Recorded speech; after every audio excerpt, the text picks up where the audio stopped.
I wrote down the timestamp. It's at 18:26 in game 2, where he gets the kill onto Quad Syndra, and I was like, oh no, that's not an assist. And then to find out that he tied but did not surpass Aphromu, I was like, like, obviously it's gonna happen when they're in Mexico City. Yeah. But selfishly, I wish it had happened here, right? Because I would have really liked to see that celebration happen live, like in our studio, and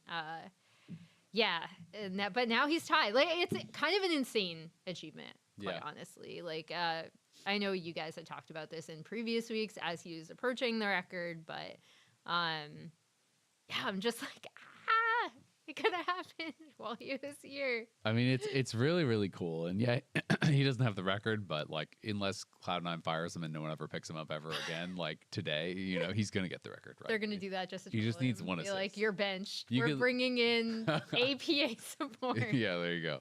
I mean, it's like, even in horrible losses, it's almost impossible to not get an assist, right? Yeah. He needs one. He is going to become the all-time leader for assists in the LCS.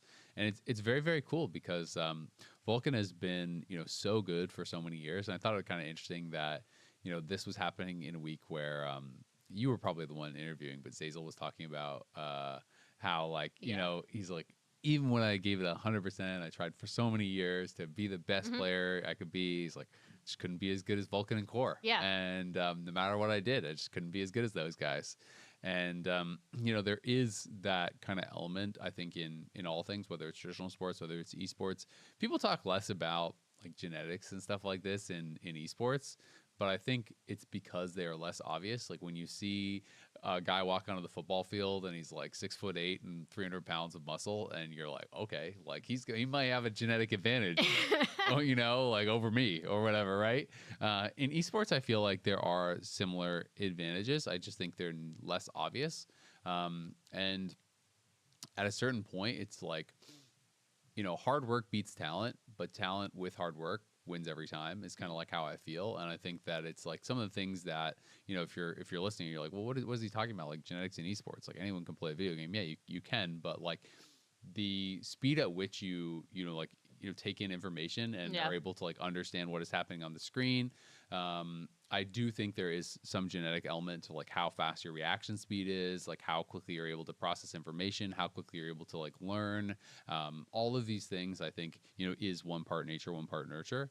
And so I think that like Vulcan is one of these guys that is just an undeniable talent. He has been at the very top of the league for a very long time, has worked incredibly hard, is like a really diligent player. And it's cool to see someone being that successful for that long. And getting to the top of the table. It's he's up there with a lot of, like, we had the mountain of assists. I can't remember all the players that were on it. Shout out to Blabber, who also crept up. Well, so the other issue is like Aphromu and Vulcan are so far ahead, right? Yeah. But then you have like Huhi and Core and Impact, who, as long as they keep playing, they're kind of just gonna keep, like, I think they've like swapped. In fact, I think we were gonna do it as a gag. I forget did we do this in game? I don't think we did. No. Because the series ended up being maybe more serious. Yeah. But I do remember half planning a gag where we were just going to be like, oh, and Huhi takes the assist record. Oh, and Core takes Core just because they were like tied. Yeah. Because they're just going to kind of keep like passing and falling behind in like kind of a clump, which is what really makes Vulcan's achievement stand out as such an impressive one, right? Because one thing, to return to like kind of a Hall of Fame, Hall of Legends thing that I really value just generally in pro players is longevity, right? It's the ability to kind of stick around and stay at the top. And I'm glad you brought up that Zazel interview, because I feel like a lot of supports in NA have felt similarly, right? Where it's like, okay, I'm coming in and I know I'm really good, but then what happens when I still can't approach what Vulcan is doing. What even Core right now is having, like, I'm sure we'll talk about it when we talk about TL, but like he's having yet another career resurgence, right? So you're just kind of sitting there being like, what is it going to take for me to be able to beat these guys? Sometimes the answer is you just can't be as good. Yeah. And so that's where Vulcan's achievement really stands out to me, is just like how consistently good he has been for so long. And when he has had a down season or a down year, he's been able to recover from that the next year, right? Like he's pretty much always in the conversation for All Pro. And that just says something about his dedication to the game, his ability, and as sad as I am, that didn't happen here. Congrats to him for tying the record, and I know he's going to get it in 2 weeks. So we could celebrate when he comes back. Yeah. You know? Celebrate his achievement. I'll just follow him around like a little popper, be like, woo! Just be like, Emily, what the hell are you doing? Waiting at the airport. Yeah. Yeah, no, it is really cool. Definitely a very, very deserving player. And it is, yeah, it's also one of those kind of like surreal things. It's like Afro, you know, has been around for so long. How long has Afro been out of the league now, though, right? Like it feels weird when some of these players who have been around, like you associate them with the old days and with the beginnings and stuff, and we're so dominant for so long. When some of the records start to get passed, it's like this kind of bittersweet feeling. It's like, oh, you know, to me, like, so Core is amazing. When we did the like top 10 or whatever it was, like the roll for like roll by roll for LCS. I think it's a different story now because Core has been around a lot longer, but that was 2020 or when was that? Do you remember? I think it was right before I came on. Okay, well we did that, That would have been 2020. And Afro didn't win #1 in support, and I was not happy about that. I felt like Afro should have won because it was like in LCS, right? You know, and it's like even if Core's a better player and had like accomplished more with the World Championship and all this, I was like, man, Afro deserved to be like immortalized as like the best LCS support all time, and that's kind of like was my stance at that time. And it kind of goes back to the same thing you're talking about with a real Hall of Fame, right? It's like Afro is someone that like as an LCS fan and LCS diehard for all these years, like I would want to see players like that immortalized too, right? It's like, you know, should Afro get into the Hall of Legends over Deft or someone? No, but should he be in the Hall of Fame? Yes, I think so. And so I think it is, you know, another argument for that. How many people know that Afro used to be an AD carry? I used to watch him and our director Yut play together. Probably not a lot of people. Should Yut be in the Hall of Fame? Should Yut be in the Hall of Fame? He was my favorite streamer, actually. I used to watch because he had good music and he was very chill. I have a little story from this is like, God, I think was it 2016? Maybe probably 2016 finals in Toronto. And I think that's back when we had the third place match. We didn't actually have like the continuation of the bracket. So CLG, I'm pretty sure, was playing in the third place match, if I recall correctly. Yeah. Because I interviewed Huhi there.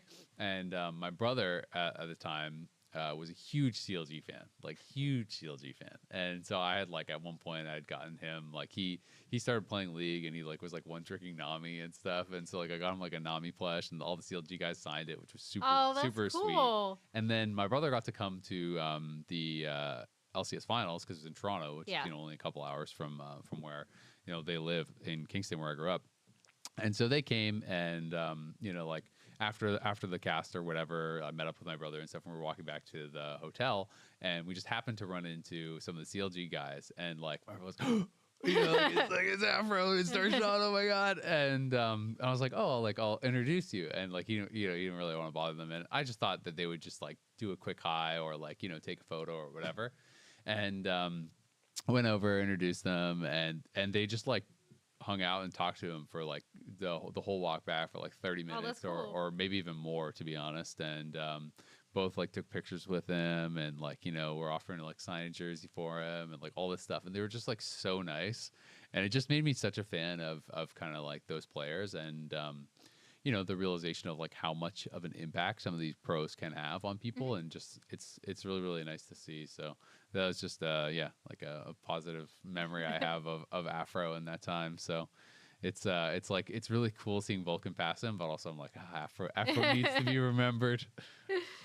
Yeah, he'll go in my League of Legends book. Yeah, you can get him in there. You can interview my brother about how nice he was. Nice. Yeah.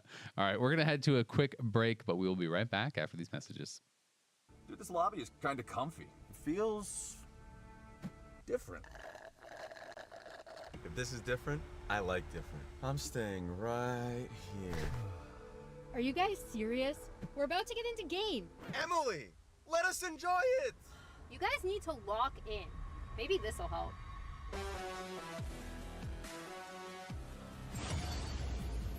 Oh no, not already.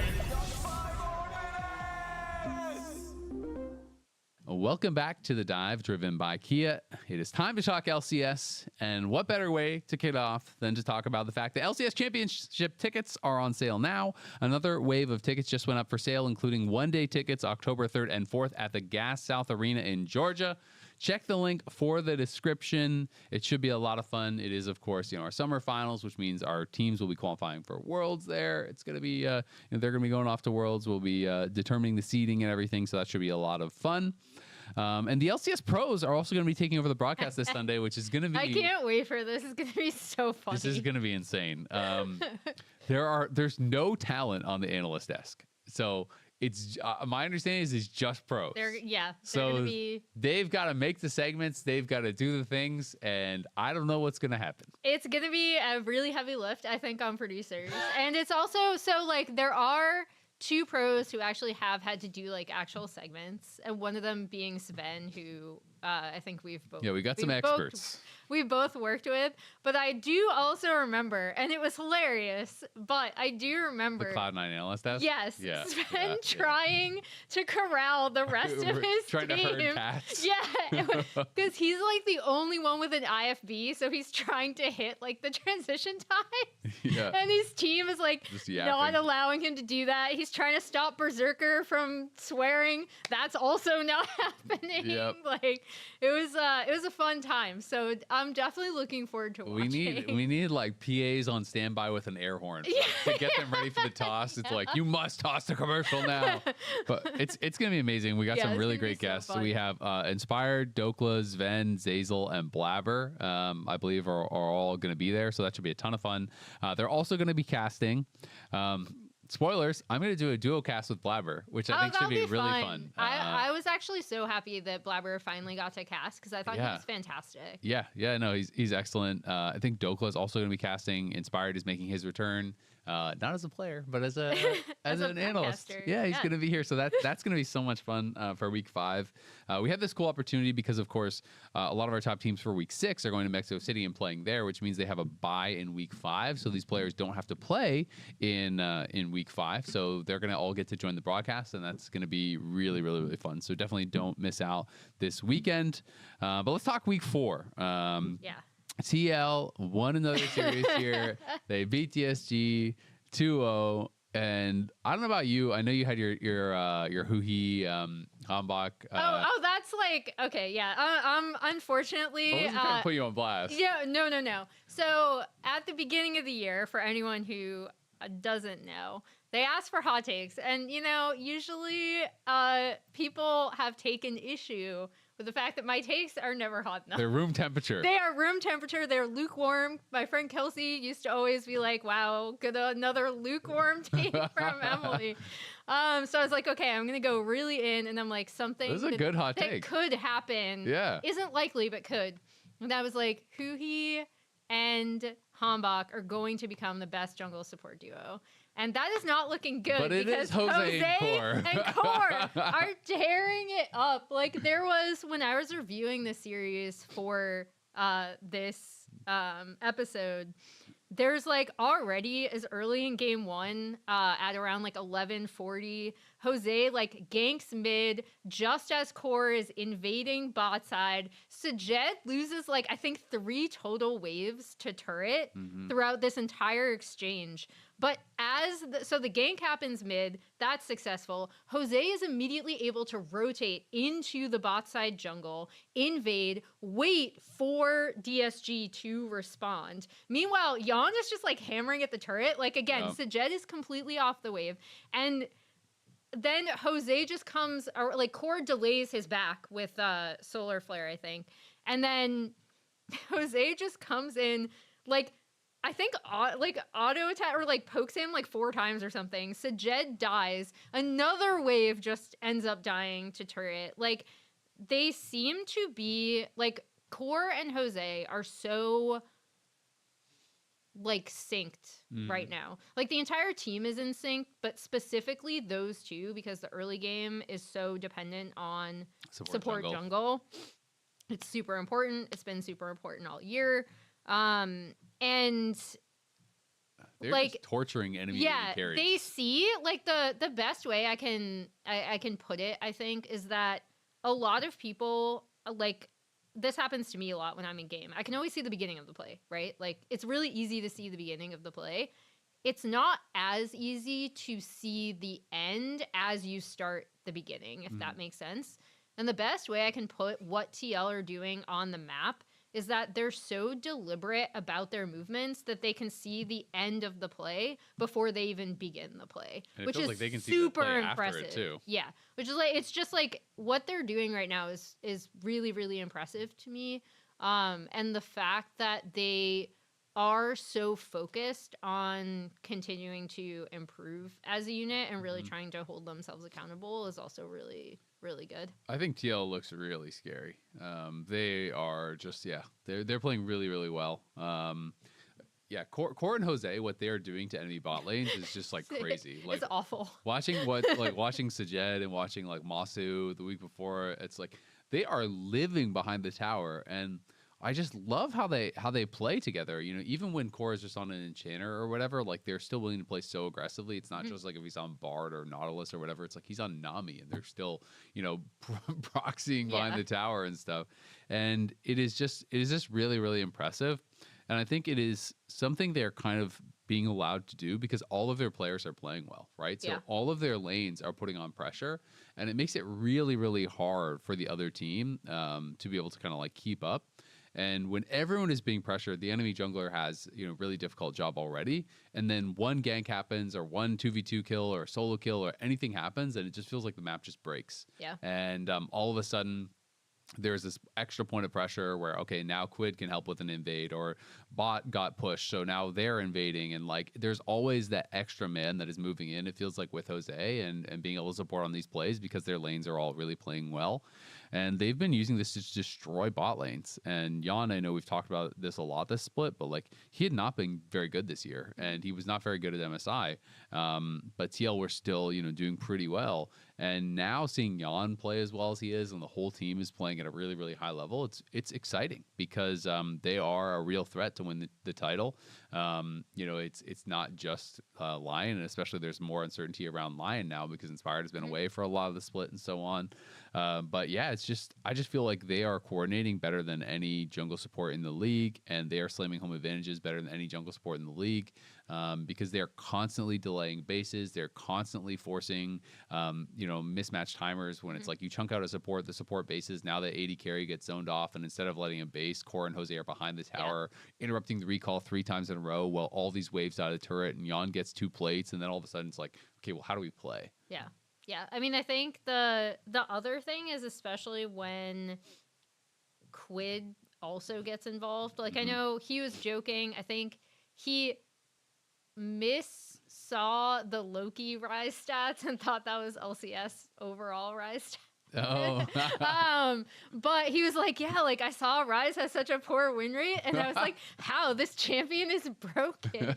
And I think you can also really see TL's foresight when Quid is on Rise, right? Because his Rise is sick. His Rise is insane. He will do these plays where, like, I remember last week, there was that run of play where he like goes up, kills Gakghost, Realm Warps mid, Core is already in position to link up with him. And it's that kind of map play overall where it's like he knows that, you know, Core is going to be there to help with that setup because I think he was just there like holding the wave. It's the fact that their support jungle always seemed to be at a point of pressure that forces, like you already pointed out, their opponents to make, like, at the very least, really risky decisions because they're making it from a disadvantageous position pretty much constantly. Yeah, no, it's super impressive. TL looking really dominant. They have not dropped a game yet. They're 8-0. I was hoping that we were gonna have kind of like the undefeated match between Lion and TL, just because that like is really cool. Now it's a different story. Now it's like, oh, they faltered, can Inspire get them back on the right track or whatever. But I do think it's really impressive that TL is looking this good, and it's easy, I think, for people to start feeling like over the last couple of years, it's like, oh, just like whatever team's inspired on is going to be the one that wins, right? And so having like a true rival kind of like rise up, and having TL get to a point where they are playing the best league, I think that they have been really throughout the last couple splits, is really exciting. And it's like all coming, with the return of Inspired in Mexico City, 4 week 6 is going to be a crazy banger. But yeah, TL definitely smurfing. Dig lost to Shopify. I actually predicted Dig to win this one. I just kind of thought that it was going to be a bit of a mid gap, to be honest. And it ended up being a pretty back and forth series. Dig had a really good start, but Shopify obviously ended up taking it. How'd you feel like this one went? The ultimate grudge match bowl part 3. I think my favorite. So two things. One is kind of goofy, but if you remember that failed Skarner flash from there was just this absolutely heinous team fight in top mid brush topside river kind of where they all chatted after, where they all just and Renata ult doesn't come through in the right spot. It's just fortunately B-Boy gets this miracle bailout, right? And that's actually a huge part of the fight. But afterwards, Gondrax just types in, "Christian, we're both disgusting, no." And Palafox just responds with a ha ha ha, close kinda. Yeah, I always love seeing stuff like this, because obviously for people that don't know, they are Gondrax and Palafox are still friends, right? So that was funny to see. They hate each other. There's gonna be an ultimate grudge match bowl part 4 coming soon. But then a few other interesting things that I think happened after this were in that same interview that you mentioned, Zeyzal kind of talking about Vulcan and Core. They also mentioned, and they weren't going to get into specifics for obvious reasons, but they were we had scouted Dardoch specifically and been talking about what can he play, what can't he play. And it seemed like their predictions were pretty spot on, because while I think Dig has looked better with Dardoch for sure, they still have kind of some of the same issues where it comes to mid-late game, and they seem really lost. And I think another difference maker in this is that we finally saw Zinni have a pretty solid series. Yeah, he did. I don't think it makes me sad, again, as someone who watched him a bit in LCK Challengers while he was on KT. That's the only Challengers team that I sometimes watch, because I like to torture myself even more. KT just lost to Gen G last night, if anyone was wondering how I'm doing this morning. But it does make me sad that I still feel like we haven't seen those really sharp facets of his game that we saw in Challengers. And I'm not talking about how he sees the map or overall macro play. I'm talking about just individual micro mechanics, right? But this was the first series where I was looking at and I was like, okay, Zinni looks like he's back on track. He's performing well. He's a part of what the team is doing more often than not, which was pretty consistently a problem for them across the several splits now. Which I think is why he had just been on Galio aim. Yeah, exactly. Your role was so obvious then, right? So it was good to see him actually come out and have a pretty strong performance for the team, and I do think it was a difference maker.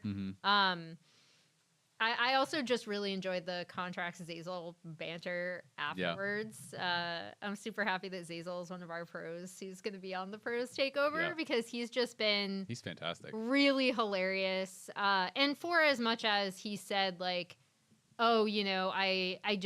I'm not necessarily going to come back to pro play after this, as much as he's joked around about it, it does seem that he really does care about what they're doing and the results, and was pretty critical of himself after some parts of that game, despite the fact that he did end up getting the fat Renata ult at the end, which was like, I do think their game 2 and 3 drafts were really, really good into what Dig wanted to do as well. So now Shopify are one of our top teams by record. Yep. Well, they're going to Mexico City. And they're City. also going to Mexico City with the other top team. Yeah, so we'll find out.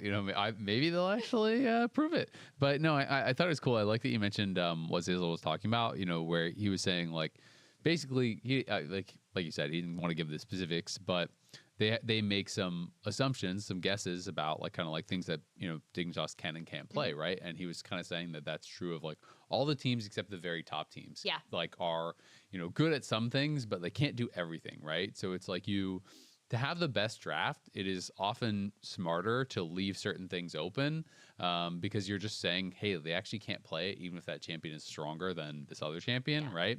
And so, he felt that they kind of like made the right guesses or made the right, I don't know, analysis or whatever you want to call it in those cases. And I did feel like they got some pretty advantageous drafts. I know there was a lot of criticism about the Game 2 Dignitas draft, where it's like you pick Alistar with Silas open is like, that's like... It was an immediate Silas response, and then they picked the Gnar. The Gnar one was like, I don't know if this is some like crazy code, but like, we messed that up, guys. All right, well, he can't take all the ults. We just give him two, like just pick him. He can't take both ults we're at going the same Amumu time. and Malphite and Gnar, and we're gonna, it's like he can't take them all, which is true.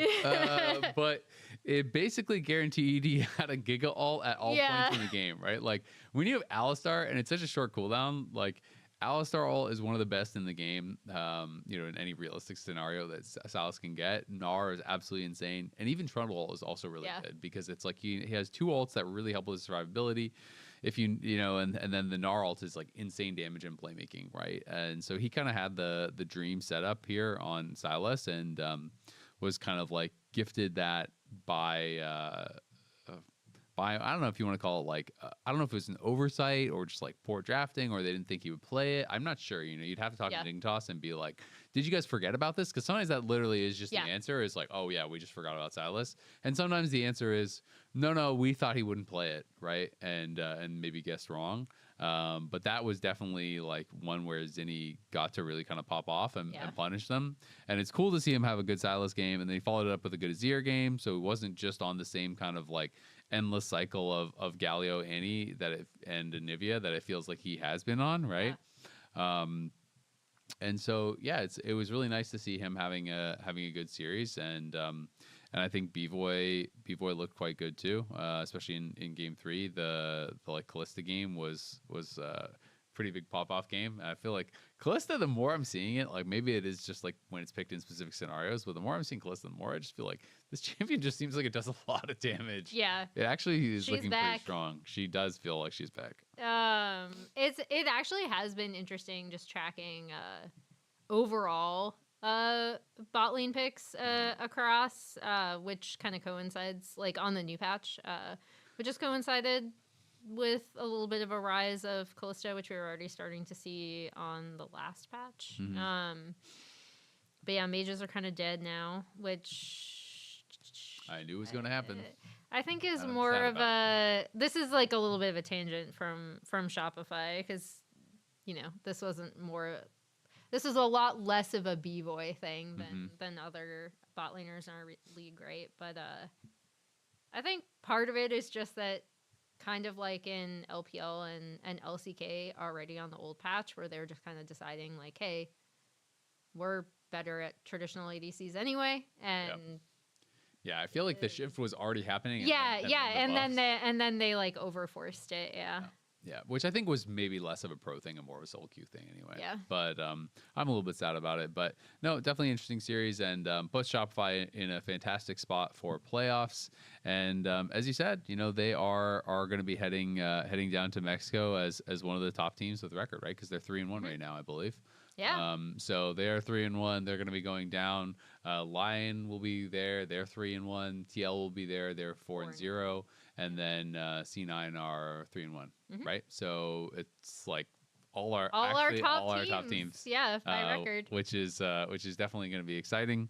C9 played against Fly, and I'm starting to get kind of disappointed with Fly. I feel like they're having a pretty big regression this split. It doesn't feel like they can actually get things together, which is, I feel like they had been clearly progressing from split 1 to split 2.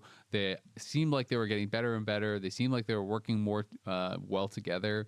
And then this split kicked off, and it's like, okay, they got 2-0'd by Lion without Inspired. Well, that's kind of a little bit of a surprise. And then they play TL. All right, well, you got 2-0 by them as well. Okay, well, you're clearly not as good as those teams, but like, are you as good as the rest of the teams? Yeah. And then they play C9. They also get 2-0'd by C9. And now it's like this team that felt so confident that they're going to Worlds, and probably still does. I feel like we are really starting to see that they do feel like a tier below the top teams. They don't really feel like they're in the mix so much anymore. Yeah, I feel like they've kind of, and this happens to, I think, a lot of teams, especially since I think they started, and this was such a good thing, and this is why at the beginning, the last time I was on this show, I think subbing for you because you're sick. I was talking about how Forgot about Fly. That. You poisoned me. You're taking us out one by one. I have a whole assortment. Next week it's just Emily and 2 Tibbers. No, God, no. But I think they're. I was like, Kobe was so excited. He put them higher in his power rankings than any of us did. Yeah. And I was like, hey, if you saw Lion at MSI and you were really excited about what this team can do and like some of the more creative picks they're bringing out, well, and you want to watch more LCS, FlyQuest is a team you should be looking at because they're so interesting, because they are so creative. And the only thing in the back of my mind that I was thinking, and we kind of brought it up, I think Meteos brought it up first, was talking about, while we had confidence in Masu being able to play some of these creative picks, Cryogen still really hadn't shown that he could get down the specific timers he needed to be in a super, super roam heavy meta where he is one of their primary engagers as well. Yeah. And so that was kind of a concern going into this split specifically with how the meta had transitioned from MSI to the first few weeks of LCS. And I did think we saw that in action. However, all that being said, I think it's more of a, like, TL, we already talked about, are performing at a much better level. Lion held on to their kind of top spot-ish, like, despite the loss that we're going to talk about next after. And then C9, they're working out the kinks with their new starting 5. I'm not even gonna bother calling it a 7-man roster anymore. As I joked on cast, we start calling it a 4-man roster, a coaching roster. We haven't seen 2 of the men. So outside of coach cams. So this was kind of another big test for FlyQuest coming in, being like, okay, if you want to make it to Worlds, most likely C9 is the team that you're going to be contending with, at least now, as we're looking at the way the standings are shaking out and the way the teams are performing. Returning to the dog tier list, which players are obsessed with the dog tier list, and I really appreciate that. It's high quality journalism right there that we've created here on the dive. But there really is. There really are, like, got too excited about the dog tier list. It's like TL and Lion, right? They're like kind of not guaranteed, but they are the 2 teams that you're looking at, and you're like, okay, these are automatically, they're going to Worlds. Yeah. And so then you have this pretty important test against C9, and you lose 0-2. And I think like the big thing to me is that the thing that FlyQuest haven't been able to build on, in my opinion, has been, like, we kind of always knew them as this scrappy team. They're willing to take so many fights. Even when they might not seem to have an advantageous position, they somehow come out ahead because they have really good players. They have a very strong draft philosophy in a lot of cases. And they play around their bot lane specifically really, really well, right? Like Masu and Cryo were destroying people earlier this year. And that was a huge point of pressure for them. Especially when Griffin was on like more farm heavy like options, as we've kind of already pointed out some of his like pocket picks of the Nasus, the Shyvana, stuff like that.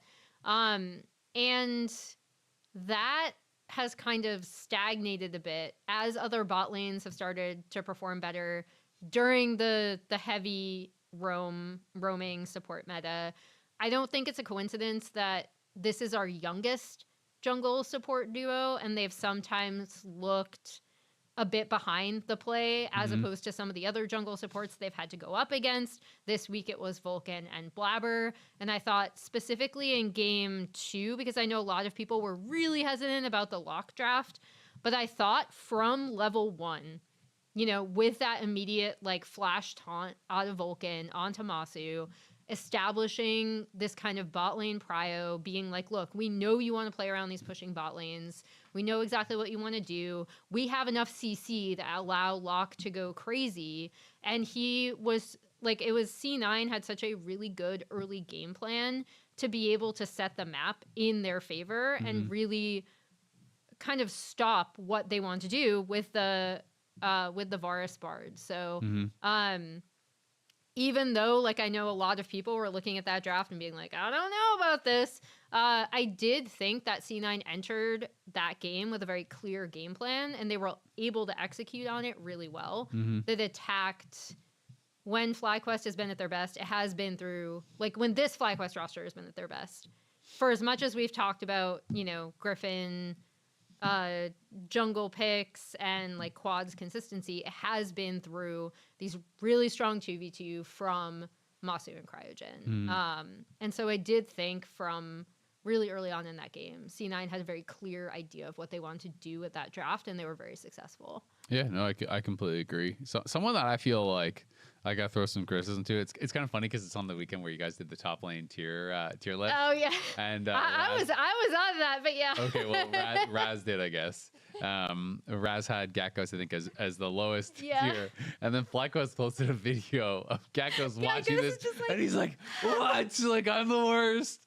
But it's like, come on, brother. Like, yes, the stats and stuff are skewed because you've played all the best teams. You've played the 3 best teams in the league, right? So that is definitely going into that, and so maybe things will be looking a bit different by the end of the season, right? Because they still have, you know, a number more games to play. They're going to be playing mostly weaker opponents from here on out, and so maybe they're going to start really kind of like performing better. But like from the games that have happened on stage, Gakkos has been struggling. This guy has been like not involved in almost anything, and it's like I was looking at this because I was feeling like, okay, yeah, I think he's the worst. Like, he's been getting slammed in lanes. Like, I feel like he's the worst laning top laner in the league right now. I had felt like his mechanics were so good, and that like his laning was always something that was a strength, and that it was more about like learning the other aspects of the game, which is usually what happens for talented rookies. So his average goal difference at 10. I don't know if you know these stats. I don't. Okay, but it's not going to be good. So it's second worst in the entire league. If for top lane, it is worse in the entire league. So he's averaging down over 500 gold at 10 minutes in a game. Second worst is negative 50 for top lane. So he is negative 506 gold at 10 average. Second worst being Impact, negative 50. And the thing that makes this more crazy is it's like people are like, well, yeah, but what about the picks? He is second highest counter pick rate in the league in top lane as well. So that means 63% of the time, the only person that's getting counterpick more often, and counterpick is defined in this way, not specifically the champion you are like picking, like if it's a counter, it's just you're picking after. You're picking opponent. After, yeah. So he is seeing what his opponent is playing. He's getting to choose based on that, and he's also like, even when you just look at the stuff he is playing, like it's not like he's just getting put on Orin duty every game. Like he's actually playing stuff that is supposed to be good in these matchups, right? Like he had the Jax into Olaf game where he got solo killed. He had he's played Olaf and Bessa, 2 Gnar games, Aatrox, Rumble, Jackson's a hen, right? And it's like all kind of most of the time in pretty good spots. So I've been kind of shocked by how much he's struggling. Yeah, he's just really, I feel like in a lot of these games kind of getting dumped on in lane and then just struggling to find much of an impact in the game. Yeah. Was it last week his series where he like had 1 KP? I think in the entire series. I think it was. Like I think he had 1 assist and 0 kills across the whole series last week. In the TL series. Yeah. And this one was rough as well. So I'm a little bit worried for FlyQuest. It's like, yeah, they're clearly way worse than these top teams, it feels like, but they're way worse. So like, are you better than Shopify and Sentinels and stuff? I don't know. Like where are they? Right. You know, the only games that they have won is they beat DSG, but they're 2-6. They didn't take a single game off of those top 3 teams. So I'm definitely concerned for FlyQuest. I feel like they have been such an exciting story throughout this year because it is like all these young players, lots of NA talent. It's really cool to see them going, and they're really fun personalities, and obviously people love Griffin. He's really funny, but I'm like, damn, like FlyQuest, you're struggling. Yeah, we can no longer just write it off. Yeah, no, and they might be Chihuahua tier. I think they might be Chihuahua tier. Don't drop them down to Chihuahua tier. I think until proven otherwise. Yeah. You are the keeper of the dog. They're the newest inductee into the Chihuahua tier. No. I think we have. I feel like we have too many Chihuahuas. We've got 3 Chihuahuas right now, Emily. They're down with taking DSG. Yeah, I mean the stuff about Gakkos.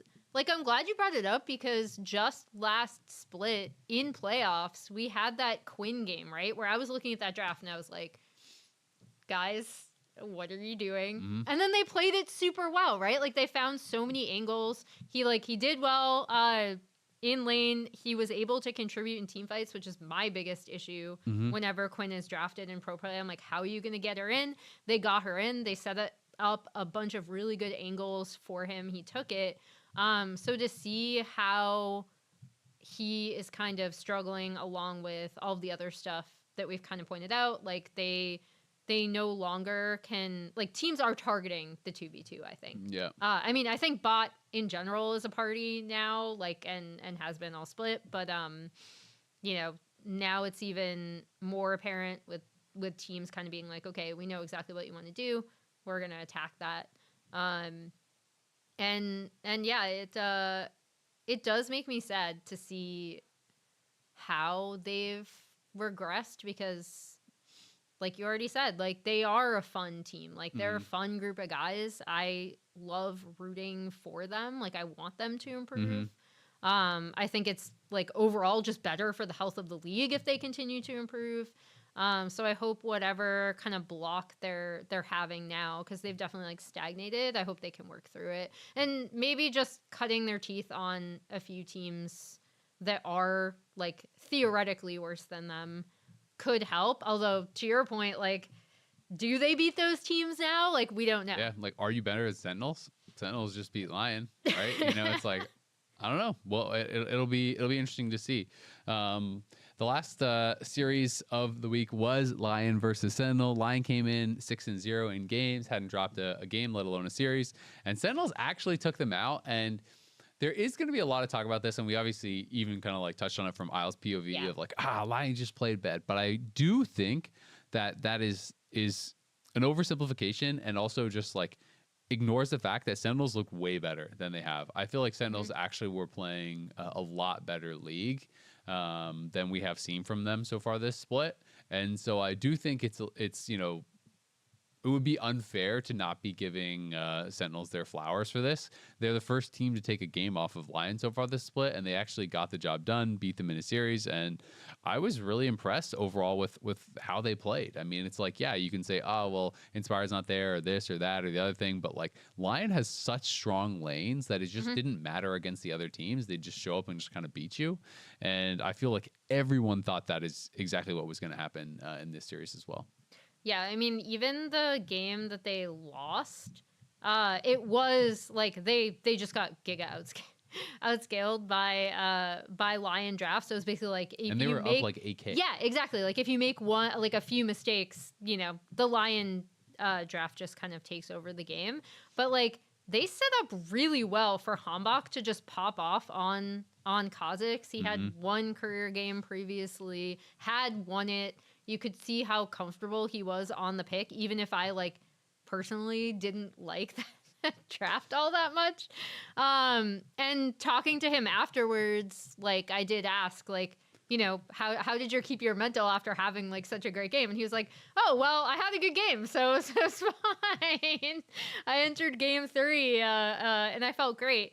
And I think specifically in game 3, you saw like there was that one realm warp that Saint had at around like 37-48. And I know we're going to pull these plays up back to back, but basically Hambach is too late on turning the lights out, right? Like, so they end up losing that fight. Blue. Yeah, and it looks like it's like, oh god, you know, this is going to be bad. Game 2 again. And then at 39-54, guess what? The lights go off immediately as soon as they see the realm warp. So I always think it's really cool when you can see a team kind of learn stuff like that in real time. They're and evolving. Be like, we you know, we messed it up the first time, but we're gonna get it right the second time. And once again, I do think that having players like Impact, like Huhi, who have kind of just seen it all, probably are a pretty good stabilizing presence on that team, especially for someone who is as volatile of a player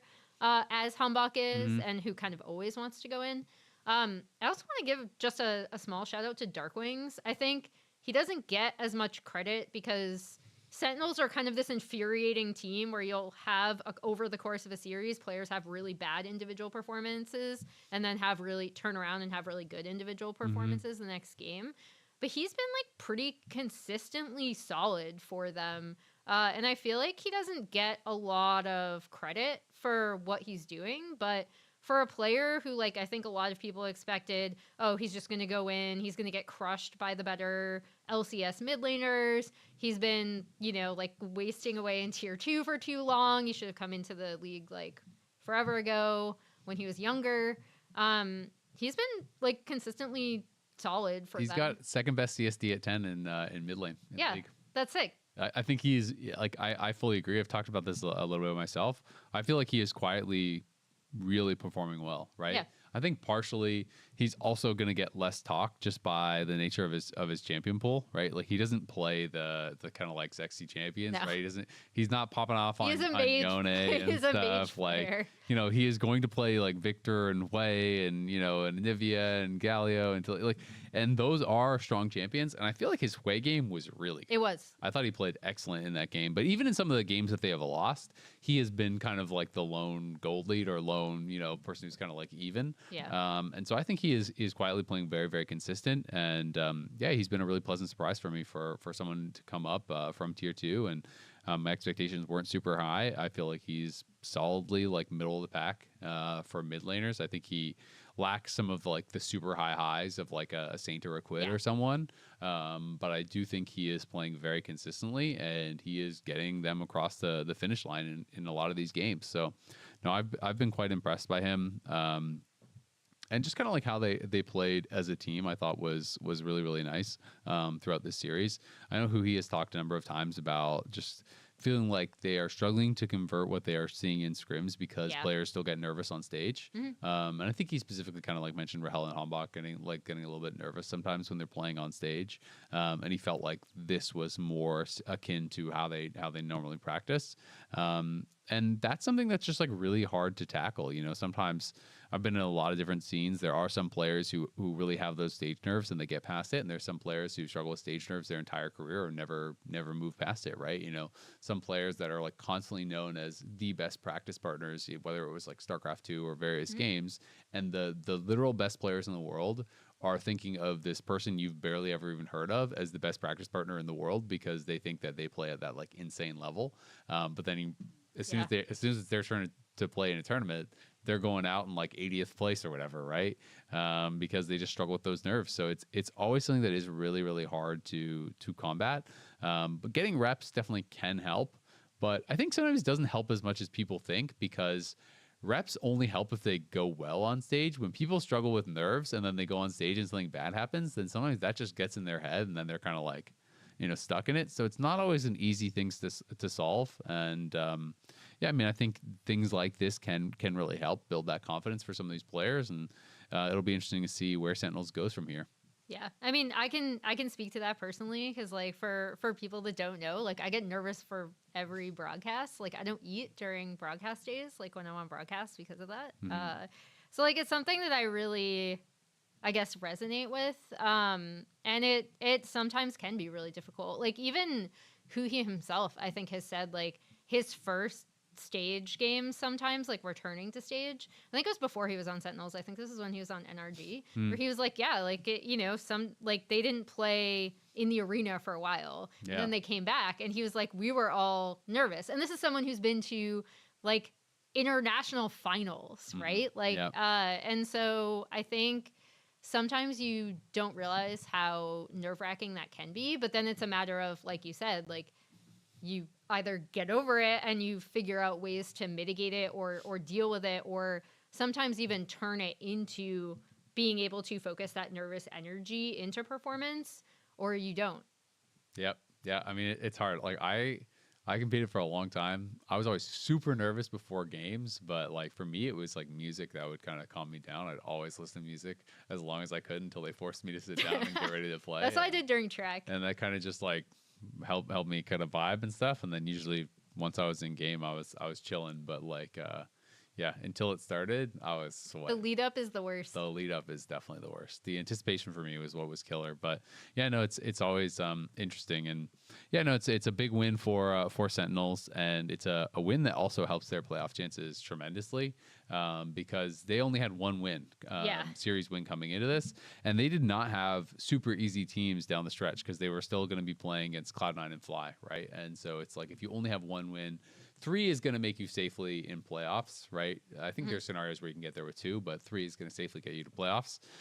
So this puts them in a much better spot where they only need one more series win to pretty much be a sure thing for playoffs. And that does lead us to Week 5 look ahead, which is going to be a lot of the same teams because we have this bye week for the teams that are going to Mexico in Week 6. We have a doubleheader for all of the teams that are staying here.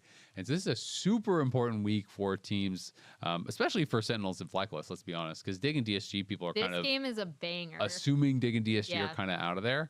But getting towards top 4 is so important for playoffs. So both these teams aren't going to make top 4. It's just not going to happen, I think, at this point. I don't know if that's mathematically true, but I would assume it is. And so really only one or the other, I think, even has a shot of doing it. And so this is incredibly important. Sentinels are kicking off the week against FlyQuest. And this feels like for FlyQuest, it's not a must win, but it's starting to feel like a must win just for confidence sake. Yeah, I mean, the loss combined with the Sentinels win was actually really bad for FlyQuest, right? Because now you're looking at this team that theoretically you should be able to beat, right? Yep. But they have a better record than you. It's suddenly way more important that you beat them in this matchup. And it's kind of like, it feels like FlyQuest have stagnated, and then it feels like Sentinels, so if like FlyQuest is here, Sentinels can either be like here or like significantly below them because their variance is so high. Which I'm pretty sure, because I gave Raz first pick of match of the week, which I think he picked DSG Dig. You're killing the mystique. It's more funny when Raz... I'm just boxing Raz out. It's way more funny. I knew that you started letting Raz go first, but I wanted to keep it up because I just think it's hilarious, the idea that Raz just has to scrape through the drinks for the match Raz of the week. Raz is choosing these matches. I think that's funnier. Yeah, it is. Yeah. But it is an important matchup for DSG and Dig for reasons that we'll talk about. But yeah, Sentinels FlyQuest is kind of my like must watch for this weekend because it seems so important to both teams, but more specifically to your point to FlyQuest. Like they really need that win because I do think they're 2-6. At least one win will help like just tremendously in terms of vibes and attitude and like righting the ship. And I think like, I don't know if this is them, but in my experience, if you do have a younger team, and you do have a team that is a bit more volatile in terms of like the way they play in game, right? Like taking a lot of fights, being really scrappy. I think a win can be so huge for momentum going forward. Especially since like they do have an easier strength of schedule on the back half, but if they don't right the ship, I can see it continuing to spiral as well. I don't know if this is a hot take or not, but well, it's probably not that hot because they're not doing that great. But like, I feel like if FlyQuest loses Sentinels, they're not going to Worlds. Period.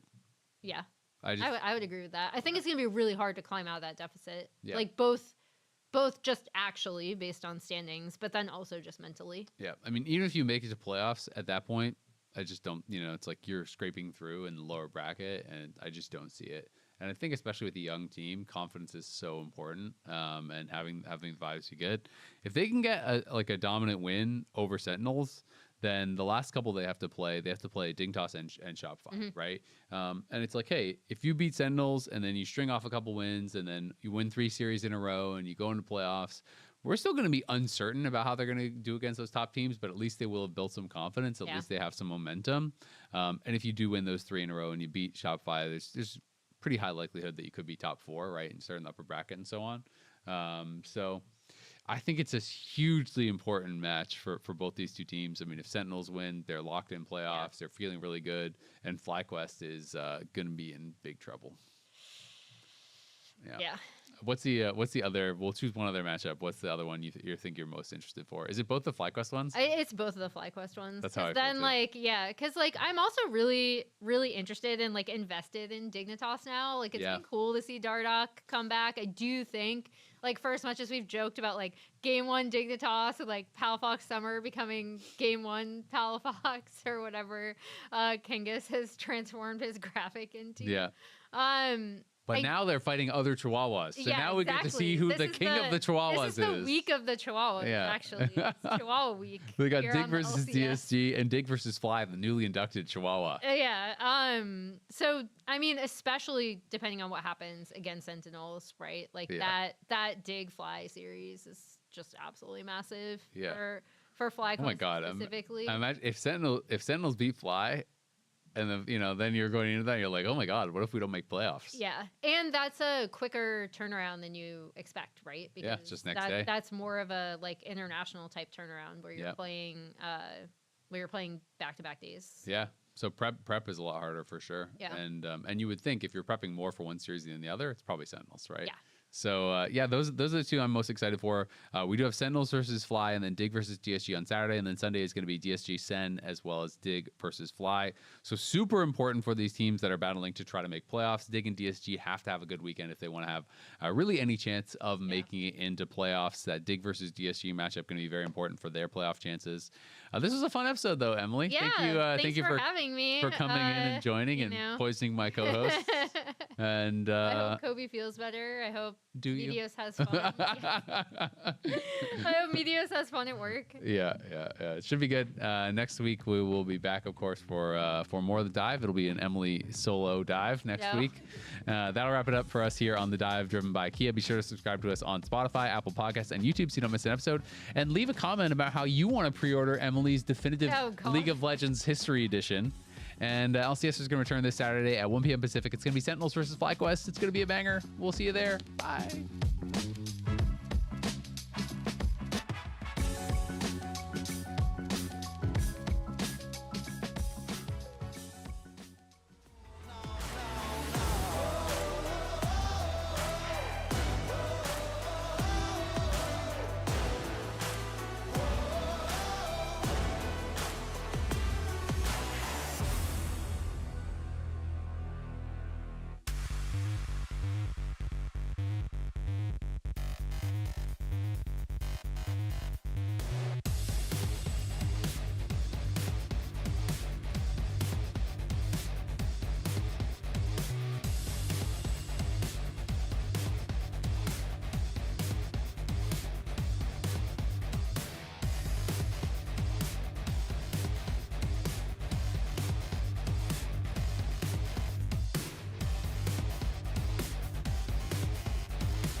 back to week 5 of the LCS. We got Kangas, Emily, Raz, and Sven joining us. A little preview of the Pro Takeover tomorrow. How you doing, Sven? Great.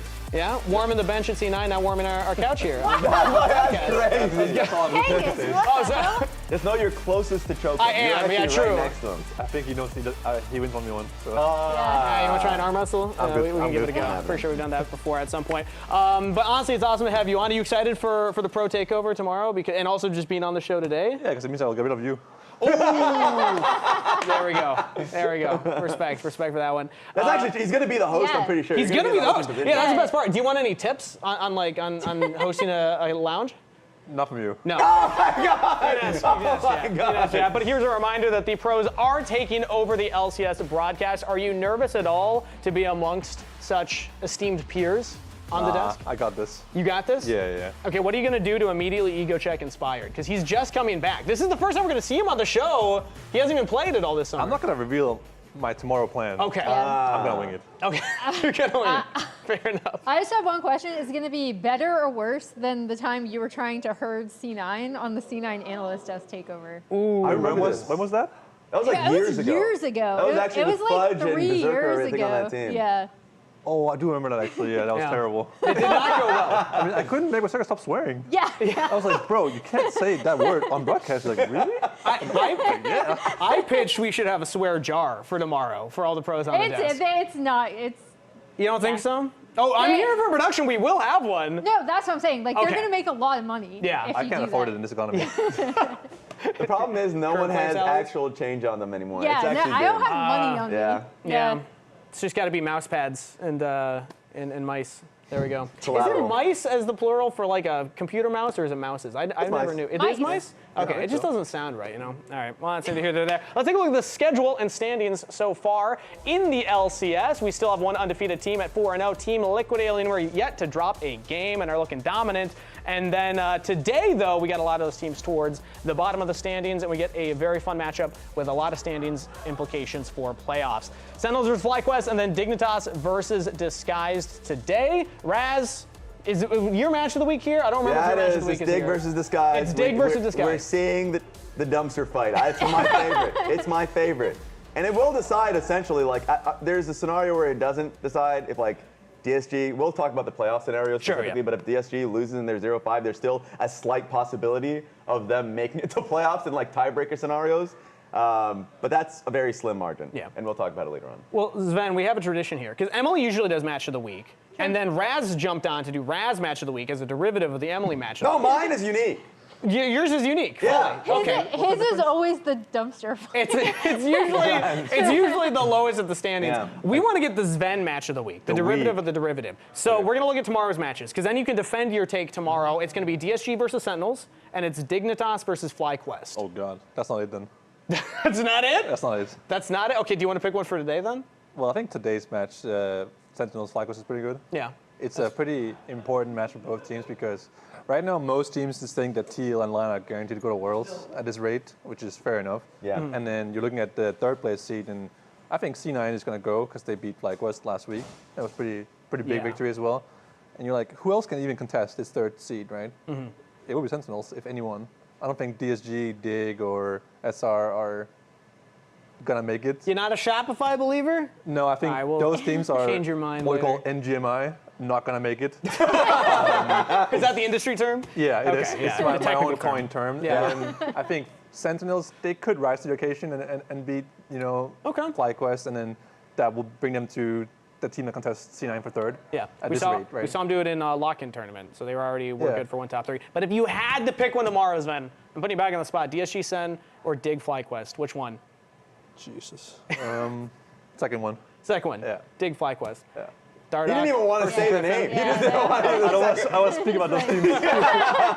No, I think Dignitas with Dardoch are actually pretty good. I Yeah. think the first week when I watched Dardoch in scrims, he was like ganking his Vi without Q skilled, and he was like, Vi invaded him one time over a ward for 10 seconds. He didn't see him, lost his whole topside jungle camp. So I was like, whoa, Dardoch is like completely griefing. But then now I'm watching him play, and he actually is much better. And Dignitas have actual plans in the game, and I'm like, this team actually has some hope now. Okay. All right. Well, we're going to hold you to that. Maybe we'll get some graphics made for tomorrow so you can defend it live as well. But, Sven, it's time for you to defend something else. Because we have a tier list. You're a bot laner, correct? Oh, shit. Bot laner support, bot laner right now. We have a tier list of all the bot laners in the LCS. We would love to hear your thoughts. We like to do this on the broadcast sometimes where we're tier list players. But now you have to create your own. Here, I'll hold it for you.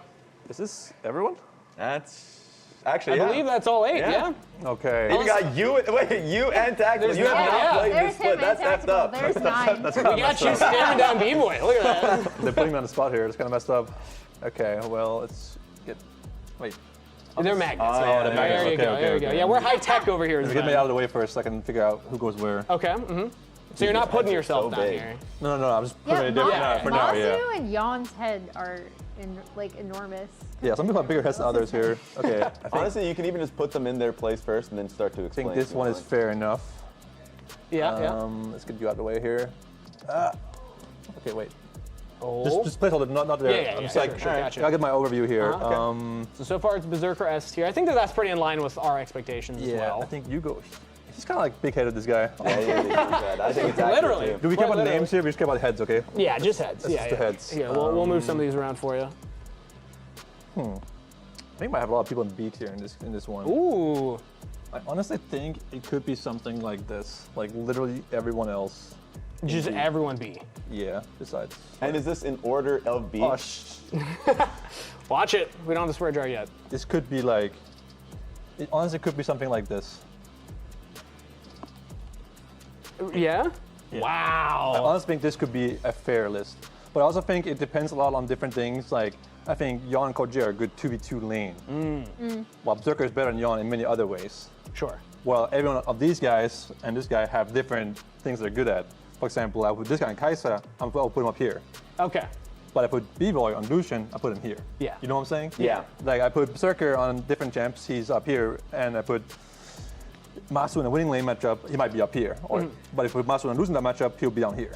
Fair enough. It's like Yeah. different people have different strengths. It's like the tier is kind of unfair because like, Yeah. oh, this guy plays with the worst support in the league, but this guy has the best support in the league. Yeah. You know what I'm saying? Like it's like different people have different support strength or champion pools, and it's like so much more to it than just like, oh, you're better than this guy. In the 2v2, it's a 2v2. I want to get your quick thoughts. So what makes Berserker alone in S tier? Like what does he do specifically? He is disciplined, has very good sense of danger, doesn't get caught, doesn't die a lot, and doesn't lose your team the game almost ever. While almost all of these guys can do that. Okay, fair enough. Well, there we go. That's Sven's bot lane tier list. Thank you very much. Notes, Raz or Emily, thoughts on that one? I think that's fair. I think he actually explained it quite well. Cool. I think Yeah. the one thing that's interesting to me is Masu in like losing matchups, because I think the art of like being able to lose gracefully on like tough matchups is something that's I think difficult. last split, Masu had the most deaths on any ADC in the league in the season. Yeah. Besides Sajiji, who was last place, right? Which Yeah. it's like kind of unfair comparison because you're just the losing team, so you just die more. You know? But Yeah. he's much better when he's winning than when he's losing. Masu, that is. I mean, most people are. That's the cool But part right there. but Sven. He's much better. Playing when you're losing matchup is an art form, right? Like some people made a career out of that. You know, like people like Reckless, for example, back in the day. You know, I grew up in the Reckless, Forgiven, Sven era, and Forgiven was a guy who won lane. Reckless was a guy who lost gracefully with a skill champion, right? So it's like there's a skill to playing from behind or playing from a losing position in the game and making the most of it, right? Yeah, So I can definitely. respect both styles of play. Yeah, that's something that I would say a lot about your career, or at least like your last year where you were playing Corki and a lot of like losing matchups consistently. But that was a skill that you had, which is being in a losing matchup, but always coming out even. It's like understanding that the moment I get Trinity Force and we have Mandate on Nami, rest in peace, stick on nerf. But once you got there, now we're online. Yeah. Like getting Yeah. there is the hard part. So it's like, and while the other guy has to pressure you until that point. Yeah, So- a lot of that comes from skill, the longevity of your career, being able to play and have those situations where you Say come I'm old, back. bro. That means that we got to talk now about. No, I'm not saying you're old. I'm saying it's time to talk about the rookies, the young guns, because that's a conversation we haven't had yet this year. Rookie of the year is coming up. We're gonna have to vote on that soon. And Emily, these are the options currently for this year's Rookie of the Year. Yeah, I do want to remind people, if you are looking at players like Hambach and Griffin, they are not on this list because they have played Griffin in CBLOL and Hambach over in LCK.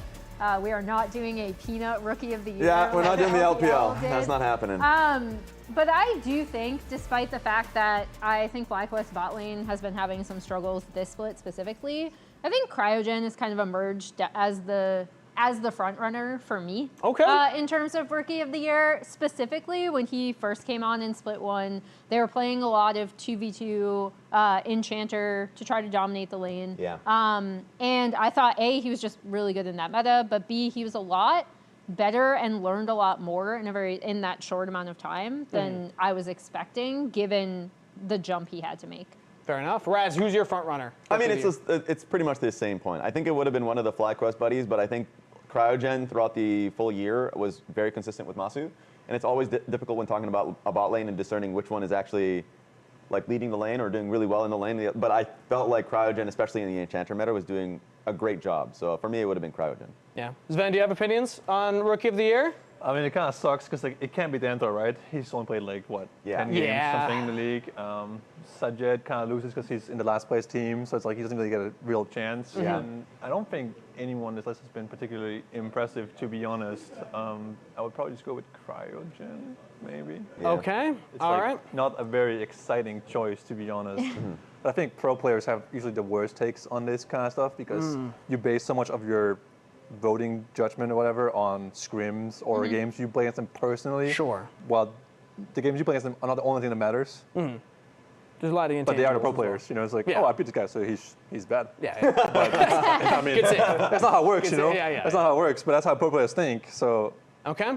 Well, but I'll say Cryogen. Probably. Cryogen, it seems like, is We the have sweep a right now. Cryogen voting block. I think that there's a name that's been left out right now. And Raz, you went pretty hard on this player last week. Okay. You even name dropped them in your defense right there. So in the words of Andrew Garfield from the hit What are we 2010 doing? movie Social Network, it's time to lawyer up, okay? I didn't watch Because that I'm movie. going to give the defense for Gakkos right now. I got the evidence right here. I feel like Gakkos is a ready for this? slept-on Yeah, what player. is this?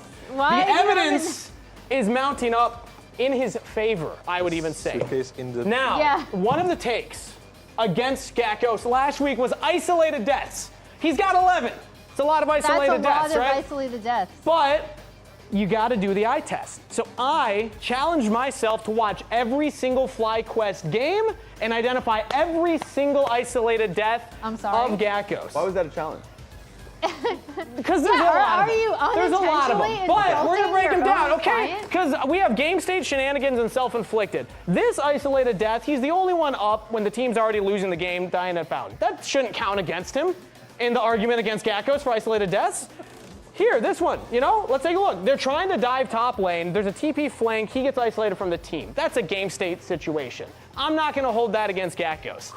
Shenanigans, okay? All right. Four-man dive, you can't hold that against him. And what is this? This was the first game of Summer Split. He wasn't used to Camille's being in his lane. This should not be held against Gakkos in the isolated deaths, right? I don't know about that one. No, I'm telling you. These were taken away. Okay. Now, the problem What if might I come in with all the disagree? self-inflicted isolated deaths. Yeah. Where- Okay, so here we go. He All maybe right. has died a lot, arguably, yeah. which was his fault. But arguably. If What? I'm hiring a defense attorney, I'm not hiring you. this is why you get a lawyer, everybody, because I'm going to break down why these should not be held against him. First off, electrocute Jace. Nobody takes electrocute Jace. That's shenanigans, Dude, okay? what? He did not expect that one. Let's take a look here. So you might think he's missing his ultimate on the Cassiopeia. He is, but they're already down 5K gold. And he was greeting for a side wave because he needs to find a way to come back in That the game. I'm sounds going to like call that it's game his safe. fault. No, that's game No, safe. that sounds like it's his fault. I think that's game state. You're trying to come back. This one, Quid just did a freaking clinic on this. He's roaming up early. He already got a kill bot side. Then he goes back mid, gets Yeah, a I kill. remember Are you gonna hold him covering against this play. Gakkos when Quid gets 2 other kills in the same game? I think that's I'm shenanigans. holding it against FlyQuest for giving No. Quid rise. And in fact, I think you could make arguments for all of these. That I really, don't think you really, he have. didn't do anything wrong.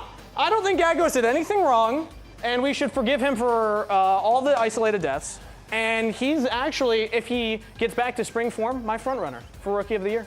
What The does that defense rests. entail? This is why you don't hire a public defender. Yeah. A public defender, that order in the court. Yeah.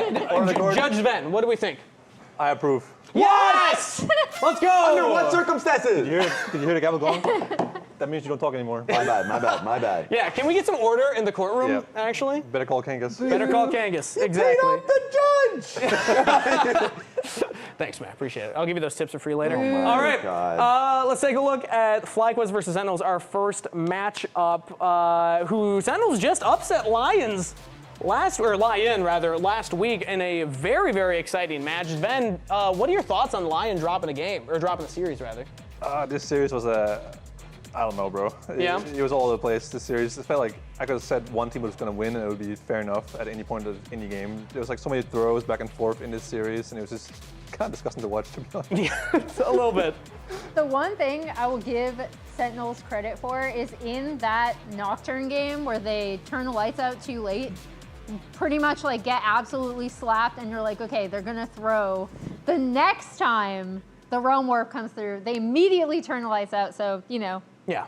Progress Growth within the mindset. game. Growth mindset right there. I think it's a skill to be able to force a leading team when you have tempo in a really uncomfortable situation to like make a split decision. So like the Baron call that they made, I think that was in game one, was like a really good example of like, you're hard losing the game, you should absolutely lose this situation. But then they force a Baron situation where Olaf comes in, he dies, like suddenly. So I think there is a good note to Sentinels being creative, but they shouldn't have to be creative. Because they also dig themselves into holes. Yeah, so that's a problem. Yeah. That's an issue. Well, it's funny you talk about creativity, because when we look at their draft, Emily, like they've been drafting pretty standard, right? Like they haven't been adopting the Enchanters, or rather the Mages bot lane. They've been going for pretty standard drafts overall. Who he did say that Rahel had practiced Mages bot. I still don't believe it.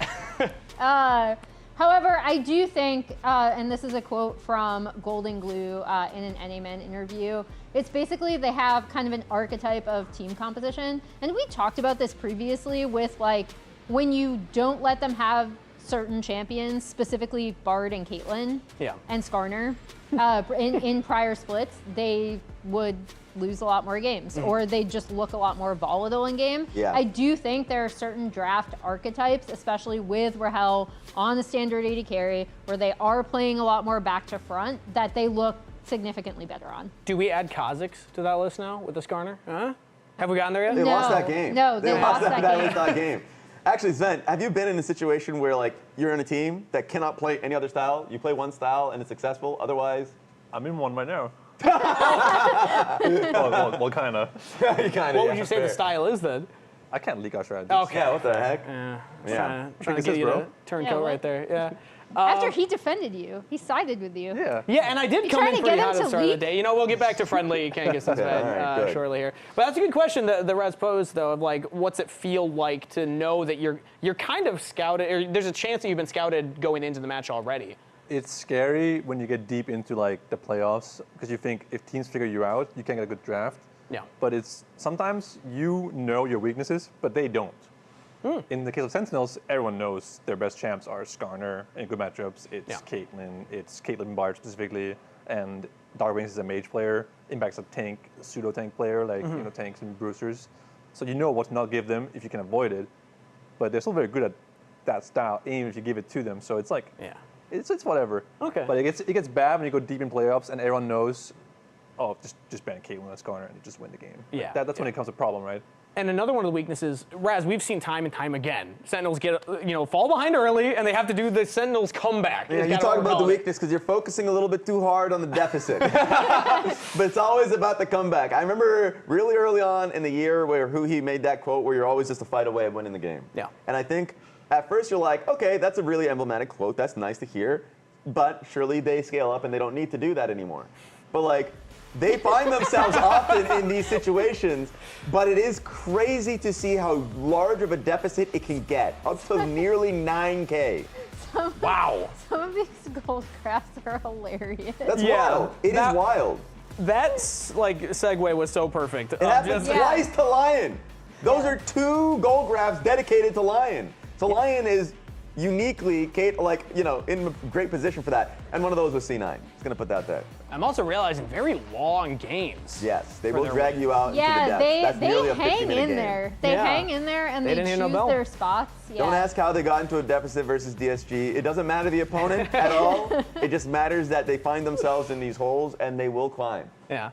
What do you think about that from a player perspective, Sven? Having the iron mental of like consistently falling behind like that, but still bouncing back? I mean, it's like you said, it's nice that they can come back from like 9,000 gold deficits. But also, it would be better if you didn't have to come back from that large of a gold deficit, right?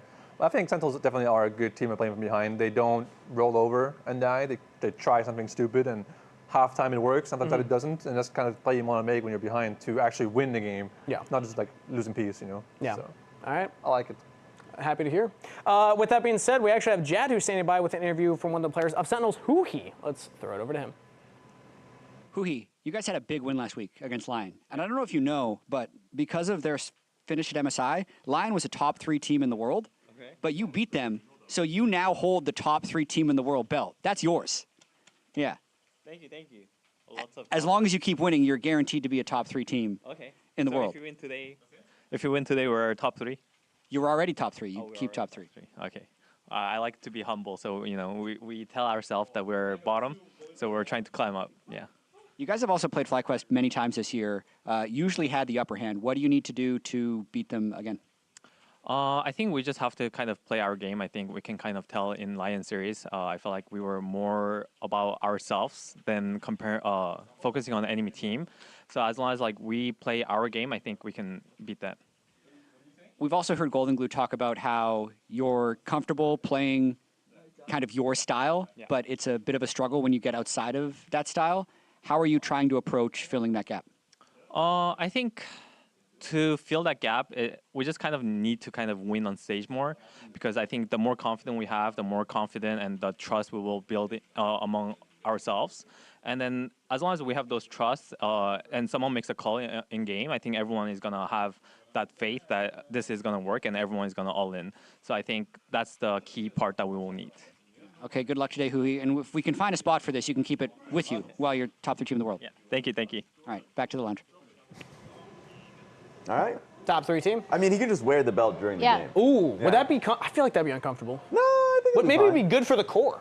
You know, keep you standing up straight or sitting up straight. It's like a deadlift belt. Yeah, exactly. yeah. I don't think it cinches in the back. I don't think so. Yeah, it's the old. No, you don't have to say anything. It's the old OPL. Hey. Wow, can't believe you just outed it like that. That tape was official, okay? No, but Top it 3. means that it's actually like surprisingly higher quality than I Yeah. thought Very it would quality. be. And if FlyQuest win, they get the belt because they win by proxy. Sentinels took it off of Lion, and then FlyQuest could take it off of Sentinels. But that's not all that's on the line, Raz, for both of these teams. All right, let's talk about playoff situations, because this week, simply because these teams are not playing next week as we go to Mexico, actually has a pretty large ramification. So I want to show you one situation. If Sentinels ends up winning here versus FlyQuest, and DSG loses versus Dignitas, you put in a 50-50 situation between Dignitas and FlyQuest. FlyQuest are now 1 series away from missing playoffs, and it happens tomorrow versus Dignitas and FlyQuest. So whoever wins this one, as you can see,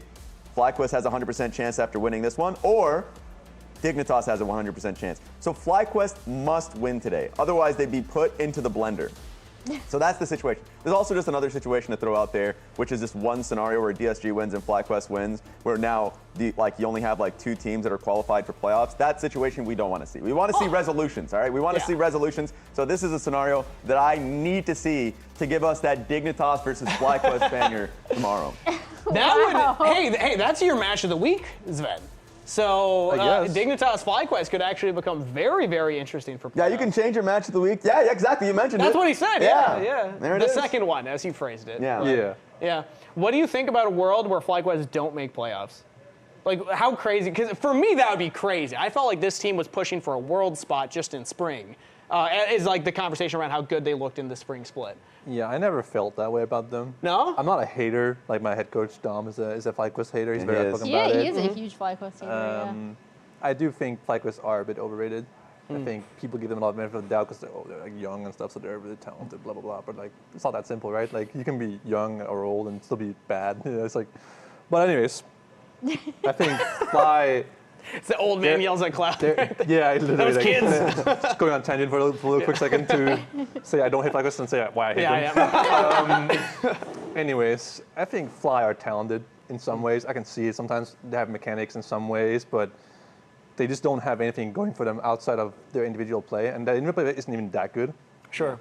It's like Darkus will lose lane. For example, last week against Thanatos, he lost lane really hard. He lost the whole game, basically. Their bot lane doesn't do that well when they aren't winning. So I talked about it in the tier list earlier. Like FlyQuest balling, when they're playing a winning matchup, they do kind of well. Sure. When they're losing, they're borderline the worst in the league. Yeah. And we have a little clip from Emily later will show this. Well, we actually have that right now. That's a so perfect you can head to the PC. Look at that. Professional segue. Dude, I'm smurfing. Yeah. Yeah, I mean, FlyQuest balling has this problem where, let me just go back in this clip so we can watch what happens level 1. But Masu will ward the bush level 1, which is pretty standard. He will ward it right. Come on, go faster. Whoa! Right faster. He'll ward it here. Okay. Yet somehow, Var's Q, which is the longest range spell in the whole game, will be used melee range for borderline. He'll get flashed on. I think if Jin took W here, it would be really bad for him. But anyways, he doesn't. Now, fast forward this little clip, C9 balling wins lane, they use flash to do it, but they have lane prio. Var's Q is at 20-second cooldown level 1, so blah blah blah, nothing happens for a while.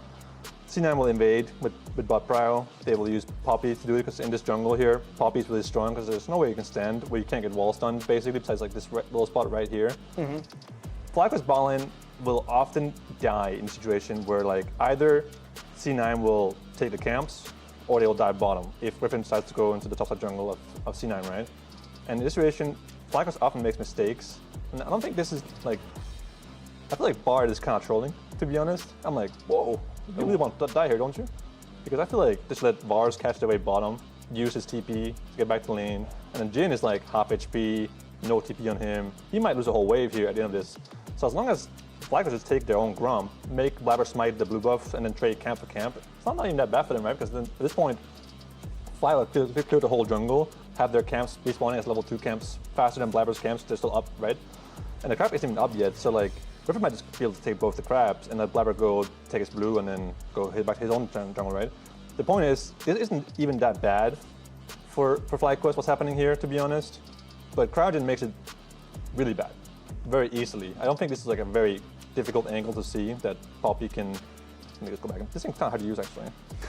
But like, I feel like this is not a hard angle to see that Poppy can do this. Yeah. You know, it's like, wow, it's that easy. The classic Poppy play. Yeah. And now Jin just gets walk back bottom, he catches his wave.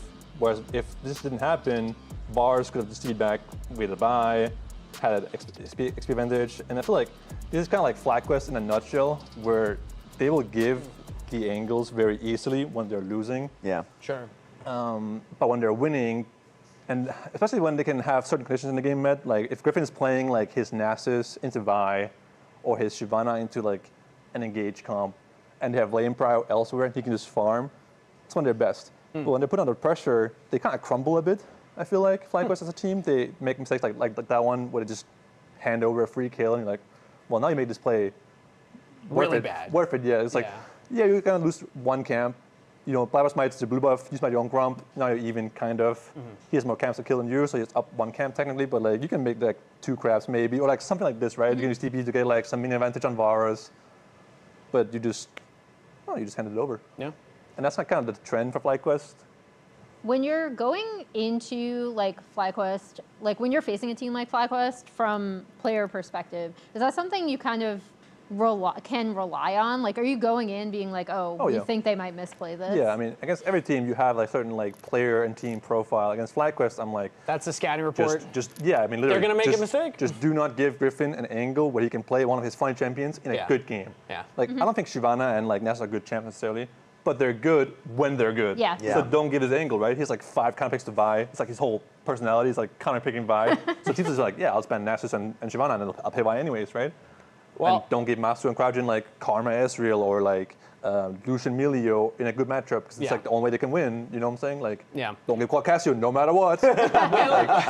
Will Sentinels have the same game plan though? Let's talk about predictions for this match ahead of us, because we're ready to hop into the game here shortly. Let's pull them up, because FlyQuest, if you had asked me this question in spring, I would say absolutely favorites. I still have them winning, but I think it's going to be very close, and we are split on the desk as well. Emily, give the defense for Sentinels, and Rez, give the defense for FlyQuest. Yeah, I mean, I feel like this is an accurate representation of how close this is, right? Like, I was just like, ooh, this is the worst to pick predictions. I'm giving Sentinels the slight edge because I feel like they've looked better lately. Yeah. And that's pretty much the only reason. 5-second defense is the fact that they face the top 3 teams in the league, all right? They're there we not go. that bad. They're not that bad. They're not that bad, and they will destroy Sentinels. Start the damn show! 5-second defense?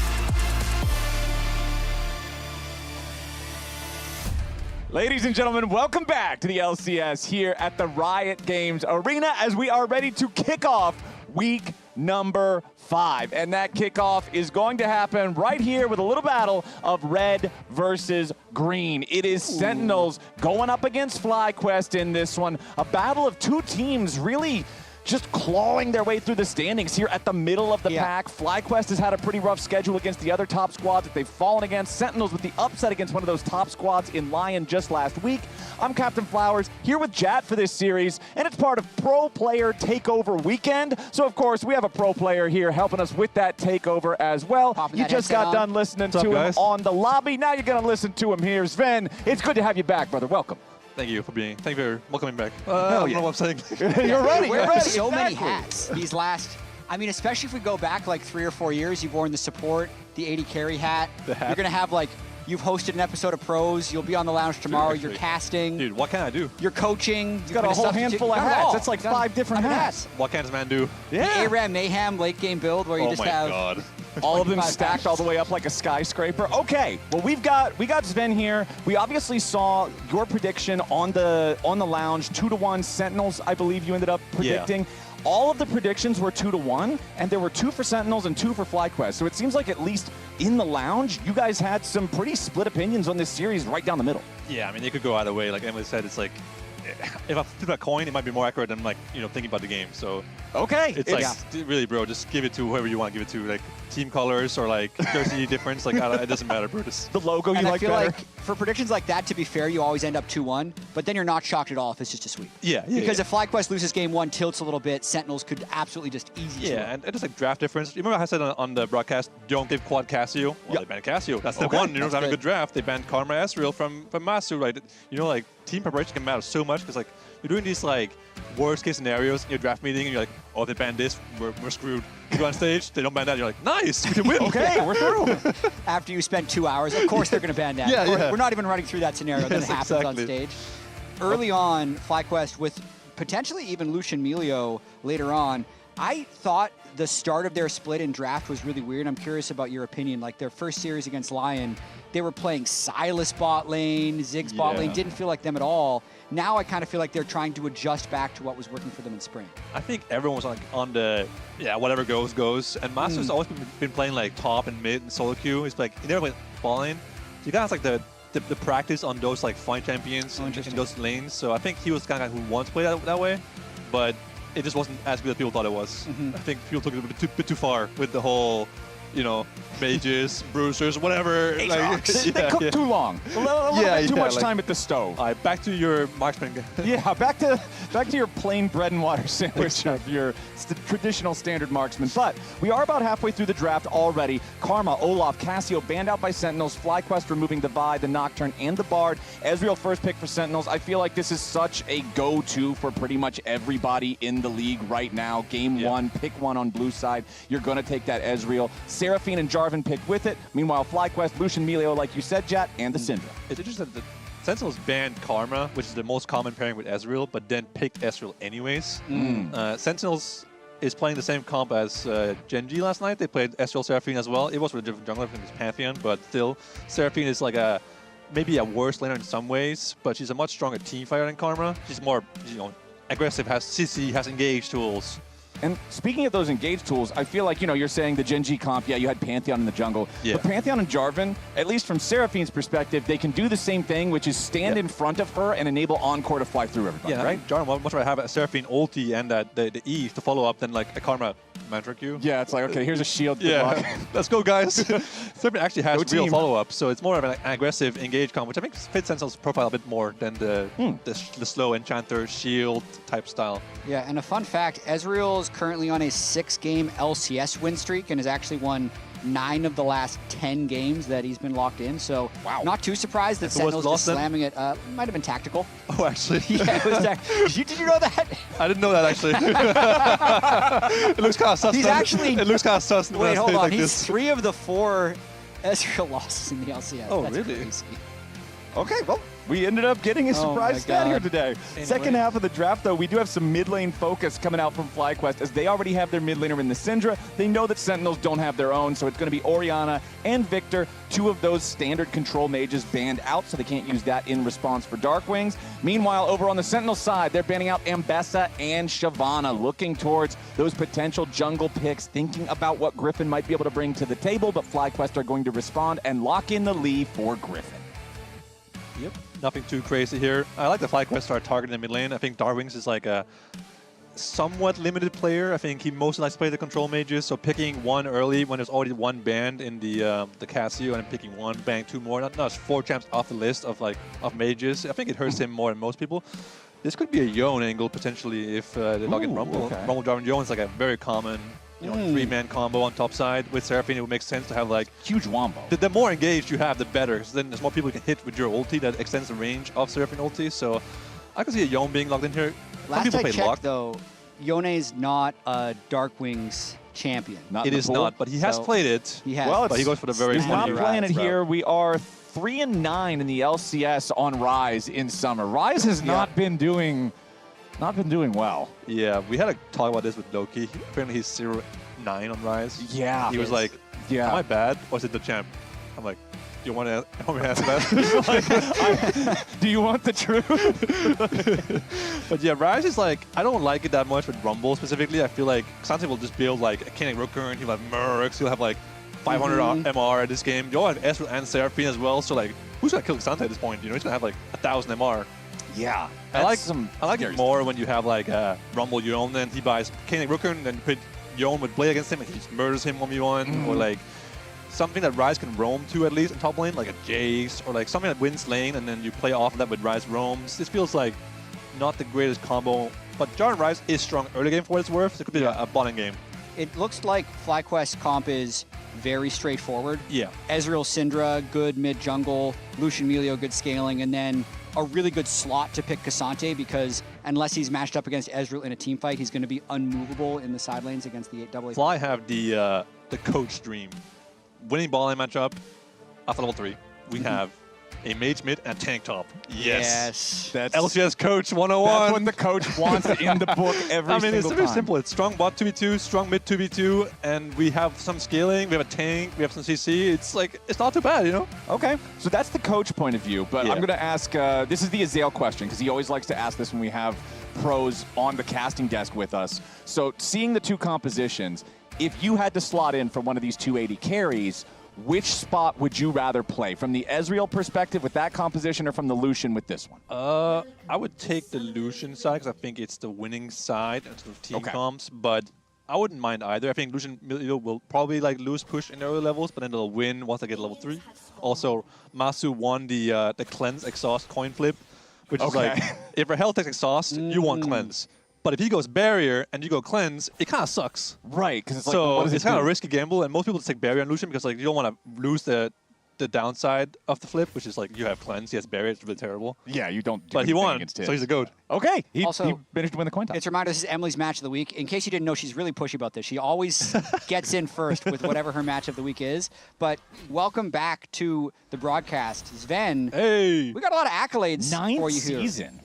Damn, that's impressive. 9th LCS season? Damn, I'm old. Yeah, 2018. That's one of the requirements for being on the casting desk. Most pentakills in LCS history? Yeah. Is that really true? You're number 6. You're 6 total pentakills. That's the goat. That's 30 kills. Apparently that's a lot of kills. from a lock-in tournament, but that still counts. I don't remember all of these. Anyways. We'll get the timestamps for Because you were too locked in. You were getting pentakills. You're not thinking about remembering the other. I thought that was good. Yeah. All right, well, as we're waiting for the action to really heat up here at the start of the game, we have a sideline interview ready to go with Golden Glue. Hello, right before, as we were watching this kind of bot 2v2, you said nice, that they just hit level 2 first. Congratulations. What are you looking for specifically from the 2v2 or just overall with your draft? Yeah, so our bot lane, we picked Ezreal Seraphine, so it's a pretty strong lane into Lucian Melio, so we're looking for like an early advantage. They should have early prio, and I think Jarvan's also, Jarvan Lee Sin is kind of a match jungler, but I think in general their team comp, they kind of have to ball comp more, where we have Rise, so we can play side lane a bit more. Yeah, I'm expecting us to have like a bit of early lead with our side lanes, and yeah, see how we team fight. And then you talked previously about draft archetypes and like how your team likes to play. I feel like this draft kind of fits it, right? With kind of some comfort champs. However, you guys are also known into getting into some early deficits. So like, how have you been working on that with the team? Yeah, I mean, I think it's tough because I feel like us as a team, whenever we focus on our early game, we do improve it. And then our Baron 20-minute post, like we just play awful. So it kind of just feels like we're pretty bad at like maintaining what we worked on previously. But you know, we do our best to just try to focus on whatever the biggest hole is in our gameplay at that moment. So if you had to fix one, it's definitely the latter one though, right? Because you guys are known for your comeback victories. Yeah. I mean, typically it's the early game, but the problem is if we focus on the early game, then sometimes we like can't come back, right? So it definitely, yeah. And then congratulations, you've now become an emote in Twitch chat. One of your coach reacts, yeah. Oh, really? I didn't know that. I need to see it. Chat, spam it for me. I need to see it. All right, and with that, we'll toss it back to casters. Thank you so much, Grayson. I do think Golden Glue has some of the best reactions from the coach cam. Whether something good is happening for Sentinels or something not so good, he's very clearly very emotionally invested in his squad. Hambach wants to try to step up here, potentially challenge for the big chicken, but he throws the flag. It doesn't get it. Not really a whole lot to do here, as both of our junglers just continue along on their pathing. They've already made their first recalls, as you can see. Also, Gakgos went back and shopped after doing that little bit of proxy farming early on here in the top lane. Griffin's going to show up as Gakgos does have this wave in a spot where he could be relatively easily gankable, and they want to make sure that Griffin is ready if Hambach arrives. Yeah, nothing too crazy in this early game so far. Gakgos got the proxy off, which many people like this matchup because you can get a free base and get a free magic mantle against the Rumble, and you see both have TP. But already one base on Gakgos here makes him very comfortable in the matchup here. Otherwise, not much to say. I mean, I think Sentinels got pushed out of ball lane and forced to get a pretty bad base. They only got the tier on Ezreal. They didn't get, you know, normally on Ezreal you want tier and glowing mode. It gives you like the 5 jack stats, which is kind of like your early game power. Oh yeah, just a little bit. You get like 6 AD and 6 haste from it. Master got 2 longswords, which is a much better buy. So Fly's gonna have bot prior for this next couple minutes here, because this matchup bot is like winning for Luciemilio once you get one base off, and they have that one base now, so. It's interesting, Rahel didn't take Jack of all trades. He's got boots and biscuits. Well, then you don't need the glowing mode. So he doesn't need the mode. All right, glowing mode, we can leave that in the shop. 5 ability haste, doesn't matter. Biscuits, don't really care that much about it. Oh, we have boots and triple tonic. Oh, sorry, triple tonic, not yeah, biscuits. Yeah. I was gonna say, biscuits are kind of outdated these days. But the boots, the cookies are stale. Not bad. You get the Triforce frags faster. Hang on. Okay, Masu already going to go ahead, pop the cleanse in the trade down here. Both junglers hanging around. Hambach and Griffin looking for the opportunity to maybe make something happen. Hambach is going to go pretty far forward here into the tri-brush. Potential wraparound angle as Masu and Cryogen both get themselves back. Both junglers trying to do the 530 smite technology. Where you save the Gromp for 530. And if you get it, your smite can be upgraded. Nice secure there, though, by Griffin. Did it look like Hambach was trying to threaten the 530 smite steal, so Griffin smote early, also didn't get it because he didn't wait until 530. Oh, 2 fights at the same time as Gakgos is getting cooked up here in the top lane. Griffin down to half HP, getting away from his own jungle as Sentinels is sending a 4-man potential invade to try to collapse onto that Lee Sin. Impact going to continue chasing Gakgos further out, but he has to respect his positioning relative to the terrain. He doesn't want to give Gakgos a good angle here for the all-out, as you're going to see Huhi making his way back down into the bottom lane, regrouping with Rahel at the same time. Gakgos still losing out on these trades overall, but not a ton of damage. Again, what you were talking about earlier, Sven, is only that much more extreme now with the Negatron cloak fully completed. The magic resist makes it much easier to shrug off some of this damage. Griffin is looking for the angle here, but he's spotted on vision from Sentinels. Should know it at least. Yeah, you would give it hope. The control board is right there. It does tell you in game you're on the Fade Light when you're on it, so you should know. You should. If you don't know, we have bigger problems. Yeah, but Hambach got the Buckrap, which gave him level 6 off his Krogs. So no Drake has been started so far. He was afraid of his top jungle being taken by Griffin, so defend that. So maybe won't see much action until potentially a grub fight in this game, a grub swap perhaps. Who wants a slow game more, Sentinels or FlyQuest? I feel like FlyQuest should be happier. I think their 5v5 is stronger.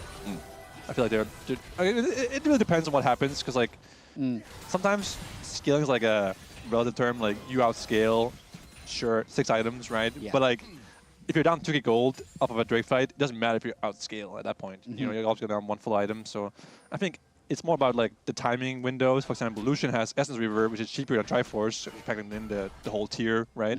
So you got to play off that power spike when you have Essence Reaver, while Ezreal is much stronger when he has Triforce and Manamune, because Essence Reaver, Navori is like kind of trash items. They're like kind of useless. So another time you win on Ezreal, it's about using those windows to push as much as you can. And FlyQuest are putting their ball in the top lane here, so they want the grubs in this game, obviously. Sentinels could contest it and fight, or they could just say, you know, screw it, we'll give it up, we will rumble top wave, and we'll go Drake instead. Well, that's kind of what Rumble is good for anyway. Yeah, they do have they've got the Rumble, obviously always going to be very powerful in these early to mid stages. Masu and Cryogen getting that wave shoved up exactly like you're talking about here with the lane swap. As 8 minutes hits the mark on the clock, and you can see, sure enough, Griffin is already in the grub pit looking to pick up that first one. Huhi with a good job interrupting the recall from Gakgos. So the FlyQuest top lane are now under pressure, has to get away from the Realm Warp. Gakgos creates enough space. Sentinels committed to that with the Realm Warp from the Rise, brought Hambach down here to the bottom lane as well. They wanted to make the move on Gakgos. They will force his flash to escape, but that's a lot of manpower committed for a summoner spell. So now what can FlyQuest get back on the other side of the map? They've already got all 3 grubs. They won't be able to find much more just yet, but Masu and Cryogen are managing to force Impact back away from the tier 1 turret. Yeah, looks like FlyQuest are getting more gold out of this in total, but the Drake typically does scale better than the grubs once you're out of laning phase. So we'll see if FlyQuest can find a way to overload the game, you know, put more people on one side, use the grubs, hit the towers, get more plates. But Impact's doing a good job here at canceling the recalls from FlyQuest ball lane. And I mean, even when we heard from Golden Glue and Emily, Golden Glue was talking about how, yeah, I think their comp has to ball comp more where we can play sides because we have Rise. But now Huhi's under a little bit of pressure. Griffin, Masu, and Cryogen looking to make the play. Sonic Wave, resonating strike. Good night. First blood for the Lee Sin. Griffin and FlyQuest are on the board. Support players just love canceling recalls in like as far away as possible. You know, they want to run into your nexus to cancel recalls. And Fly knew this. They called the jungler. Nope, no more recall cancels for you. And I think this is really huge for the game, for FlyQuest, because they kind of needed this, I think. They weren't winning this whole swap situation that hard, it felt like, but now they might. Okay, there's no kick available on Lee. Impact trying to outplay this one a little bit here. Cryogen takes the turret aggro. Impact staying alive for now, and Hambach arrives. The play from FlyQuest is botched. Cataclysm coming down, but a good flash from Griffin to avoid the AoE, avoid the damage, avoid the death. So even though Cryogen is knocking on death's door here, even though they do not get the dive, FlyQuest won't lose any men in the attempt. I just want to say, I thought Sentinels got Drake from this whole play earlier, but they actually used the timing to Realm Warp ball lane and try to dive Gakgos, and it failed, so they didn't even get Drake off of this. So Fly got a goal lead from this. They got the 3 grubs, and Drake is still on the map. And I think Masu might have his item spike here in base. He does have it right now, and I can guarantee you Rahel is not nowhere close to his Triforce, as he only has like the 2 components so far. So this is like FlyQuest's best timer to pressure now.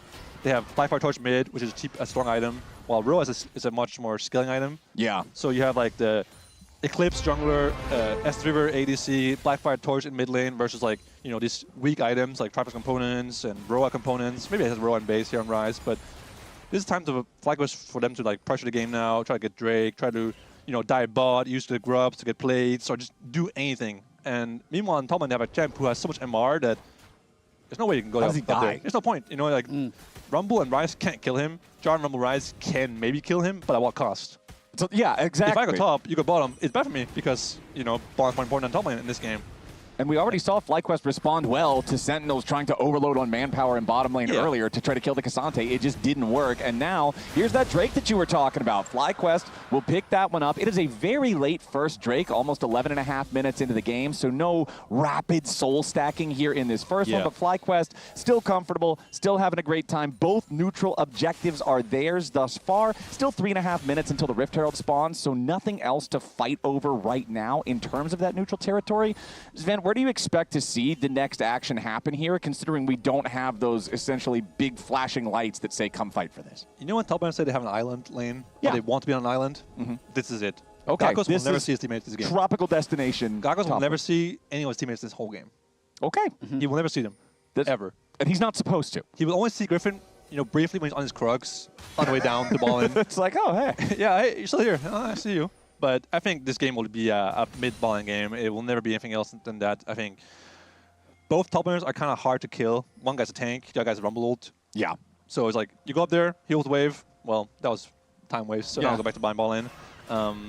And both bonds are just more important to play around than the top laners. So it's more about stopping Ryze from roaming by giving Syndra vision so she can fight Ryze. Because like, Ooh, nice kick coming out from Griffin. And again, Huhi is going to be your target. Cryogen and Griffin trying to put the damage in here, but Huhi with a nice sidestep avoids the sonic wave that would have taken him out. Griffin's got another one now, though. The encore flies through, but it will not be enough. Masu tanks up the turret to guarantee that Griffin is not going to get trapped in any CC under there, and FlyQuest make their move. They kill Huhi for a second time. Yeah, Rahel based for his Trinity Force, and as that happened...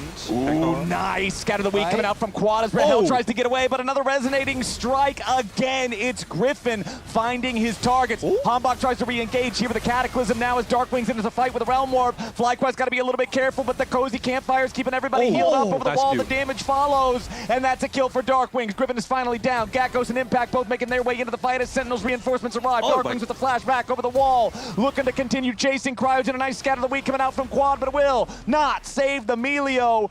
Cryogen is dead. It's just about who gets the kill, and Hambach throws the flag. He says, give me that. That's a lot of flashes used for one Melio. Yeah. That was a Rumble, a Ryze, and a Seraphine flashing for that Melio. Just that one little guy. They hate that Melio. They do not want him getting away. That felt personal almost. But yeah, nice first from FlyQuest, but I think they kind of stuck around a bit too long here. They should know that, you know, Rahel's coming back with his Triforce, and they don't really want to fight once they've used the kick and stuff. So I thought it was a good first play, punching that Rahel based and bought his item. I think they should just get out of here, to be honest. And then this play, I mean, Griffin is feeling really strong on his Eclipse Spike, but Quad had spent all the time to roam down, which I think made him want to keep committing. I mean, honestly, it was a good play by FlyQuest because Quad was here already from the last play, and the middle was already gone, so he's like, oh, I'll stay around and look for something. He finds Rahel, but then this fight just became bad because of the 3-man Jarvan ulti. I think Fly could have tried to run away, maybe TP'd earlier as well. Gakkos TP'd second. I think even here, right, they could have run away much earlier. I think they kind of stuck around way too long here, and they could have been I think killing the Ezreal and having your jungle die is worth it. But then just the extra death afterwards. But then staying around and giving extra kills over. I mean, honestly, support dying for 3 flashes on Rumble, Seraphine, and Ryze isn't even that bad. Right. You just have to get something out of flashes because that means that this Herald spawning in 10 seconds or this Drake spawning in 1 minute 20, they won't have those flashes up for that fight. So maybe Griffin will find a flash kick angle with his, he has flash advantage. He has a strong item buy here. He's going some sort of funny build here with a Steel Sigil and a Crystal. Yeah. It's like a half Death Dance, half Sinner's Guy, something like that. Yeah, we'll see what he actually ends up building. He does love Death Dance as an item, this guy. He always builds it every game. But he does have a Ruby in it, so... I mean, if you're at that in tempo, Death Dance is great, right? Yeah. Like, it's very powerful. But yeah, we'll see exactly how he wants to go with the items here as Hambach comes over the wall. Cryogen gets found out by Sentinels as they take out the enemy support. Hambach, nice exit there with the flag and drag to get back over the Cataclysm wall. Knock up Griffin in the process. That's 2 kills. One of them's the jungler right as the Herald is going to be the objective. It's a perfect execution for Sentinels. I think I'm yapping too much because I have no idea how he got there. He just showed up behind him. He was behind him somehow. How did he get there? Didn't know either. He just came out of nowhere, and all of a sudden your support is dead. Your jungler follows right after. That's Herald for free for Sentinels. Yeah. That's great. They can use it mid maybe before the Drake spawns, try to get control over this dragon. Essentially, he came out top lane, walked through top Tribrush where they had control, and then arrived with Ryze. The full wraparound? The full wraparound of the Rift Herald pit. Nice play by Hambach there. And this Herald could mean they could use it either to push top with the Ryze and give it to the dragon. I think they will give up the dragon here, it looks like. They're not trying to contest this dragon. On bot side, they'll trade towers and give over to the dragon. Use the Herald to get some more plates, maybe mid or top for this Ryze. Darkwing's playing Ryze without TP, of course, so he won't be cross-mapping to any place. He will be pushing side lane, like we talked about earlier, trying to get a lead for himself. How much? Okay, we're looking here, guys. No W him. Okay, we're looking Milio. Yeah. No Q on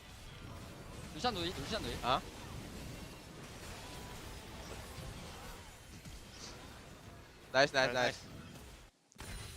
And Griffin dying at the end, flashing as the projectiles are in the air. That just adds insult to injury. That feels so much worse now because you were talking about, he's got flash kick. Yeah, it's like, flash kick, you can make the big play, you can win the game. Well, or you can flash like that. Yeah, or you can flash away from a projectile that's going to chase you, and then you're going to die. So feels really bad for FlyQuest there, but they do secure their second Drake of the game. So still stacking those. Gakos is going to acquire the second turret of the game here for FlyQuest as well. So despite the fact that Sentinels did get that pretty big win with the 2 kills plus the Herald, that's going to secure them only their first turret of the game. The gold still very close between the two, just about 500 separating Sentinels and FlyQuest. Yeah, I think Fly had a lead early, but that one play we just saw on the Herald really got Sentinels back in the game. So good Herald usage there, getting mid tower, opening the game up. It's good for them always. Mid tower is like the best tower in the game to have because it gives your bonds much more safety on mid wave. You know, 80 carries love dying on mid wave, and mid tower being up. egoing on mid wave right now. How do you feel at this stage in the game? Because he's on 2 items, even though you said they're kind of baby 2 items, but it's still before Rahel has the mana immune. I mean, 2 items beat 1 item always, no matter what items they are, basically. But Rahel might just have his mana immune. He does have it. And once it upgrades to the mirror mana is when he'll be much stronger. We'll switch back. But anyways, I think Lucian Emilio is just a very strong mid-prio ball-in combo, while Seraphine is much more of a team fighter. Obviously, Emilio can cleanse the Seraphine ulti, so it's like, you know, not too bad there either. But I think once his upgrades, he's much stronger in a team fight damage-wise.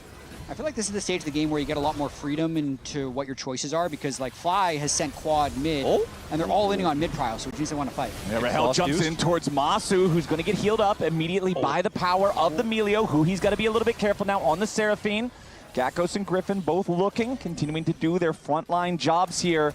And keep in mind, Rahel did have about 348 stacks on his Manamune before the fight began, so Muramana should be fully evolved now. Okay. And there it is. The Muramana's blade is sharp, and Rahel cuts down Masu. I think he was basically on the ward right there, but quad. Ooh, he with the flash away. Otherwise, could have found himself knocked out by Quad's ulti as Hambok goes in, goes over the wall there with a blast cone, and he's ready for the full engage onto Griffin, and Rahel can easily follow it up with the auto attack DPS. Sentinels getting even more for free and more piles on top of more as bottom lane Darkwings is left alone to claim the tier 1 turret. The enemy jungler's dead, so Hambok is going to steal away the entire red side jungle. Everything is crumbling for FlyQuest. It's actually insane how much this turns. So literally as he hits the power spike, Masu on half health recalls on a dying ward. But this is also after FlyQuest had committed all 5 people for mid-prio and still lost it. Yeah, that's the power spike we talked about earlier. Boom. And then dying afterwards while your mid lane moved, meaning that Ryze gets your bot tower while you're moving. Disaster for So literally FlyQuest. gold was even when FlyQuest sent 5 people mid lane. Yeah. And then after this sequence, it is a 2,000 gold lead opened up for Sentinels, and they're fighting again. Yep, we're already back to live as FlyQuest could be in a little bit more danger, but Hambok is the first to die. Griffin is low, but he is not dead. Gakos coming in through the side, looking for the angle here onto Rahel. Gakos going unstoppable, but the Pathmaker, he picks the wrong direction, chases the Ezreal further towards the left. Rahel with the shift over to the right gets away.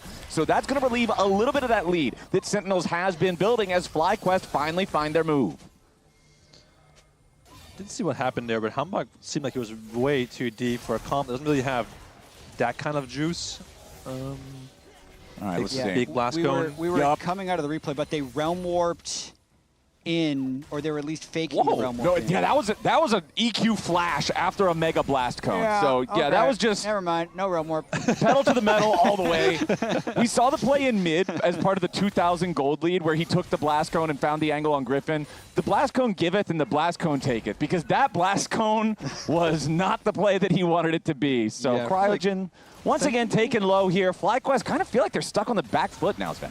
Yeah, I think Sentinels would much rather play these fights with number advantage, where they have Ryze coming first with, like, you know, Ryze has prior on side lane against Syndra. He has 2 items. He has Merc. He's hard to kill for Syndra. He wants to, like, push the wave and then move, not move and be 5v5 standoff with Syndra, 'cause that's why she's strong, right? So I think Sentinels took a bad fight there. I think also he chose the Lucian as his target, when going on Snow would probably be better for him. What do you think of this choice? Because it does feel like FlyQuest is just really grouping, trying to prioritize this sole point, but I think that's both the only sides hope. are pushed for That's the only hope, I think, to be honest, at this point in the game. So I like it for FlyQuest. TP in from Impact. Okay, Sentinels ready to try to challenge. Dragon down to half HP. Impact with the teleport shield ready to go. Darkwing's dropping the Realm Warp, but does not hop inside the circle. Battle line still being maintained. Gakko stepping forward there with the third in Tofo strike. Scout of the Week follows it up, but the damage does not. Equalizer comes down, separates FlyQuest away from the Drake. Now Gakko's is going to get cooked. He nearly dies, and Impact gets the finish with the damage over time. FlyQuest now running in a 4 versus 5. Sentinels looking to chase a little bit further with the Rune Prison. Locks up Griffin. Darkwings gets another kill as FlyQuest continues to run. Sentinels will take the Drake, stop the stack, get the kills, and turn their eyes now towards what they can take next. It looks like that'll be Baron as they demand an answer from an ailing FlyQuest. They've only got 3 men to try to stop this. Quad firing some projectiles over the wall, but FlyQuest will quickly realize there is nothing they can do. It's another massive sequence from Sentinels. Nice team fight from Sentinels. They pushed them off slowly off the objective and then just took it from them like it was, you know, like nothing. Like, Funny. It was nothing. I'm just thinking, Gakko's couldn't find any type of engage. They have no flank, and then it's kind of the Ezreal Seraphine seems like it's just giving them the better eye contact fight. It doesn't feel like the Syndra is able to do much with how cautious he has to play here. Rise flank on the side. There's not really many people that can do anything. We see the Syndra stun there. Doesn't really do anything. There's just much more range on Sentinels. Lucian has good range in mid lane, but in a jungle fight like this, you can't really, like, you know, take the space at this point in the game. He's like so weak compared to Ezreal.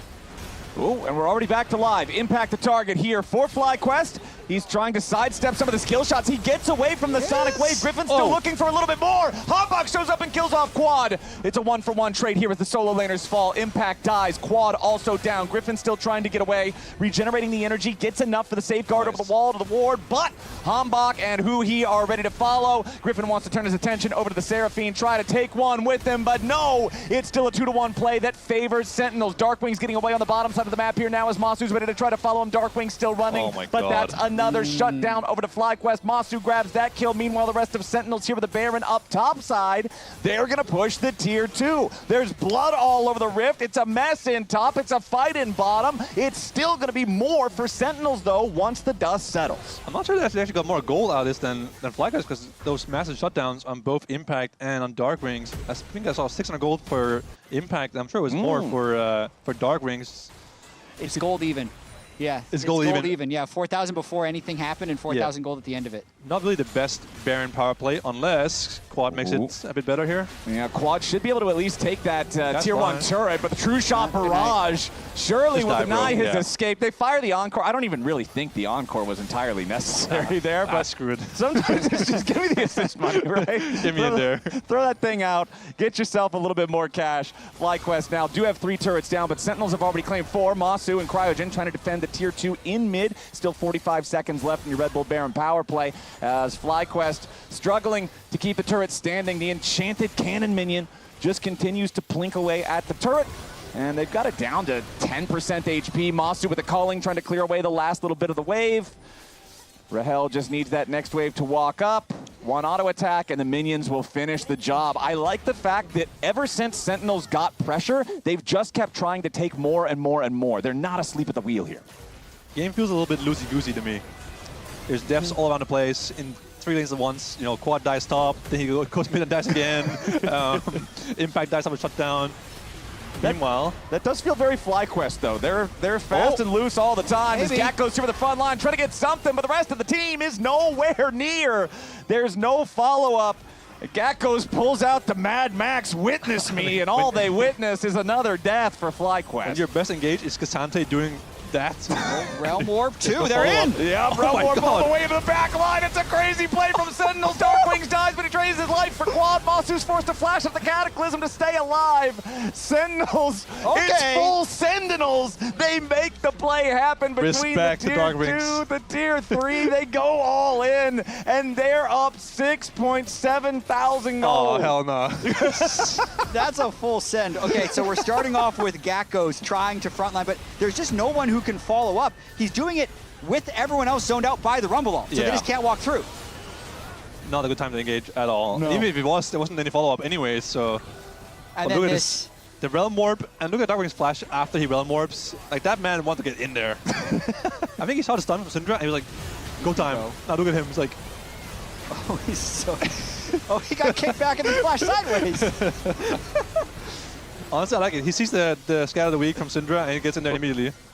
Have there been any replays where we come back and we're not fighting again? It's just more fighting once more as Sentinels, they do have control over the Rift. They do have their 6,000 gold lead. It's time for the next Drake to spawn. If Drake stacking wasn't the only way to win earlier for FlyQuest, it definitely is now. They have to try to hit Soul Point to have any sort of pressure in this game, but Sentinels still with total control over the area. FlyQuest still trying to approach. Gat goes here in the front, loses half his HP for free, and the equalizer guarantees he's out of there. Masu singing the same song as Rahel just continues chasing for a little bit more. The Realm Warp means Cryogen's not getting away, but they don't want the guaranteed thing. They want the extra points. Griffin and Quad both still escaping for now as Cryo dies. Griffin still your target. Darkwing's closing distance, manages to hit the overload. Griffin with the flash away. Impact with the flash follow. He's all the way in the enemy base. He does not give a damn. Griffin and Quad both still live to walk back to the fountain, but that's still 15 seconds on Masu, 20 seconds on Gakko. Sentinels kicking in the front door. I mean, they're just relentless. They're chasing them through. The Drake is still up. All they're doing is realm warping in for more and more kills. But the 5v5 fights, Sven, just don't even look close. Nah, there's just there's nothing unlike us. There's no engaged, no follow-up if it's engaged. There's no range advantage. There's just nothing there. So where did it fall apart? Because in draft, we're like, perfect coach draft. They got the winning bot, winning mid-jungle, tank top. Well, I hate to admit it, but sometimes it's the player's fault. Yeah. We see Syndra. I have double W here. Ult in pen on me. Yeah. He dash. 나 이거 루시안 보고 싶어. I will take. 루시안 dead. Mid wave. I can chase. Can you chase? You love to see it. We're back to live, and there's no fight. It's just guys running towards waves. I like the concept of Sentinel. It's very calm and clean. Nothing. Yeah. No one's screaming anything. No one's like doing anything funny, like target calling. It's just no wasted space. Yep. Yeah. Just good, clean comms. Okay. Yeah. Sounds good. Works for me. Total gold here coming up, and it's Rahel way out in front. The richest man on FlyQuest is still poorer than Sentinel's jungler. That's how you know the game is not going the right way for the boys in green. I mean, Hombach's pretty fed. He is pretty fed. 5-1 and 11, 16 out of 17 participation in kills here in this first game. Just about 30 minutes on the clock. 2 dragons to 2. Any sort of stacking dream is dead. Baron is live on the map, but I don't think Sentinels are really concerned about killing anything that's not an enemy player. They have bloodthirst in their eyes this whole game long. They are setting up here in the enemy red buff jungle. Mostly just setting a trap, seeing if FlyQuest will walk a little bit too close, sweeping through all the vision. Of course, we have God vision, so we know that there's nothing around here for FlyQuest. As again, it's Sentinels going in for the engage, but a nice potential catch there onto Darkwings, who uses the stasis, keeping himself alive for now. Archangel's shield allows him to survive as Griffin gets away over the wall, but Darkwings ends up going on a killing spree. Scatter the weak, buying a little bit more time as Rahel goes forward. Impact trying to chase a little bit further. He has no flash because of the previous use chasing into the enemy base, so Sentinels will not grab anymore, but yet again, it's an objective on the map, and Griffin is the kill that Sentinels acquire. That is 3, maybe 4 times this game that Sentinels have secured an objective because they managed to snipe down Griffin, and FlyQuest can't contest. I think there's nothing they can do anymore, to be honest. I hate saying it's lost, but hey, it's lost. Sometimes a game is lost. We can't engage, we can't poke, we can't side lane. Do we outscale? I mean, not really.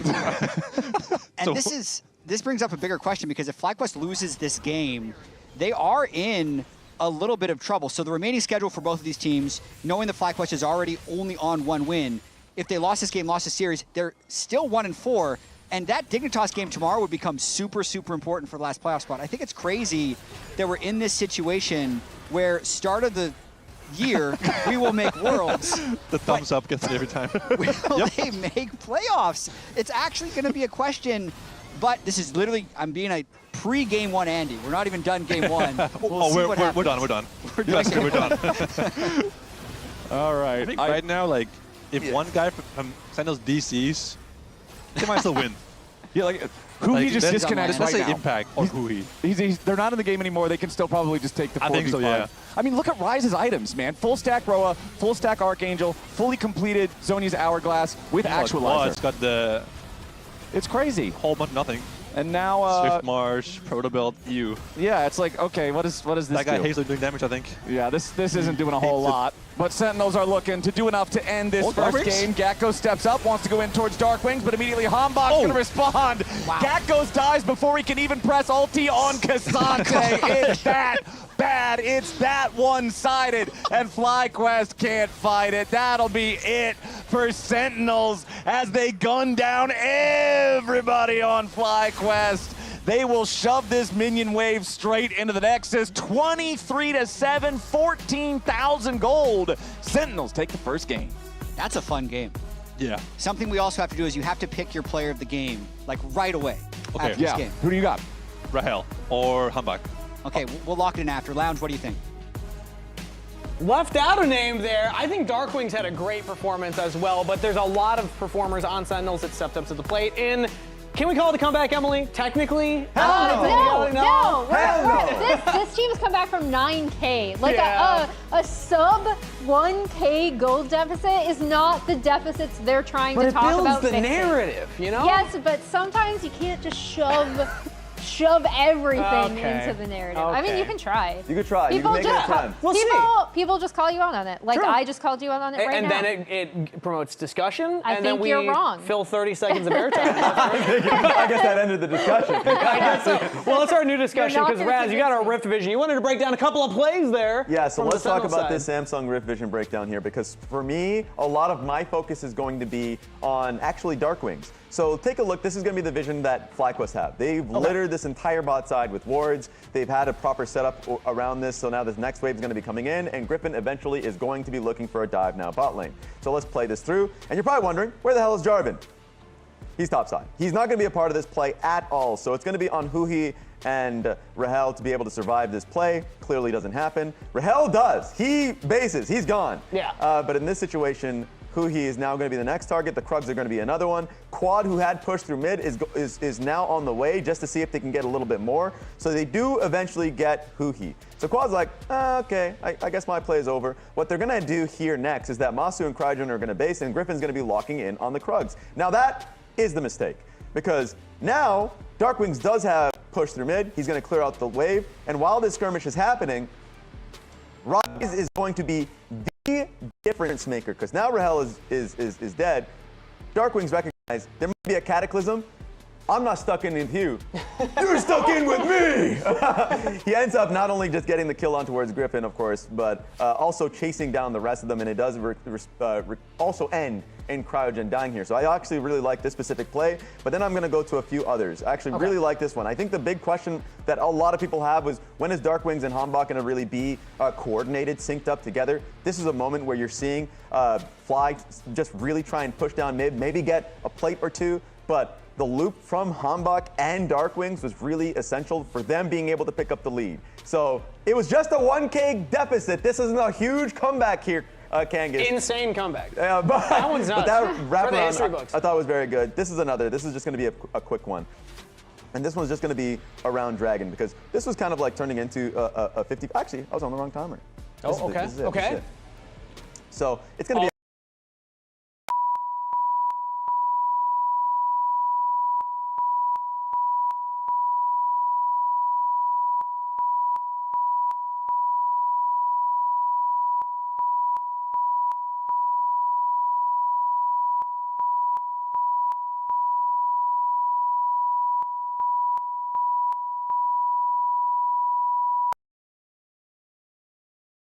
From Darkwings in particular, as I walk back, just like talking about how he was able to do so much in the early game to be able to get the, I guess, the lead going for them. Yeah, I love that you pointed out the run warp into the J4 ult, because that was one of my favorite plays. However, we have a little tiebreaker that we need some help with, because the player of the game currently is a tie between Hambach and Darkwings. So we need chat to vote once again. Hambach takes it. Okay. Understandable. A reminder that you can only vote for one of these players. Yeah. So obviously, appreciate the other votes. We gotta throw They out don't all the count. Rahel votes. Yeah, That he also had a really good game. Understandable. Right? I think that's one of two things. First off, Sven said Hambach, so of course all Twitch chat's just going to jump on that as well. But also the legitimate one is that who do you give the credit to? The one doing all the damage from Rise perspective, or the J4 that's finding those engages? Like you said, Raz, it's Hambach kind of leading the charge. Even even on a lot of those plays that I was talking about, Hambach was the one that was there initially for the Krugs, that was there following down on the wraparound mid, and then later on in the game had ridiculous cataclysms. So I think it's fair to go for Hambach 100%. Fair enough. Yep. Same. There we go. All right, cool. Well, with that said, during LCS Summer Split, that's right, you at home could win a trip to a League of Legends event. Save your MasterCard as your card on file and make a purchase from the in-client store for a chance to win. As we head to break, here's a look at our latest episode of Missing Ping, out now on the LCS YouTube channel. This is Missing Ping, a League of Legends challenge show where professional gamers try and solve problems that shouldn't exist that they've never seen before. The challenge is simple. Read the note, hop into game, and try and solve whatever is put in front of you as efficiently and creatively as you can. Which pro will push the limits of their league IQ, and who's getting hit with the ping? Let's find out. All right. Go ahead and read your note, man. Hit the longest snipe. Place a training dummy anywhere on the map. Without using global, deal at least 1 damage to that training dummy from as far away as you possibly can. Ziggs, Lux, Caitlyn, Rumble, and Nami ults are not allowed. You may not look anything up. The player who hits the dummy from the furthest away wins. I have to snipe someone. A training dummy. Okay. Training dummy? From as far as possible. 나 팀 어때? 팀호공. 팀호공은 그냥 개멀리서 그냥 궁으로 아니 가만히 서서 날려야 되는 거지 계속. 아니, 계속 안 날려도 되는데, 그러니까 최대한 멀리서 맞추면 맞출수록 좋은 거. Yeah, I won this challenge. 간다.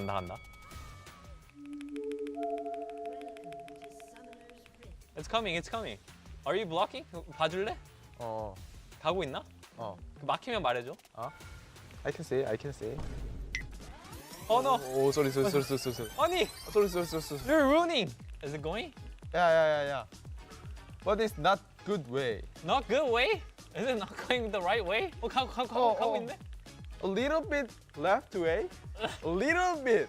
Yeah. That way. Yeah, hit. I did it. Hit. Pretty easy, like. Brain gap.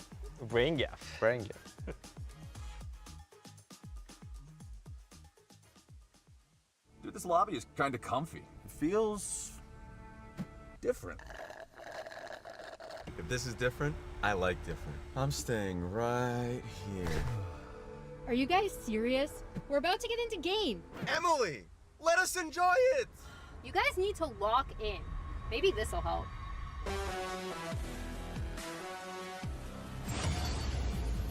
Oh no, not already.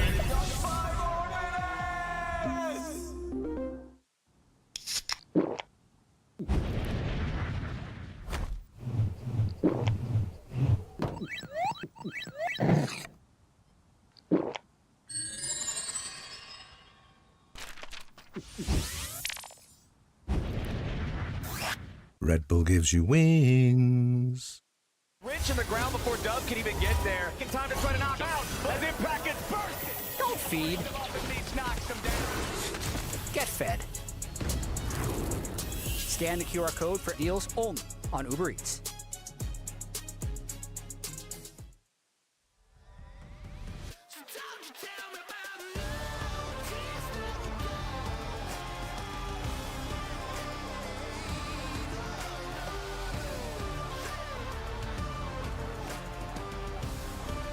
Ace taken on my W. Okay.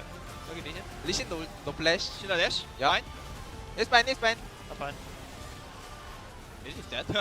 Listen, no play. Yeah. They're all low. On the next wave, I think we can kind of step up and then we burn their Ice spells. Yeah, I can look Rise Oh, ulti no, with you want Jarvan. Isaac, you have this. I wanna look like you should go. when Syndra use Q. Then you can look. look, You can look. Go. Syndra dead. Lucian 노플. 야 노플이야. 나이스.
Ladies and gentlemen, welcome back to the LCS. It's week 5 here at the Riot Games Arena, and we are kicking off our pro player takeover weekend with Sentinels versus FlyQuest. We got Sven here not just for one game, as per usual when we have pro guests. Oh no, it's pro player takeover. That means we got you for the whole series. It starts now. Yeah, we're ready to go.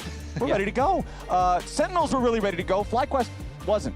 You even talked about how they had kind of the coach's dream draft in game number 1, but that dream became a nightmare, my friend. Because you still have to play the game afterwards. Ooh, yeah. I love living draft, but sometimes the players do lose the game.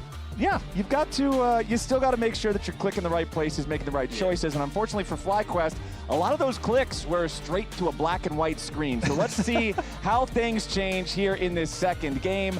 FlyQuest has elected for first pick. Sentinels have elected for blue side. We're into the bans as Sentinels again paying respect towards Quad's Cassiopeia, while Bard and Vi remain the bans on FlyQuest. Good call out. They're not going to give Quad Cassio this entire time. But we got to wonder how frustrated and tilted FlyQuest is going to be, because fun fact, depending on who you are, FlyQuest has only swept or been swept this split.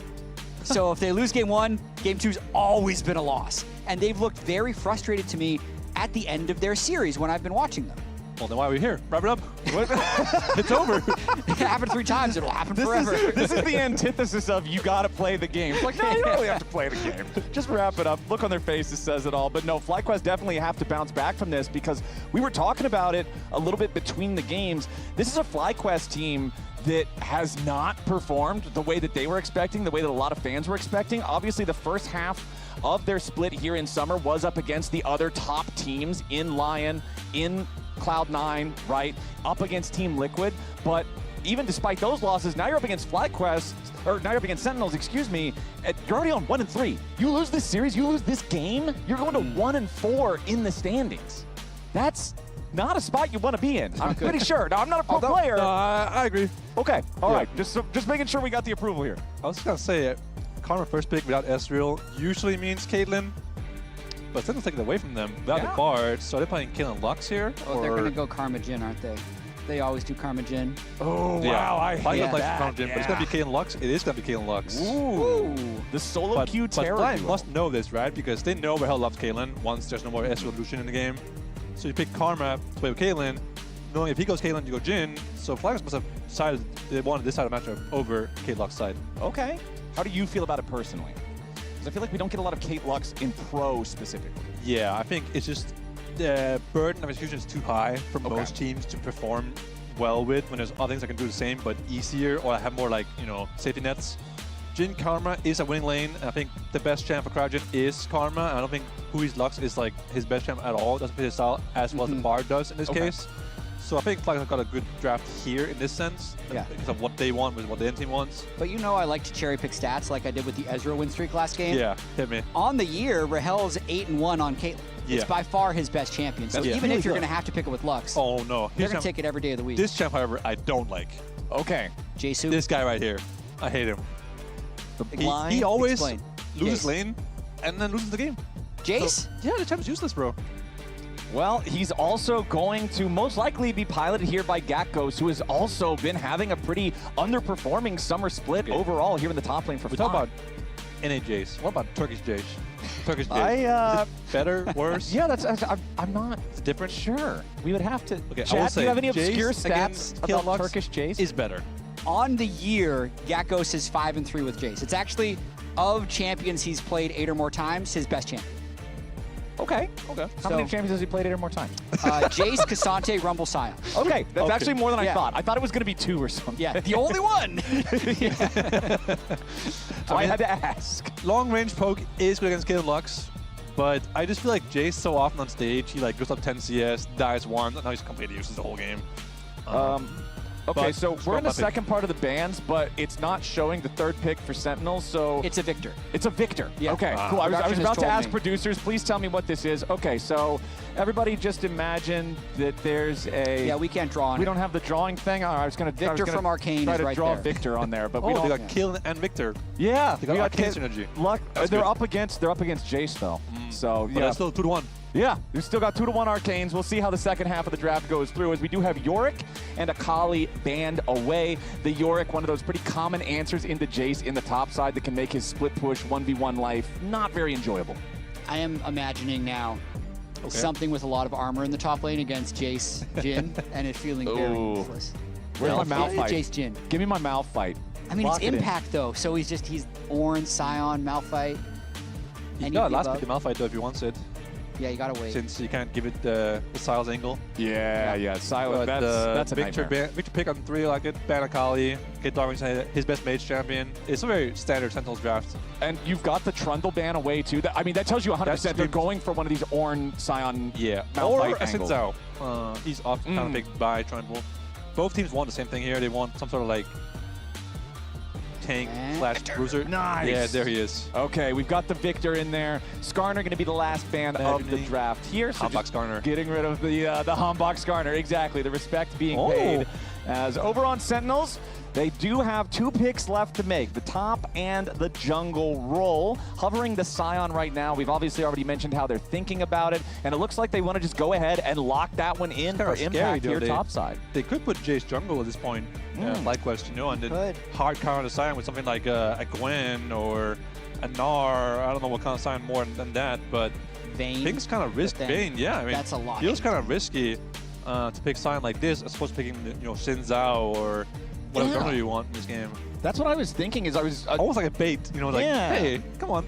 Generally, when you've got last pick, I want to see last pick be used for something that's explicitly a counter pick versus like a jungler. But okay, we are going to get Azir for FlyQuest here in the mid lane. So if you want to talk about being able to chew through those tanks there on the front line, Azir certainly has better frontline damage than a lot of AP carries in mid lane do. Yeah, there's this new build for us here. He goes press the attack, and he goes like Dusk and Dawn, and he procs it with like 2 autos, thanks to the double proc. Dusk and Dawn applies on effect twice, so he's kind of back now. Got some small buffs as well. Let's see if it's going to be Jace top. It is going to be Jace top. Okay. I mean, no one wants Jace, Karma, Jhin as bot side. That's like the no CC, no tank, no gank. Like, what does this do, right? All we do is throw spells and hope we win the game. No tank. No tank, no gank, no nothing. We just have winning lane and some poke Shoot or whatever. some crap from across the screen and hope it hits. Hope it hits. Hope we win that way. So it's going to be Pantheon. So I'm imagining a Sinzao coming up here, or some sort of like tank, Bruiser, Sejuani, Sinzao. There is no way to ever kill Sion without Quad being there. Oh, don't worry, Master got this. Like, Jin's got this. Yeah, for sure. Surely he'll buy Yumus and Fire Cannon, he will want to. Yeah, Mosquito Jhin. Just give them enough malaria and Sion will die. I need to get your opinion on Mosquito Jhin, because people talk about it all the time, but people keep picking it. And then I also like checked the solo queue and the pro play win rates, and Mosquito Jhin is actually not that much worse. It just looks so much worse when it is a solo Mosquito. queue, there's no tanks. Yeah, everybody plays carry. Yeah, and you always have like 3 carries in your team in jungle, mid on top, so it's like fine. But I mean, I've always liked buying full crit on Jhin, starting with like Stormrazor or like Hex Optics or something that gives crit, Collector even. Yeah. So that you have full crit on 3 to 4 items. But Yumus is just a much better power spike, better build path, so I think he will definitely go Yumus in this game. Also has like niche effects like dodge Bartle with it, or like dodge a Lux Q or something with the move speed on the Yumus, so it makes sense. What would you define as Mosquito Jhin? Is it Ghostblade into Rapid Fire and that's it? I definitely think Yumus into Fire Cannon is the most Mosquito you can get. But then the third item, like when the third item is somehow you have like Stormrazor, Ghostblade, Rapid Fire with no IE. I've never liked the Stormrazor third, because I feel like then you delay both Infinity Edge and Lord Dominic's, or more reminder, whichever one you need. And that means feel like you're doing no damage, right?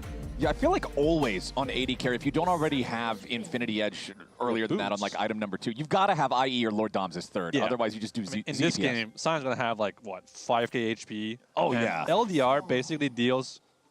Hang on, might be a smack here. Impact's here. Ooh, I like Up the fact that Impact is waiting to walk up into the brush, so he's not spotted by the ward. Masu and Cryogen are going to step forward.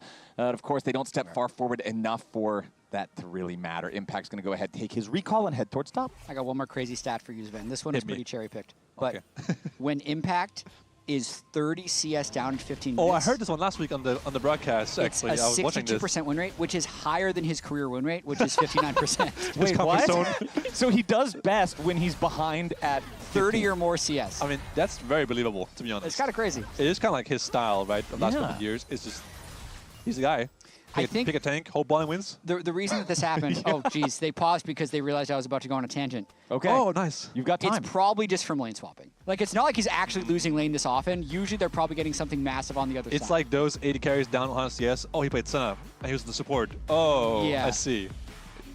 Because he had so many more of these games where he's down 30 CS than like anybody else.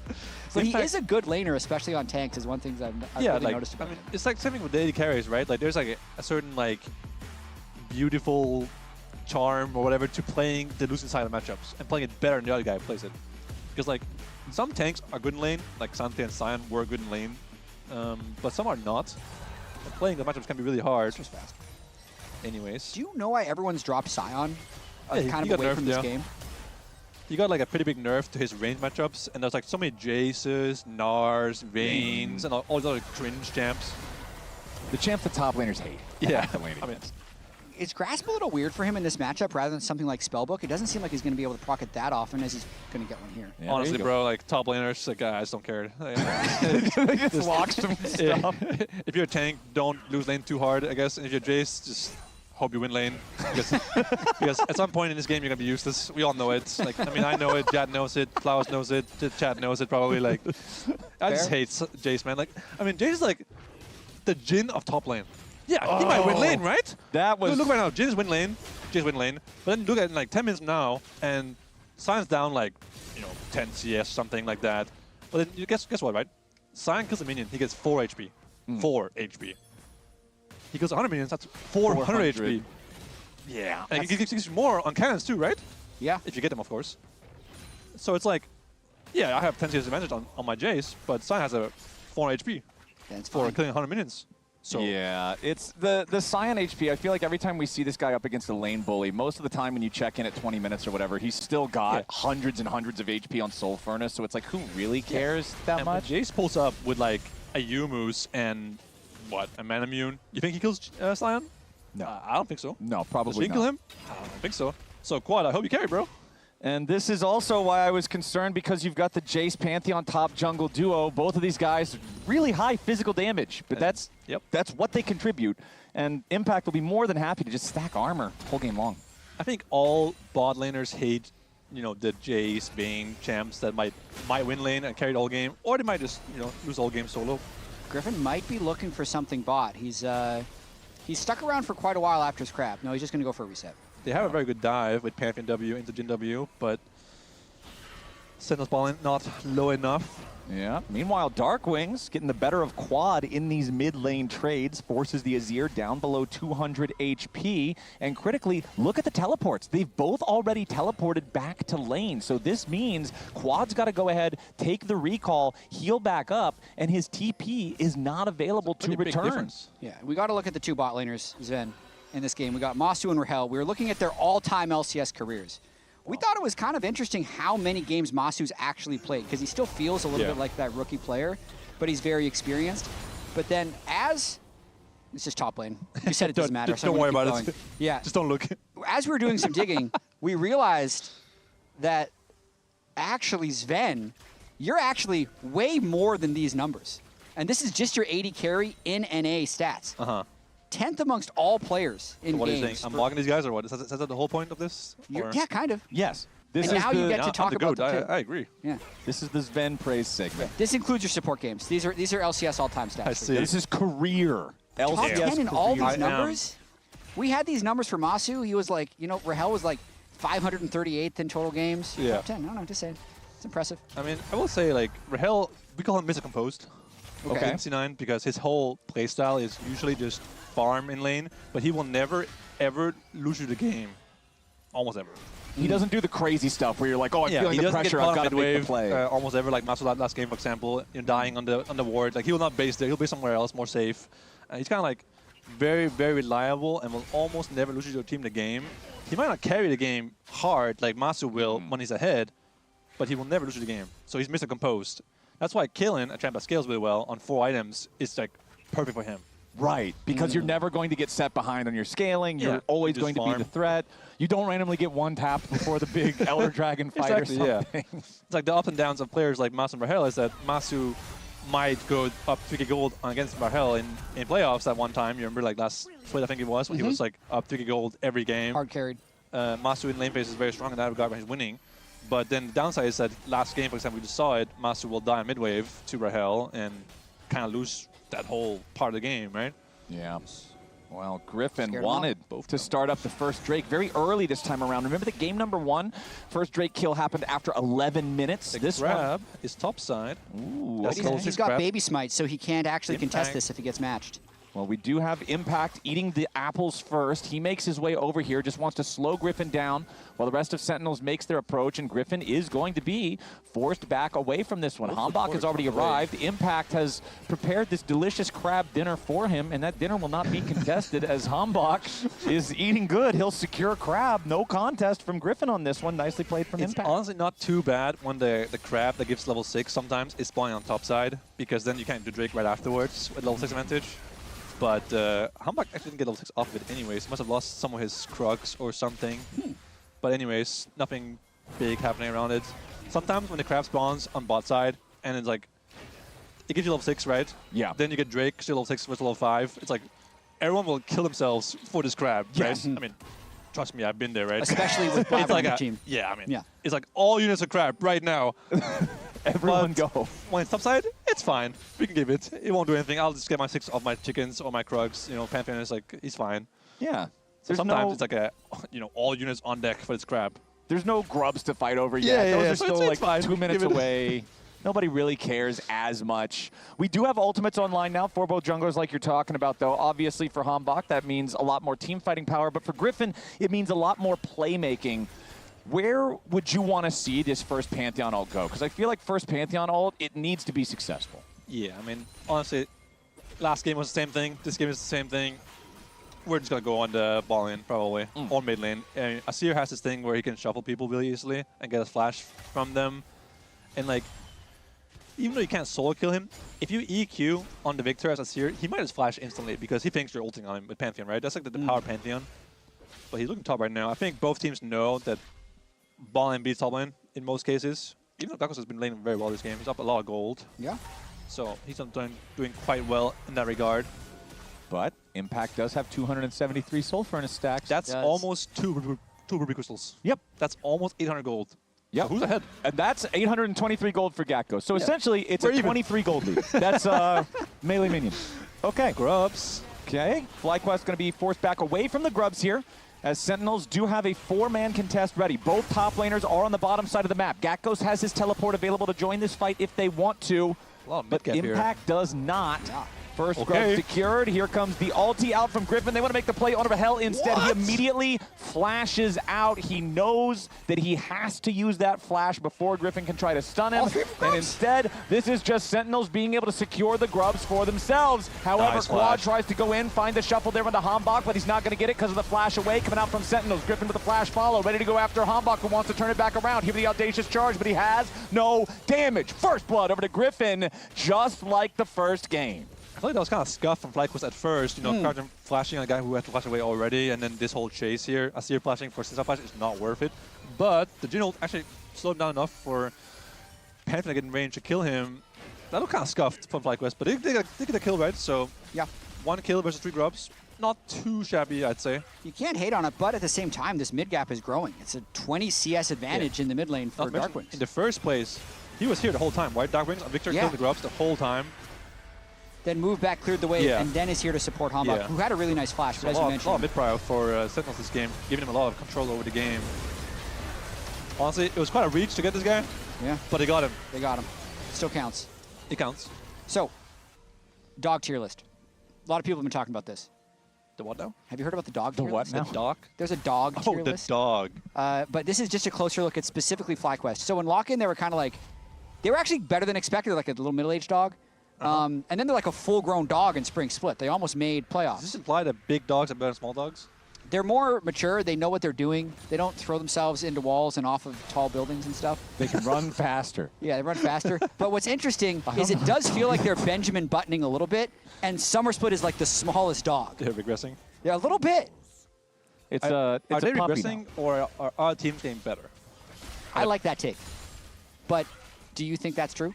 I think some teams are getting better, while some teams staying the same. I think TL, for example, improved a lot from like the first split to now. Yeah, the TL glow up has kind of been insane. Yeah. They went to MSI. They had really good performances against every team not named T1, and even some of those T1 games were very close. I mean, honestly, like for a going while. to MSI and having your whole play-in stage decided by, can you beat T1? It's Yeah, like, I was so mad. I was so mad that they it's did just messed that. up. Like, when I was first looking at it, I was like, okay, so TL's gone. You know, they're gonna be in play-ins. Let's see, it's 2 teams out, right? No, it's only 1 team out, and the reigning triple world champions are the team that's in there against. it's just messed up. Yeah, I'm like, okay, this is certainly a way to do it, but ultimately, TL still, I think, had a good showing given the circumstances. definitely. They clearly have learned a lot. They're working together really well as a team, so I'd agree that they've definitely stepped up. But for FlyQuest, it feels like we're just not getting what we were promised. We joke a little bit about the think card quote with the haha funny thumbs up emoji, but this was a team that from the very start of the year was talking about how, yeah, we had to do a big roster revamp. We're not planning on being great immediately, but we want to ramp up over the year and make it to Worlds, and now you're 1 game away from being 1-4. Yeah. You're 1 game away from fighting for Dignitas. I mean, that for was last my playoff spot. This was my pitch. We were talking during the break about how I'm really excited for. Hang on. Oh my God. Double Wow, binding. okay, there's the follow-up. I was going to say, wow, that was a big laser for no damage whatsoever, but the follow-up immediately from Rahel with the sniper rifle manages to put the fear in FlyQuest a little bit here, forces Cryogen and Masu back away. It's good enough, though. They got the Drake as well. Now they cancel recalls. They get... Ooh, another nice binding. Lucent Singularity's not going to get the follow-up. Getting plates the whole time for Rahel here. Mr. Compose up in CS now. Canceling the recalls. So composed. Getting plates. Hey, they get plates. They got grubs. They got first Drake.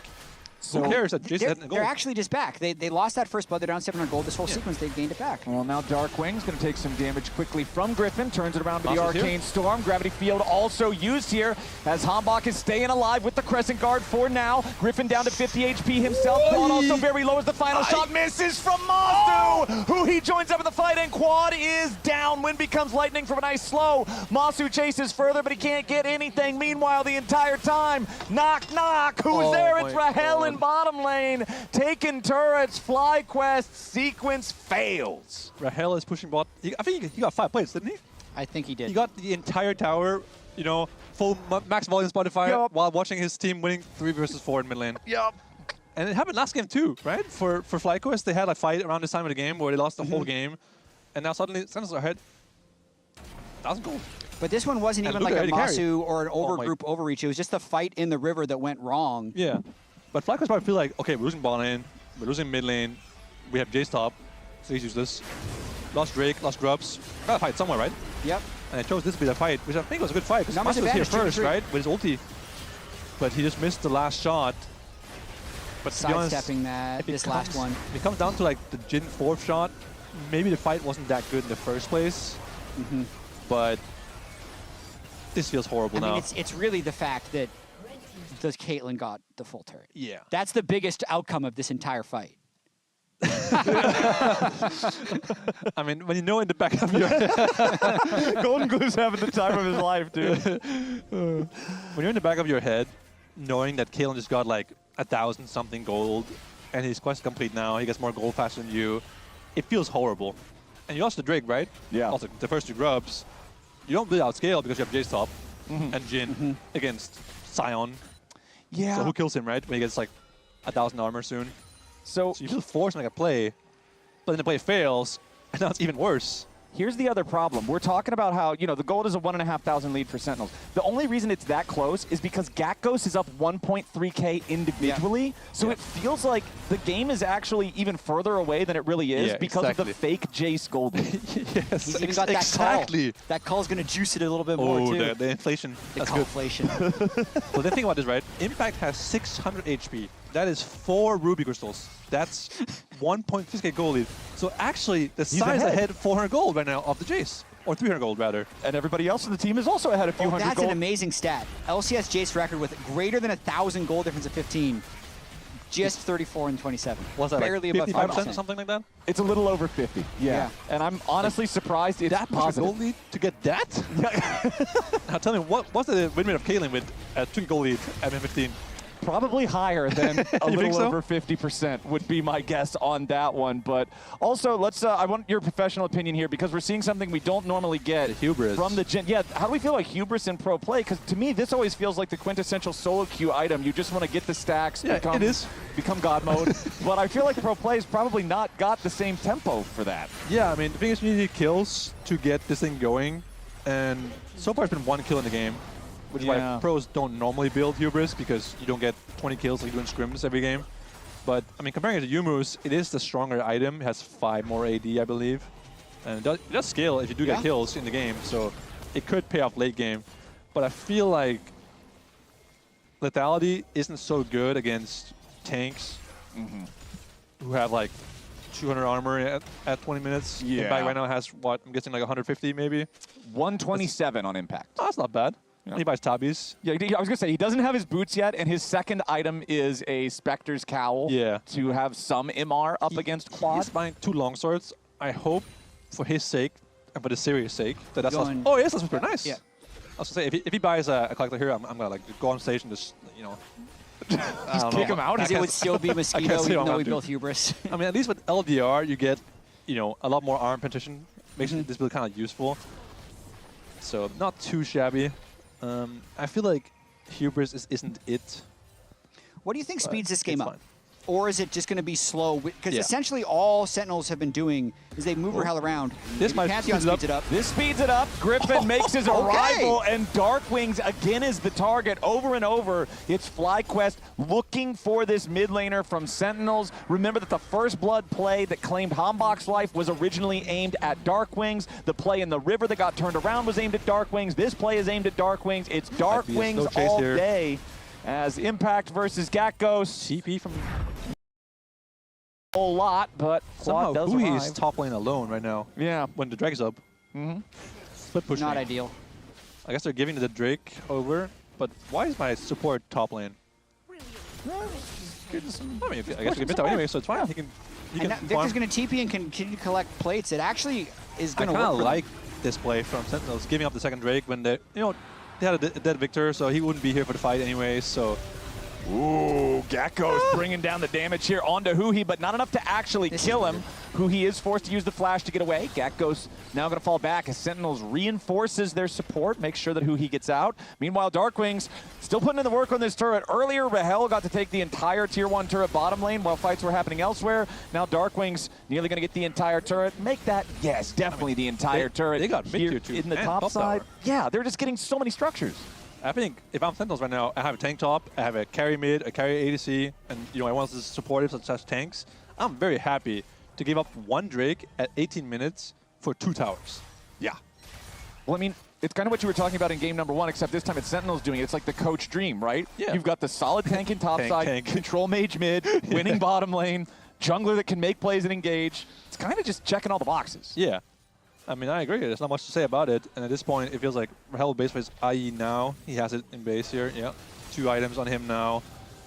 And FlyQuest are even in gold somewhat, thanks to this Jace lead, which is nice, I will say.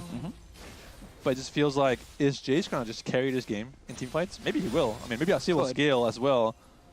I can see it being a possibility, but I feel like I'm watching right now Rahel's gold lead, and I'm thinking in my head, in about 10 minutes from now, he will have an LDR, have a fire cannon, he will pull up mid lane with a headshot, and he will actually just one-shot either Masu or Quad from like half a screen away.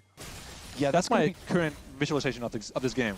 Scary stuff. We've also got the Muramana now fully evolved for Gakgos, just ticked over from the Manamune that has been stacking up. So with the Muramana plus the Serpent's Fang, Gakgos is on a 2-item power spike, even though it feels a little less than a normal 2-item power spike because Serpent's Fang is one of those cheaper specific application type of items. You can see all the damage happening to Impact. They even managed to break his shield a little bit. Impressive. Yeah. I will say, Serpent's Fang is very good in this game against Sion, against Victor Q, Lux shields. Yeah. Very good and cheap item. So I like that from him. But I think we'll have a very slow game on our hands here. I think now that Sentinels broke all the outer towers, you know, the tier 1 towers, if you will, not much will happen in this game besides just every 5 minutes, I'll see you at the Dragon. Gives us time to talk about the remaining matches of these two teams. DSG tomorrow for Sentinels, so they win this, and if they beat DSG, who's yet to win, they're 4-2. They're sitting pretty going into that last week. It's not but bad. FlyQuest, if they lose this one and then have to play against Dignitas, that could end up being a pseudo-elimination game for them. Oh my if God. this game continues to scale for Caitlyn. The Dardoch versus Griffin storyline is actually what I'd be so super excited for. So my dream scenario for Dignitas was actually that FlyQuest loses this, Dignitas beats DSG, and then Dardoch can get playoffs by beating FlyQuest. Jet hates FlyQuest confirmed. I just love the Dardoch story. That would be wild. I'm sad if either one of these teams. I love the FlyQuest scaling story. I think it's super disappointing if the young roster doesn't make it to hang on. Worlds, let alone playoffs, as there's a gang. Okay, Griffin coming in. Gang Hambach himself. ready to intercept. As Huhi is just getting absolutely deleted by Quad. Now Griffin needs to escape from Darkwings and Hambach. Nice use of the 3-talent strike there for the knock-up on top of the gravity field. Impact coming in from the side. Griffin still getting away, but he does burn down. Quad goes in for the shuffle, but Darkwing staying alive here with the Zonia's Cryogen. Falls to Rahel on the side of the fight. Caitlyn is still free-firing. A triple kill to Rahel. He needs a little bit more. Ace and the whole lineup up. Almost shot him down as Impact Flash, decimating smash for the ace for Sentinels. And that's a problem. Because now we have a 2.5k gold lead on this Caitlyn. It was 2k gold 5 minutes ago. Now it's 3.5k, and he's going to have like a fire cannon and a Lord Dominic's much faster. Yeah. I think this fight, he like almost one-tapped Like Cryogen. now. He did, and he was just gliding, so he popped his Ghost early, got his Stormbrazer. lethal tempo to like max range as well, and just started owning the whole so weird fight. because it started with Hui dying to the quad, but Griffin ulted in and flashed out. And now look at Rahel here, on Crowded here. Yeah. 2/3 HP, 1 bullet. Oh, he just runs Masu down. Yeah, I mean, he has Ghost, he has Stormbrazer, his red buff. Like, once he gets going with the stacks on the tempo, he's just a monster. And there's no CC in this game. Once Quad uses his flash and Asir ulti, there's nothing that can stop him anymore, right? Yeah. There's 2 things, right, in this game. There's Pantheon ult or his flash. There's Asir's ulti. That's it. If those things aren't used on Rahel's Caitlyn, it's over. He will just stand there and click on you and win. Yeah, this feels like a Rahel problem right now for FlyQuest, and there's not an answer really showing up. There's your rapid-fire cannon he bought at the end of the last fight, so now he's got the extra range, he's got the extra poke. Yeah, 8,179 damage there from Rahel's Caitlyn in that last team fight. Does 493 damage from Jhin count as Mosquito or no? It would count as a mosquito. Yeah, I think that's a mosquito. Especially because he dueled the Caitlyn in the bush. Yeah, that's... He hit him once for like a mosquito bite and then killed him with a bazooka, one-shots him. Yeah, I actually have a lot of mosquito bites on me right now because I was outside yesterday evening. It was lovely outside, and then I went inside and I noticed I'm covered in mosquitoes. Lots of Jhin players in Los Angeles here in the summer. As your first day going outside, I would not recommend that. No, it was not the it was not ideal with all the mosquitoes. Just like it's not for FlyQuest here. Reminder for tomorrow, we've got Sven coming back alongside Dokla, Inspired, and Zazel as they're running the whole analyst desk. It's not like this with me and Jat here with you, pro player guest. It's pro player takeover. So Emily, Raz, Jat, all our usual analysts will not be present on the lounge. It's going to be you guys calling the shots instead. They're just going to do Baron. As Sentinels call the shot to take the Baron. Yeah, they're saying, all right, can FlyQuest challenge? Probably not. No vision though. Why coming in though? Caitlyn trap line already set up. Curtain call opens. Sentinels backing up as Griffin enters. Darkwings is already shut down. That's a big engage here from FlyQuest, but they are going to lose their jungler in the process. Lux Laser flies through. No real damage coming in here just yet. Keep your eyes on Rahel. It's all about the Caitlyn. Still leashed. Impact and Hambach trying to finish off the Baron here as Quad goes in and seals his own fate. The Azir shuffle did not do what they wanted. FlyQuest end up just gift wrapping their mid laner for Sentinels as the Baron is secured for the boys in red. And look how sus at first then when they killed Darwin one shot with the Pantheon ulti, but then there's just nothing else going for them. They have once again this team comp where like, you know, they'll go in and I'm like, guys? Yeah. Guys? Where is everyone? Where's my... Sub has flash. Maybe you can ult in. Maybe you can ult in. Yeah, I'm ulting in. You need to ult in. I'm ulting on Caitlyn. Watch me. 4K, 3K. Victor's getting really low. Victor's getting really low. Look, I'm poking Caitlyn. Look at Pantheon. Yeah. Play slow. Yeah, we're keeping the Baron. We're keeping the Baron. 3K. 바로 쭉 들어오든가. He dash. I'm waiting. He dead. Okay, I'm behind. Yeah. It's fine. It's fine. Did Griffin say I'm poking the Caitlyn? I think he said I'm poking the Caitlyn. Mosquito biting the Caitlyn right now, guys. Like, he even accidentally killed the Victor. Yeah. Like, I'm doing nothing. I'm doing nothing. I'm going Caitlyn. Oh, wait. They're trying to full dogpile onto Impact. They do manage to catch him because they have Despair to. is going to do work here. Yeah, but look They at had to right have now. Griffin flash in front of Impact to make sure that he couldn't get away. They had to send 4 people and still flash to kill Sion. But they got him. They did get him, but at what cost? Mid lane has been completely That's fine. demolished. We get more farmers way. It's just giving you minions to escort your farm straight into your hands. Bottom lane, tier 2 turret also going to fall. So it's a flash plus 4 people's time for Sion, traded for tier 3 turret mid, tier 2 turret bottom, inhibitor mid, and all of your bot side jungle. And this goal lead on this Caitlyn, it's looking a bit grim, bit problematic. Yeah. He's going Bloodthirster too, which I guess makes sense. There's no tanks, so he doesn't feel like he needs LBR. Yeah, you actually have to go for it, yeah. Many people like to go full crit anyways because it scales with your headshots. But, I mean, in this game, Jhin, Jace, Azir, you have BT, you can just tank all the poke and just lifesteal through it, you know, like a frontline tank. There's no CC, right, on FlyQuest. There's no hard, you know, Syndra stun or a hook or something. So it's Pantheon is the only thing, yeah. right? And he has no flash, which they know. He's using just now, right? Yeah. One sign ulti, which Impact surely told his teammates. So, speaking of Impact. Yeah, Impact's in the middle of everybody, and they've again almost killed his shield. Still alive, flashing over, using the ulti to get away. And once more, FlyQuest just don't have the ammo to take down the big man. Is Impact like a walking rage bait? Yeah, he is.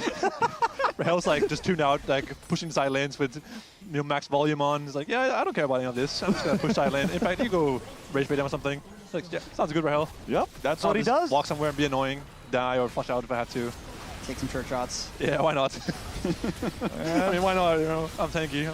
Well, speaking of turret shots, this one's not going to get to fire a whole lot more. Tier 3 turret down up there in the top side. Quad trying to get an objective bounty. And wait, there's not even objective bounties on the map right now. Quad just trying to get a regular tier 2 turret in bottom lane because there's nothing else for him to do, really. They know they lose a fight. He saw Rahel do it. Yeah, exactly. He's just trying to play the same game. Unfortunately for him, looks pretty good. They don't quite have the same pressure elsewhere on the map that Sentinels does. Shit, that's how it works. And they also didn't get the turret. Oh, man. How are objective bounties not on right now? This feels... This feels kind of rigged. Yeah, this... Okay, I will say... It's because of it's actually because of the Jace, by the way. Because he's keeping the overall goal close enough. Is he griefing by winning lane? Yeah, in this instance. Because now Azir and Jhin can't get objective If he was playing bounties. a tank, he would be even in gold, which means And then you get the bounties. Yeah. So is he griefing by playing Jace and winning lane? That's crazy. I'm just saying you might have been a little prophetic when you were talking about Jace. I will say he's almost up 100 CS. Yep, but he's also pretty close to his Nexus potentially But what being if destroyed. his team actually won? What if he had the 5k gold lead ADC? He's actually done the most damage in the game, too. Okay, but how much damage I is mean, done to Impact? it's just shooting Sion over and over. 19,100. That is a fake stat. That is. He's stats padding on the Sion. That one's too fake, even for a Jat stat. I sound like a hater, but oh my God. he has been doing pretty well this game overall, Gakos. It just sucks that he's playing Jace. And there's like, scenario 1, you lose lane yourself, you lose the game. Yep. Scenario 2, your team loses lane phase, and you lose the game. Scenario 3, you win, and team wins, you might win. Maybe. Because you still have Jace on your team, and Jhin. Yeah, the Jhin, by the way, checking in. Almost Hubris, LDR, and pieces of his Infinity Edge. Meanwhile, Rahel has now completed his Bloodthirster with Infinity Edge already done. As bottom side, Impact is the target yet again. Getting one shot. And now he's just going to lead the charge in by himself as his team does show up to help him out a little bit. Impact very low, but he will not die just yet. Griffin getting away.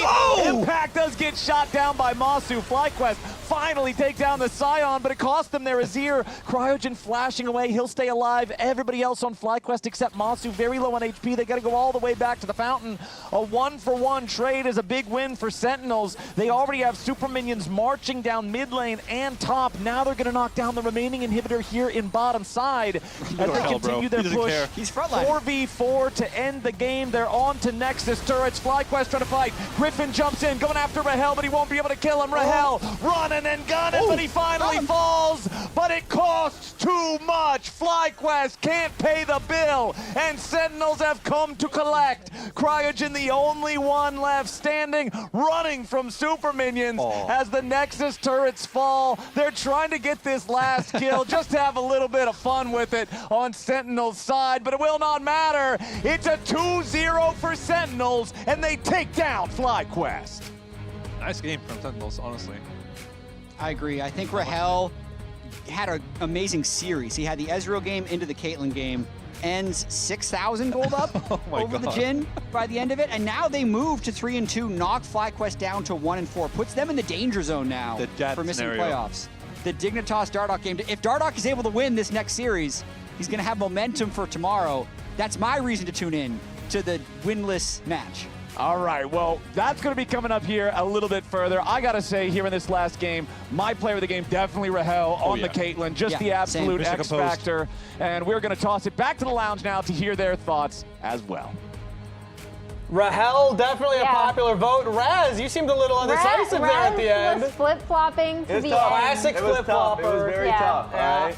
all right? But yeah, I appreciated the Sion gameplay. Yep. And I went with Impact. Then He's keeping up the win rate while down 1,000 gold at 15 minutes. That's a shockingly high win rate. It continues, but we have Darkwings joining us. Give a little fist bump to Surdy on the way in. Congratulations. Well done. The DSG homies. Yeah. Wait, do you still have any loyalty to the DSG homies? I mean, to my homies, yeah, of course. To the homies. Yeah, great win right there, putting yourself in a really solid position for playoffs. So I want to start off with kind of like what your perspective is leaving that game, because this seemed like it was going to be the closest one for like, okay, who's going to be making a push for potentially being a World's representative? It feels like FlyQuest Sentinels in that conversation. So what are you feeling coming out of that one? I mean, before the match, we were a little like, not worried, but like we really respected our opponents. Like we thought Fly was a pretty good team, and scrims are pretty strong. But I think after playing like today, I felt like we, of course, like both sides made mistakes, but I do feel like we like kind of performed better today, and we were able to like the early game was pretty good for both games, and we were able to like team fight well. So. One thing that I was talking to Grayson about earlier was kind of, he's like, yeah, when it feels like we work on something in scrims and then we lose the other half. So if like if we work on early game, we lose the late game. If we work on late game, we lose the early game. It seemed like you guys were a lot more stable, to your point. So what did happen this week to kind of be able to bring that from scrims to stage? I think a lot of it kind of just like understanding like, just like what we're good at in terms of like champions, stuff like that. Like, and then also like keeping track of like our early game like objectives, like crab fights, stuff like that, like just making sure we're on the same page so that when we're in game, we can like all coordinate together and have a stable early game. You talked about being on the same page and coordination. I think the entire year there's been a question about your coordination with Hanbok, actually, just the mid-jungle synergy. Game one on the Rise, you guys were, it felt like, really much on the same page. Like, don't count the time where I ultied bot lane and Hanbok flashed into my ult. That was good coordination. Well, like, how have you felt, your relationship or synergy has worked alongside Hanbok this split?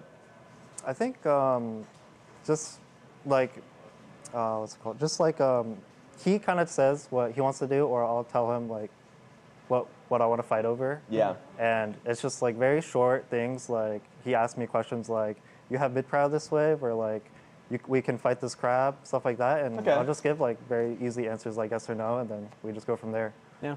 Real quick, Golden Glue, you're walking by. I want to get your quick thoughts. How'd the early game go? Because you said it's one or the other. It felt like you were getting both. Thumbs up? I'm stealing beverages from them. He's stealing beverages. From the player room? No, don't worry about it. Okay. It was good. I think if we went even in that lane phase that game, we went. And we did. Yeah, if you go even in lane phase. All right, cool. Just want to get a quick thought on that one. Sweet. Who do you think is player of the game for that one? The last game? Yeah.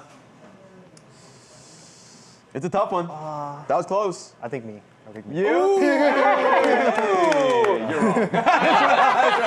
That's Rahel. Rahel deserves it. Everyone went Rahel. Wow, it's unanimous. 6 for 6. What about the fans? What about the fans at home? I entered so many sequences. I voted for you game one. I tried to go for the dark. Actually, we did all vote for you game one, and Damn, it then was chat It was our hell. voted for Hambach. I'm Yeah. gonna need you to open up this pack. Wow! I got another one. Okay. Don't take it. Okay, that's I'm gonna open up that one. Open up that pack. Kangas is going for the other one. Let's see what we got. Let's see what we get. I want to see what the shiny is. What you This is get? a Sentinels. Raz photo has card. been collecting Sentinels packs. I'm trying to get golden glue. He wants to get the shiny golden All right, show glue. the camera. That's your single right there. All right, right there. All right. All right, we got Huhi. Okay, perfect. Rahel. Rahel. Not bad. Where are you? Oh, that's me. Okay, there we go. There we go. Oh, with the zip up. Hambach. Hambach. All right, who's the shiny? That's Impact. Okay, that's shiny Impact. is Hambach. Hambach! You can keep that one at home. Hambach, yeah. Put it in your wallet just so Hambach is extra safe. Yeah, I got the Impact one. You can have that. Raz really shiny wants Impact a too? shiny Oh my golden glue. Here, the next card. All right, thank you so much for joining us, man. Congratulations on the win. That's going to be Thank you. it for our first series. Now we got DSG versus Dig coming up next. Bye, Ducklings!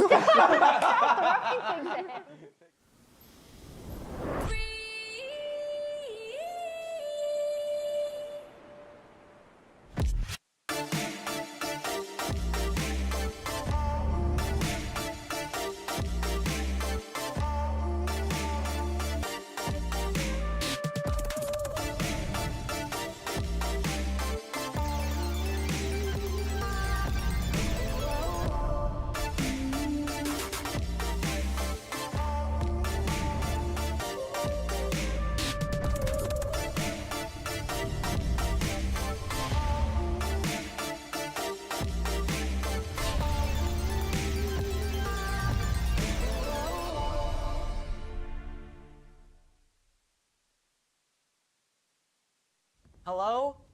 Whoa. Mama Gurgan 85 lives here? Yep, that's my mom. The absolute legend who went from gaming on her phone to ruthless online streaming slayer with no mercy for any living thing is your mom? Hey guys, apples with peanut butter? How is this possible? With AT&T Wireless and Home Internet. Hey, text me if you need anything. Level up your connection with AT&T Wireless and Home Internet, now available across the nation. No, she's so nice in real life.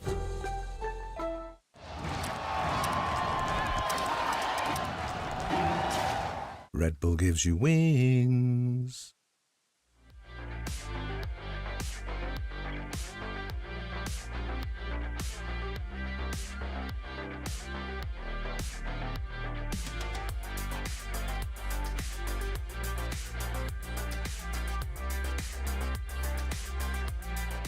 여기 하나. They ulti. Pantheon. Here. I'm tipping. Yeah. I think he's dead. Go dash. Pantheon to flash. Pantheon to flash. Yeah. Pantheon first. Pantheon. 천천히. I'm to look. Jin flash. Chase Nice, the flash. nice. You guys win. Chase the flash. Chase the flash. 아지르 도 flash too. 아지르 도플. 아지르 도플. No flash. Isaac. 내가 잡았어. Perfect. Isaac, just push mid. Okay, I'll push. 노플이야. You guys can do the Nash, no? Yeah. FlyQuest can't pay the bill, and Sentinels have come to collect. It's a 2-0 for Sentinels, and they take down FlyQuest.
And welcome back to our second series of the day, DSG versus Dignitas, with a lot of playoff implications still on the line. And Raz, what are the updates after let's that talk last about series? this. Of course, Sentinels did 2-0 FlyQuest, which puts them into the Danger Zone!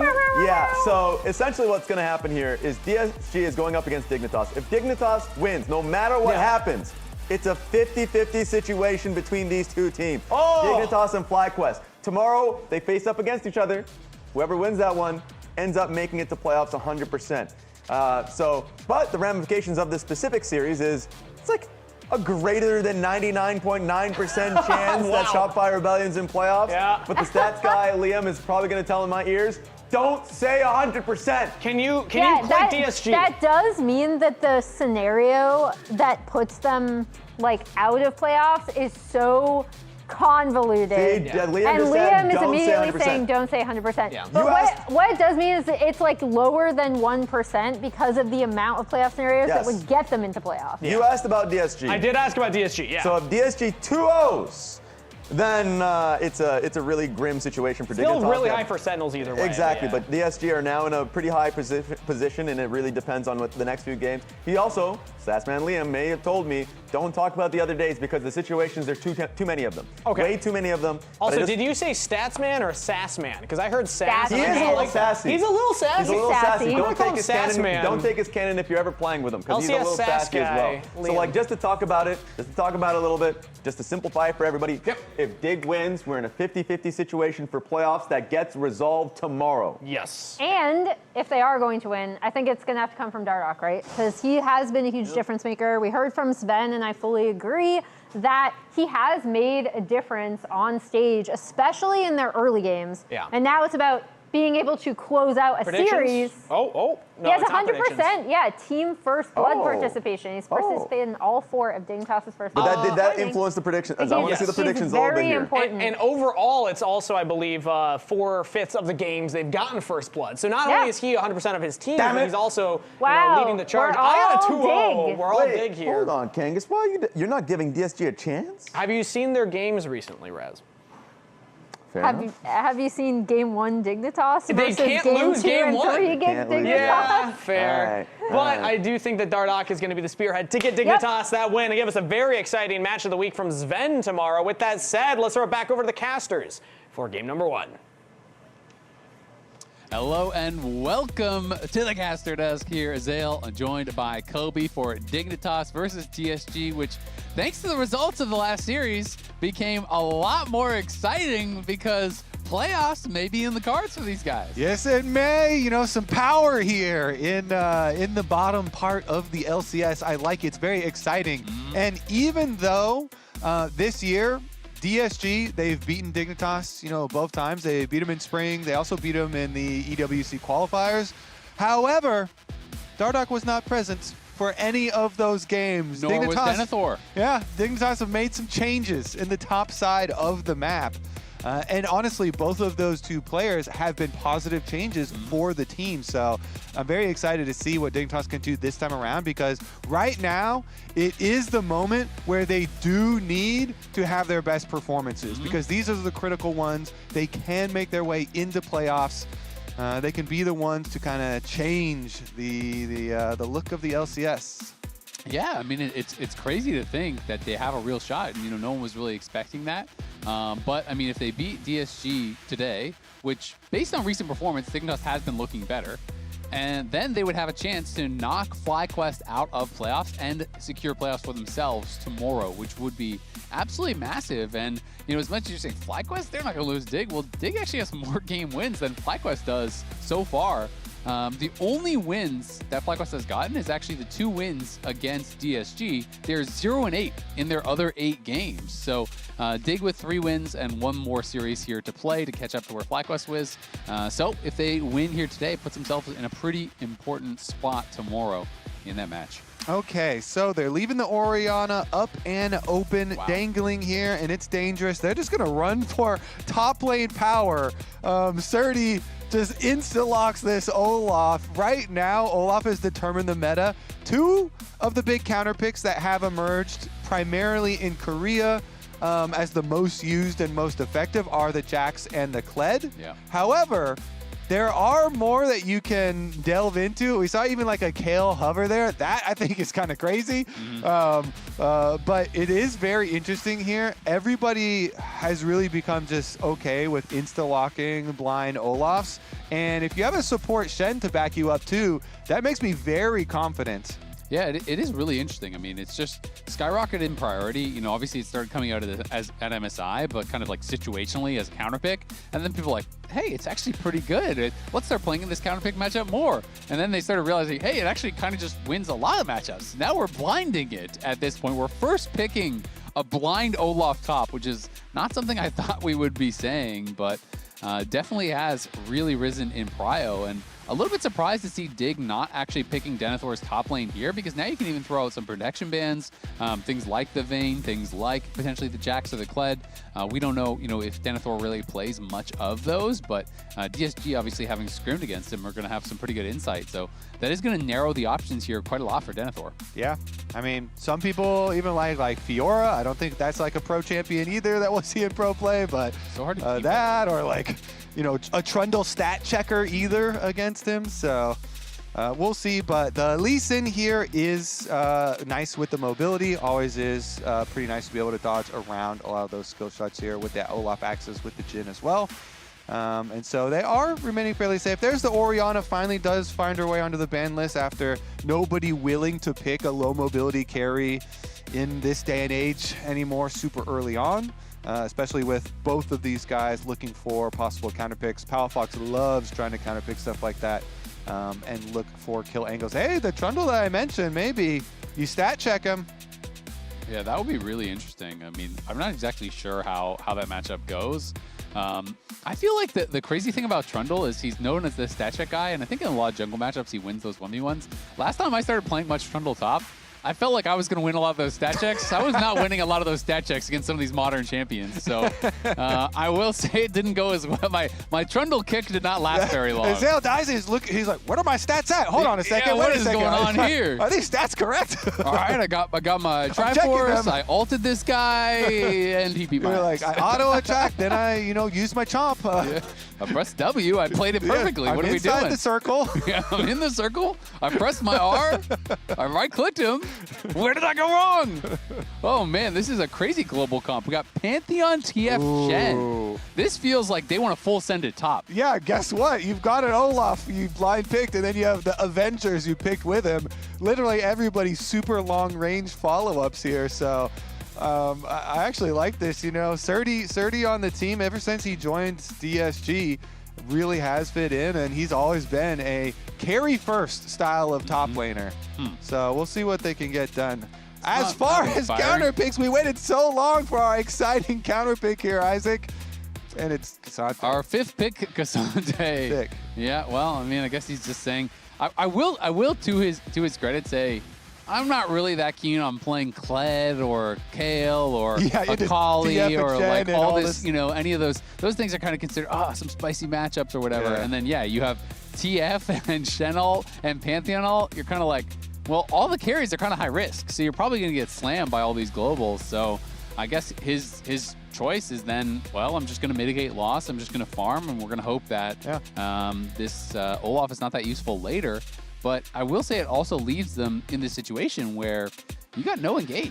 Like, your engage is basically Lee Sin hoping you're going to kick someone in. And I feel like later on in the game, it's going to get really hard to play where, when TF has a couple items and just walking forward with a rapid fire gold card, you just kind of gold card anyone and then just hit that person. And you can just kind of keep doing that rinse and repeat. Yeah.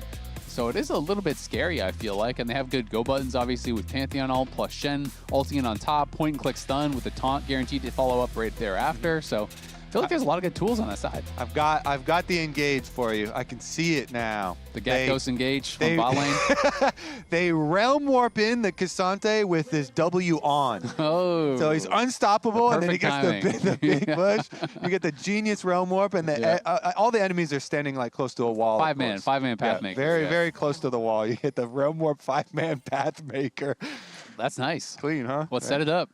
And the Lee Sin's in there with him too. Then you kick him back through. Yeah, 5-man Pathmaker and a 5-man Lee Sin kick. Beautiful engage. That's what we want. And the Olaf does not hit his R button. And this is Raz's match of the week. And Emily tells me he's picking first, but I choose to live in a world where Raz has to pick last. I think it's more fun. So I'm just gonna, even though I know what she says to be true, I'm just gonna choose not to believe her. She did say we were liars too and spreading misinformation last time. Yeah, our producer even just said, "Is she reliable? Can you trust her?" You know. There you go. There you go. Production sowing the seeds of doubt between the talents. See, Emily didn't consider that we're okay with being liars, you know, and there's a lot of us. So if enough people are spreading the misinformation, it becomes somewhat reliable, doesn't it? It's reliable misinformation. The truth may set you free, but our lies will lock you into this. Wait a second. Are these lies true? Well, it is true that Palafox is trying to trade very heavily with the TF here. However, that might attract some jungle attention. We've got some interesting pathing going on. Pantheon here, you know, Kryra did his Wolves Gromp into blue, and so he's looking to get active. I like this. Pantheon is one of these junglers that even in the other form of Pantheon, before they reworked him, was so good at level 3 ganks. Oh, Dardoch's thinking of level 3 too, and Palafox is going to be toast! Yeah, Palafox in a lot of trouble here. Flashes up and goes away, and that's going to be pretty smart from him. Instead of trying to actually flash backwards, definitely would have got caught there by Kryra. Well done. It does cost him both his summoners. Dardoch looking for Calmy, won't be able to find him with the Sonic Wave, so a little bit of pressure there from DSG. Doesn't take too much time either. Kryra right back to farming, and it's 2 summoners down for Palafox, so he's going to be vulnerable. Yeah, I mean, that was well done. They try to set up with pull the gold card as Pantheon's coming over, but right as the gold card expires, Flash Ghost, and he is out of there. Nicely done.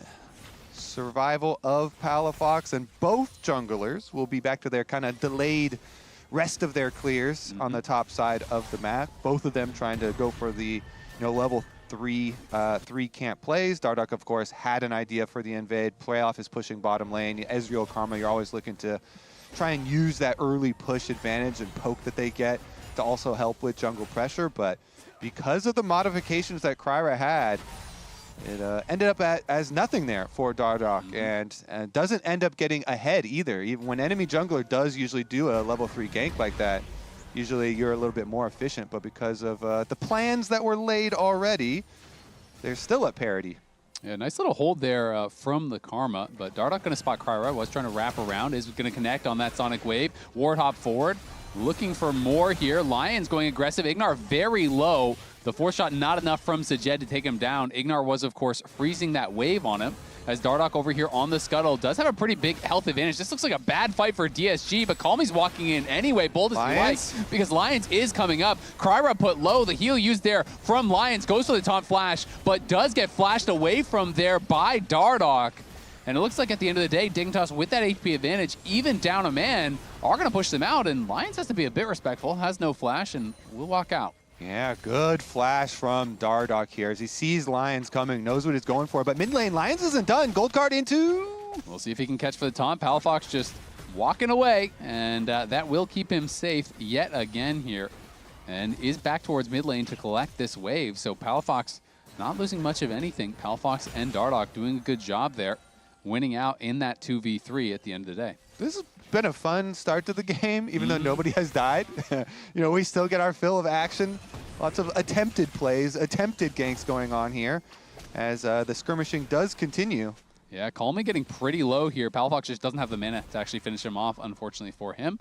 And I was going to say, FBI wasn't creating much of an advantage on that bot side, but we didn't see actually what happened to Sajed after this skirmish began in the river, but Sajed fell down over 2 full waves off of that because, obviously he delayed his base, but then he had pretty much caught up entirely in farm after that. And I'm not sure exactly what happened, if it was just a bad base timing or if he was getting zoned off by the Karma or something, because of course Shen roamed. Yeah, Shen left and stayed gone for quite a while. I think the second play there for Lions, I don't know which one called it, but the gold card into him trying to go for Palafox again, and Palafox walks away. That was a significant portion of time. Yeah. And the cost to support roams are more heavy now on this patch. Of course, everybody's still of the opinion like, you know what? I'll get my catch-up XP, you know, all good. But for right now, Ignar's going to, you know, have a little bit of experience lead over Lion as well. And we'll see. It's really annoying as when you're already in the double poke lane and getting shoved under your tower.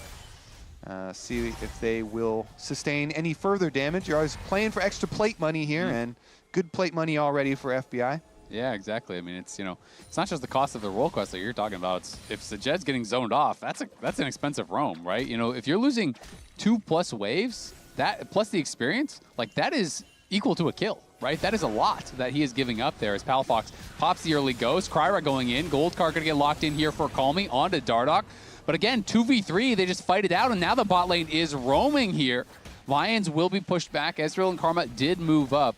Jin just going to head back to base once again. They're just constantly going for Palafox, and it's getting them nothing. Yeah, I mean, they also have very little synergy with Kryra and Lions there, you know. Lions taunts away out as they go for the... Here we go, in. Yeah, they're going back in. In comes the Destiny. Lion's going to be knocked down for first blood. Ignar incredibly low, burning down to that Ignite. FBI taking some damage back from Kryra. In comes Call Me, trying to finish off FBI. He's going to be able to do it. Palafox going out with the Realm Warp will escape. Him and Ignar limping out of there on low health. DSG do go +1 kill and should be able to grab the dragon off the back of it. Yeah, they make it work this time around. There's the taunt they want with the double taunt. All right, they're walking up over here. Ignar right in. There goes Lions. They lock him up, but really they come through with the Twisted Fate ultimate right in. Get the gold card on him. Kryra was able to back away. He blocked a lot of damage there.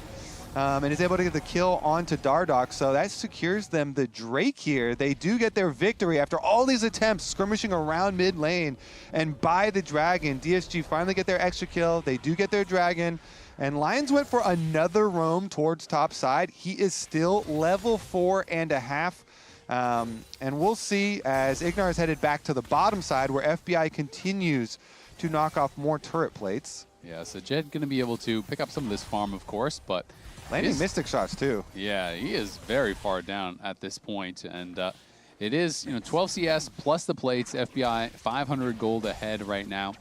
Pretty significant lead there for TF with the kill and assist, plus obviously all the fake passive gold that he's going to be farming. And Surdy is just kind of slowly winning out on that top side. Hasn't been able to get as many plates as the Ezreal, but does have that 2-wave advantage to his name.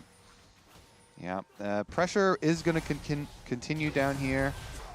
And since Lions, I mean, he does have both summoner spells, but is definitely going to not make it up to the top side for that play. So Grubs will go over to Dignitas. Yeah, I mean, it's always tough because, like, Lions is roaming a lot, which is putting Sajed in a tough spot. But at the same time, what can Shen really do in the 2v2? And that's kind of, I guess, what he's having to weigh, because this is a cleanse Ezreal, right? So even if you taunt flash him, he's just going to cleanse it and E away, and then you could get tethered by the Karma and just die. So there's not really a lot of aggressive moves he can do. Of course, you can help them to farm under tower and, you know, maybe block some poke and things like that. But he is just trying to weigh the risk versus reward, I guess, of these roams. And so far has been going for it a lot. Of course, about to hit level 5, so we'll be able to roam more freely. And again, you can take advantage of the catch-up experience as a support. Supports are always the lowest level on your team in the game, and your catch-up experience is based on the average level of your opponents. That determines the level of the minions, so you can just soak it up down there and try and slingshot. Losing lane, going down levels? Nah. Clever use of game mechanics. Exactly. Catch up. We'll see as far as the... Oh, here comes the TF in. Nice taunt to set it up. Goldcar is there. Avengers arrive. Holy moly. Kryra, Sajed, everyone getting involved, as that is a very dead Karma, but it is just a dead Karma at the end of the day. So a lot spent for that one kill on just the support. Yeah, I mean, but their idea is we just keep creating action, burning summoner spells and stuff, and then slamming our ultimates whenever we have them. So we're constantly burning more cooldowns off the opponents and keeping more action, which creates more areas to use our globals in. And if they can just, you know, keep hitting on repeat these plays, then it will eventually add up here. 2 more minutes until the next Drake, and just trying to keep that action going. By the way, this whole time, has isolated the top lane. The other side benefit of we're always fighting and skirmishing around mid lane with our support and our jungle. top laners know, hey, we can see enemy support in jungle all the time. And so Surdy up there, Olaf is farming away, farming up a storm versus the Cassante, especially with the early steel caps here. Now we're going to see a Dignitas invade, though. Palfox helping out Dardoch with some counter jungling. Yeah, you can see Call Me and Kryra are here, going to be trying to push them back. It is secured, though, by Dig, and it looks like they will be able to just walk this out. Curtain Call going to get opened up, though. FBI shifts away. Some nice dodges. Third shot does connect, but that is all he will get from it. And Dardoch's going to go right back into the waiting arms here of Kryra and Call Me, taking a ton of damage. Does ward hop back out. Heal used for the move speed. They're looking for Dardoch. Kick does not actually connect onto Call Me, just knocks Kryra back. It means he has to flash over the wall to get out of there. Yeah, definitely living on the edge there. Dangerous for Dardoch. They avoid casualties so far. Bot lane's going to finally get pushed in the other way this time, though. So maybe Sajed's time to actually get some pushback. Yep, going to be able to push this in. Maybe get a plate if he can get it up there, but might just want to take the base as he hasn't bought in quite a long time. You can see FBI now on that Triforce is heading out towards mid lane. So Palafox likely going down towards bot.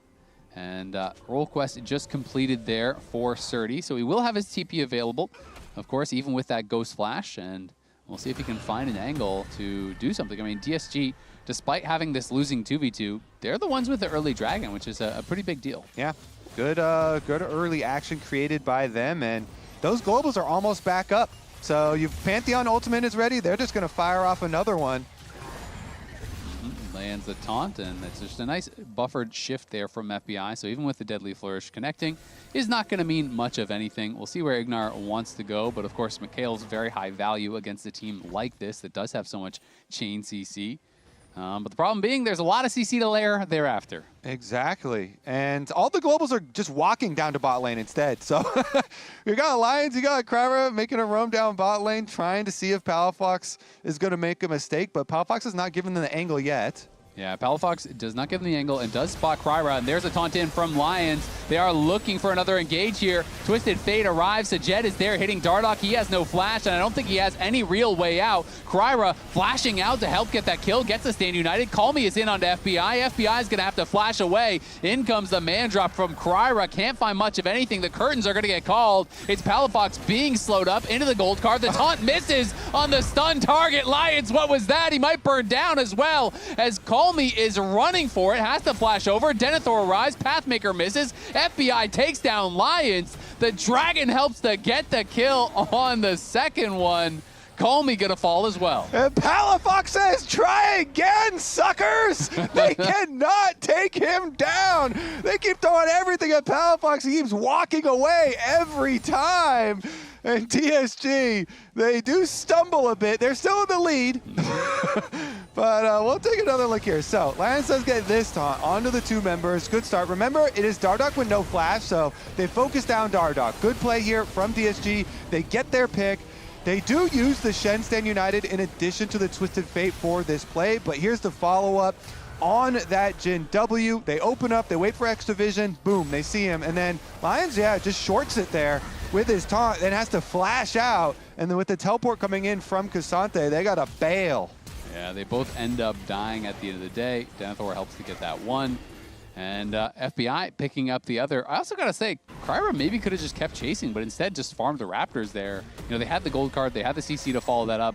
Call Me now getting pushed back here by Denethor as Denethor has escaped his cage in the top lane and is only down 300 gold at the end of the day. It is quite a bit of CS, but you know, definitely going to be not the easiest person for them to burst through in these fights with Jhin and TF. I did think it was a little tragic for Denethor that he teleports down there and doesn't even get the assist on the touch. He was like so close, but that's not even... spiritual assist. Yeah. You know, you were there. I saw you. I mean, he teleported and made them start, you know, running away and stuff, but... The scoreboard may not show it, but the homies are going to count that. Yeah, but you want material rewards for your plays, right? It's nice for when they... My love and admiration is not enough of an assist for you, Kobe? For me, it is. Okay, but not for him. top laners, you know. Greedy. Yeah. For a jungler's like, thanks for showing up, bro. Yeah. It's the thought that counts. As long as you... Oh, here we go. Twisted Fate going in, looking for FBI. Has no cleanse, but he has the Mikhails there from Ignar that does keep him safe. Nicely done. Ignar just completing that Mikhails and making great use of it already. Yeah. Dignitas have done a good job fighting back. They kind of deleted the DSG gold lead Palafox is just ghosting in, bold as you like. They're looking for Call Me. Darda going into the back line. There's the kick flash, doesn't connect onto either one. And now Surdy arrives, and he's gonna pop the Ragnarok looking for Dardoch. FBI is low, but Denethor is blocking those shots. Dardoch has no one to block the hits here, though, from the Olaf, as Surdy making great use of that TP and does get a kill for himself. Surdy has joined the fight. The Olaf here is going to be really... Wait a second, they're going to collapse on this.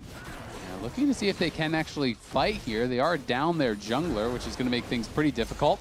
TF does not really have a way to join, though. He's showing up on that top side. Going to be secured, though, by Kryra, and they will be able to walk this one out. Yeah, Rise recall in there, so they make the call. We're not going to fight this.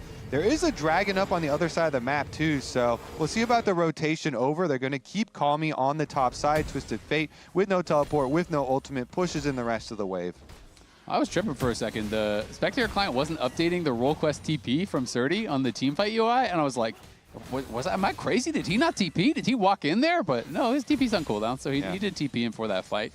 And yeah, great job by Surdy. His first look at that TP is, of course, a very long cooldown when you are not playing Summoner TP and you are just relying on the roll quest, but getting a lot of value from it already. All right, let's see about this setup for the Dragon. The control ward already in mid lane and on the bottom side here for Dignitas. Palafox trying to defend it, but it is on DSG's side. They're going to move in, try and retake this vision and set up for it. The Twisted Fate ult will be up shortly. He still will have to walk a decent ways to be able to get there. It's not a true global. He's going to have to walk, like half of the way as well. Oh, he's going to pop the Ragnarok looking for Palafox, but we'll just be able to Realm Warp out to safety. So maybe it's worth it to just get the chunk if they can start the Dragon immediately, and I think that is the thought process here. Yeah, I like the play because Palafox's double mobility summoner spells, no teleport. Rise, one of the mid laners that does, want to have ghosts for team fighting and stuff. And so Surdy says, I'm just going to get guaranteed gold by trading my ult for yours and your health. So he gets the guaranteed gold on the tower, pushes the wave, forces out the Rise, and they're going to be able to get the Dragon on top of it. So again, the Olaf here, the pick that we were most scared of, that most of the draft looks like it is built up to be able to complement. Does seem to be very scary with Surdy now rotating up to the top side with the Shen, with the Twisted Fate. Yeah, definitely looking really powerful here thus far. DSG, though, up to that 1.5k gold lead. Denethor, easy path maker to answer that gold card. We'll just buffer out to safety. But DSG just moving around the map well, and I didn't love what Dignitas drafted here. There's just not a lot of pick tools, and when you're behind, that gets even harder. And now Denethor could be in some trouble. Going to get wrapped around on. They just focus down the tower, and now we're going to look for Denethor. They're even going to spend the Pantheon ult, which I don't know if it was even necessary. It's a 1v4. He's going to go all out. Denethor buying some time. Will not be able to escape, but does get both the Twisted Fate ult and the Pantheon ult there. Seemed kind of like overkill. Yeah, I mean, they really wanted to kill him very, very quickly. It does mean split push bottom side. Rise gets all the way into the tower. And mid lane as well, getting their push as well. But DSG, they are increasing their gold lead. This is a good look from them. They are continuing to stack the objectives. They continuing to push the pace of the game. The entire game, it has been them dictating these plays. And Kryra now jumping in onto Ignar. Looks like he will be able to back out. But I got a question for you. Are you feeling peachy? Because the LCS Championship is heading to the Peach State, the Gas South Arena, Atlanta, Georgia, October 3rd and 4th. Single-day tickets are now available, so grab yours, and we will see you there. We certainly will, and maybe Dignitas or DSG will see you there, too. And then at the World Championship Finals. Oh, yeah, they'll definitely see you First there. step is the Gas South Arena, and then Faker. Truly. All right. In New York, they'll be there as well. DSG currently, though, with a very good situation. They've got a lot of space to work with, and Shen ult is up. The Twisted Fate and the Pantheon ults that they used in the previous one are the shorter cooldown ones. And so they will reliably have those available, for the next big play here. We still have a long time until the next Dragon, so a lot of time to work with. And again, you just move the Olaf around and then use some globals. Wait a second. Oh, this could be trouble here for Call Me. Gonna be able to hit him with the gold card and just walk away for now, as Denethor, of course, used the Pathmaker aggressively. Call Me just trying to push this in, does have that Roa almost fully stacked on the Lich Bane, and once you get that rapid fire, it just becomes so easy to play. You just walk up, gold card anyone, and kind of play off that, as Calmy does look for him with the Twisted Fate ult, but it's an easy shift away from FBI, and even if he was in range, he has Cleanse, so definitely not a high value ultimate there from Calmy, and he is going to get chunked out pretty heavily as a result. Yeah, FBI not scared at all. They're going to realm warp too. They're looking for Sajed. I think he might have to early flash. He holds on to it. Now the Stand United does come through. Palafox can't quite finish him off. Does get rooted up. In comes Surdy as well as the ult from Kryra. They're trying to burst him down. They can't quite do it. And the curtains are going to get called here on Dig. Flashing away is Ignar, but Surdy is still going in onto FBI. Shuts him down. Denethor can't get the kill. Flashes forward with the Pathmaker. Does take him out with the shutdown. Now looking for Kryra. Going to be going all out, and Kryra is in trouble. Blocks some big damage. There's the flash in from Calmy, but it's right into Q3. It does not matter. DSG has the damage to get the job done. They get the counter kill here. DSG continues to progress the game. And this was off of Dignitas trying to chase them in a pretty long fight. They're still going to get even more rewards after the kills of the team fight. Tower money going down as well. And another tower going down, especially the mid one, would give you so much room to use these globals and make the next setup. That was a game-changing play. The fact that Sajed lived, I thought he had early flash for sure. He doesn't, but he survives anyway. Yeah, and then he's Jhin, so he can just walk all the way away and open up with his ultimate to still provide value to the fight. They roam up on him, and it's also going to cause a lot of forward movement here. FBI shifts forward, Palafox is extremely far forward, so all of that into the counter engage of Olaf and Pantheon ultimate over the top. Even though Lions is not able to get his taunt there, they still get the chase down, and Surdy's able to dive FBI, finish him off. At the end of the day, yes, Denethor is still able to get the shutdown onto him, but a shutdown into the hands of Cassante, I don't think really changes the course of the setup for this game, the play of this game. It's still, at the end of the day, 4K gold lead here for DSG, and a good spot up on the top side, everybody around Baron. Yeah, Denethor was threatening a wraparound, but there's 3 members of DSG make it forward with Kryra up there. And something I noticed in that replay, Dardoch didn't even throw out a Sonic Wave when he arrived in the Realm Warp. He didn't even try. He just immediately backed off. So clearly Palafox wanted to go for the kill. Dardoch didn't think there was an angle, but even just the initial hit of the Sonic Wave would have been enough damage to actually kill the Jhin at the end of the day.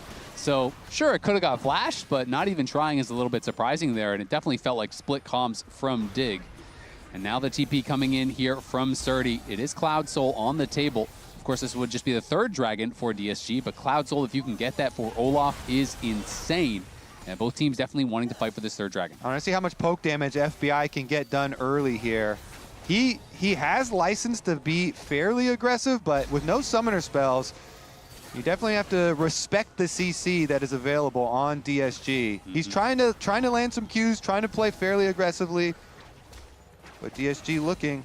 Yeah, and he does have the Mikhails, so there is that in the back pocket from Ignar, but of course looking back and forth. Olaf wrapping around too. Yeah, Olaf is behind him, and this could be big. Here comes the Stand United. They're going to go right in. Realm Warp going to get popped immediately, and they get out to safety, but Dardoch does not. Lions picks up the kill. The other 4 members here from Dig still full health, though, thanks to that Realm Warp. Surdy is low. Will they look for the fight? Palafox trying to push in here with Denethor. Going to get gold carded, stunned up. Lions taking some damage. Pathmaker going to connect. Denethor taking a ton of damage back himself. Does get Mikhailed, and now the curtains are going to get called. Denethor is the target. It looks like he is not long for this world. Sajed kills him off. Palafox on the run, but they are chasing. Goldcar going to connect. The CC layering is there. The taunt, the stun, the big axe to the head from Surdy. DSG grab another kill. They're on Soul Point. That looks so weird. Everybody into the Realm Orb except Dardoch.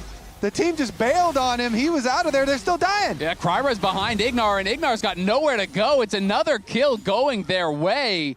FBI will survive, but back-to-back plays felt like Dardoch was on a different page than the rest of the team here. And DSG are 7K up. Yeah, meanwhile, congrats to DSG here.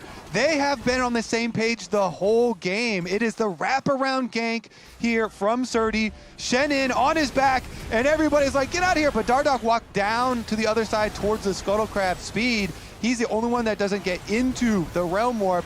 Then they isolate him, they take him down. Since nobody's able to make a real play here for DSG, you're 4 people. As soon as they finish the dragon, they're ready for the counter here. And it is, again, just playing off your stun cooldowns. Wait for the gold cards. They did the Kryra setup into gold card before. They do another Kryra setup into gold card. It's Pantheon stun into gold card. Both times, they lock him down. They slowly move forward. Kill after kill after kill. Just easy CC for them there. Point and click. And that's just going to get harder because I bet you has rapid fire now. And yep, it's completed because he just got involved in a lot of kills there. And so now Colmy has rapid fire, and it gets that much more difficult here for Dig to be able to deal with that. You know, Colmy definitely has some real damage behind it, and the team is starting to get strong. FBI earlier in the game had a 1K gold lead. Now it's even Sajed actually with that slight gold lead, almost has the IE, and Jin becomes very, very relevant as you do get into the later stages of the game. People obviously talk a lot about Jin as, you know, being Mosquito, but that's with Ghostblade Rapid Fire. That is not with Hex Optics, LDR, IE. Like, you actually hurt even tanks with these kind of builds late in the game. Crit Jin does some good damage here, and especially if your whole team is running forward all the time, creating so much space here. Olaf leading the charge. You have this point and click from Kryra. This Pantheon has been critical. You know, setting up so many of these plays, and his ultimate as well gives them 2 ways to put extra pressure across the map. And Curtain Call sometimes can be pretty valuable, sometimes can be pretty useless, but when you have this much point and click CC, it's very easy to follow up, to be hitting these shots, to hit the Deadly Flourish, to hit the ulti shots, because we've seen it gold card into stun, into taunt, into root. Like, that CC is never ending. They're looking for FBI. Calmy goes forward. Red card. Pull the right card there, and just... it's a warning. You know, you get one. He's going to go back in. This one is going to connect on to FBI, who shifts out to safety. So Calmy takes a little bit of damage for his trouble, but they can just continue playing, and they're going to look for Ignar now, who's a little bit too far forward. Beautiful self-McHales, though, from Ignar. That saved a kill absolutely. Surdy is pushing on that top side, though. Yeah, the pressure there is still worth it for DSG. Nice job. You still get full vision when you pop your Twisted Fatal, so you can still push on both sides. They get an extra turret play, get the minion wave in. This entire time, Denethor is pushing bot, so eventually someone from DSG is going to have to catch that wave. Bot side is finally making its way all the way into DSG territory here. So it looks like it is Call Me that's going to go back and collect that wave as well. Or the Twisted Fate with the extra gold generation. Yeah, DSG playing this really, really well. Very coordinated game. They're looking really on point with the globals. Everyone seems to be on the same page, as you were pointing out earlier, and they are now on Soul Point. It is 1 minute until this Cloud Soul, and that is going to make it so hard for this team that is already, you know, kiting you out and then chasing you down, you know, with these gold cards constantly, giving the additional move speed not only to him, but also Olaf. Like, Olaf has to be one of the very best champions in the entire game with that Cloud Soul move speed burst. You pop that, and you have your Ghost, you're going super speed. And let me tell you, Surdy is peaking right now. He's got Elixir of Wrath, and he just finished Death Dance, and they're going! They're sending it. They're looking for FBI. Kryra is behind him. Good buffer. There's the cleanse. Doesn't even matter. FBI fighting for his life. Gets taunted up. Shifts out of that. Denethor in trouble. Trying to get out. Twisted Fate gonna pop the ulti. Surdy has the Ghost active. No one dies on either side. Calm play there from Dignitas keeps FBI alive. The Dragon spawning in 15. They're going to run more for the Baron. They're just going to try to full send it before that spawns. And are they aware? DSG are aware of this. They're moving over into the area. Kryra coming out from base has no ultimate. But Surdy is here. He still has the Ragnarok. He sees the Baron getting low. Denethor creating some space. Kryra not yet in range. Surdy going to get stunned up. They're trying to burst it down. Kryra's not going to get there. The Baron is claimed by Dig, but now the Soul has spawned. The curtains are going to get called. The taunt flash on a Palafox. Denethor in a lot of trouble. Goes all out. Gets knocked down. Surdy now running. He's low. Great cleanse. The kick flash from Dardoch. He turns it around. Gets a shutdown onto Call Me. And Palafox once more going forward. Spellflux through the team. Kryra turns. Kryra fights. Surdy flashes in. And Surdy's taking over this fight. Sajed and Lions are back, and that means it's a DSG one fight. Dardoch has got to get out of there. DSG go up in kills 3-2, but they have no jungler. The Dragon's still on the table. Cloud Soul is on the map right now. Pings are going out toward it immediately. Lee Sin, let's see if they can get vision for him, because there's no way you can do that with a Lee Sin around. He definitely will steal it away. They're going to have to wait for Kryra, who does not have Pantheon ultimate. These death timers coming back. Palafox is going to be the last one to revive on DSG, though. That rise would be critical. And he has the actualizer now, so definitely I think he might just strong. be too late, though. I think it's just going to be DSG getting the Cloud Soul, unless Dardoch pulls off some crazy stuff. We'll see. Dardoch is in the area. They don't have vision of the dragon, but of course they know that they are on it. Lions moving around. Dardoch just trying to clear this out. They now got eyes on that dragon, down to 4K. Where's Kryra? Kryra's still walking out from base here. Of course, watching from Dignitas POV, down to 3K. Here comes the Pantheon ult. They're going to try to finish. Dardoch's backing up. The call is just to give, and that is Cloud Soul here. That is a 6.3K gold lead for DSG, who feel like they're on the precipice of taking this game. That last kill, Surdy flashing in to kill the Rise later and have the delayed death timer does get them the soul. So here's the Baron. Dignitas, they're able to get it. They finish the Baron, and then it still looks pretty good for them because Lion goes in for his taunt on Palafox, but they don't get much damage down on him. They do get the kill onto Denethor. Moving forward, Dardoch opens up with a huge kick across the front line, and with the shutdown, they decide to go for it here on the 3-on-3, but look at the re-engage. Kryra goes first, Surdy can follow up, and that allows them that Rise kill. With that delayed death timer, they're able to get the Cloud Soul in the aftermath. Yeah, and FBI just went a little bit too far forward. I think he didn't have his shift available. He triggered a Jhin trap, and then he felt like the only way through was walking forward, but then he took the spear from Kryra, just barely got in range of that, got hit by a deadly flourish, and that was enough to finish him off from around 30-40% wherever he was. Had he lived, it looked like off that kick flash from Dardoch, I thought Dig could have turned the fight. I thought they could have denied the soul. Close. They Very could have. close. Could have, but did not. And now it is Cloud Soul, 7,000 gold lead to DSG. Remember, tomorrow, pro players take over the LCS. Watch Sven, Dokla, Inspired, Zazel, and Jose Dioto run the analyst desk and the cast tomorrow. There is going to be none of us, none of the usual LCS folks on the analyst desk. It is just them. They make the segments, they plan them, they run them, and it's going to be mayhem. It's going to be beautiful. We'll see. Pro player takeover, definitely looking forward to that one. Right now, DSG takeover is happening before your eyes as they're closing in on game number 1. Looks like they're going to be able to reveal everybody with the Twisted Fate ult to the bottom side and still keep up the pressure. Taunt there on to Denethor. Of course, does get hit by the Deadly Flourish. Will be okay. And yeah, Dardoch just ward hopping over the wall there, escaping from that TF ult. So feeling pretty good. And they have a ton of move speed here. The Realm Warp comes in, but you can see, look how fast DSG are in this little boost of move speed here from the Cloud Soul Rift. Palafox, Denethor are trying to move forward, but they are holding the line here well. And now, Curtain's going to get called. Denethor getting low. This 4-shot will hurt a lot. Holding it very patiently, and Dardoch is able to block. All right, bottom side, it's got to be giving up turret plates there too, though, because Olaf pushing and it's just Ezreal down now. Yeah, that tower's almost dead. We're going to see deep TP here coming in. It is going to be Denethor looking for that flank, but Dardoch already getting chunked out very heavily. Ignar moving forward. Call Me looking with the gold card is chunked low. But again, just use that move speed. Run straight away here. Going to see if they can find anything else, but just doesn't look like it. Dig is just so low on engage. It's very hard for them to force, even when they feel like they see an angle.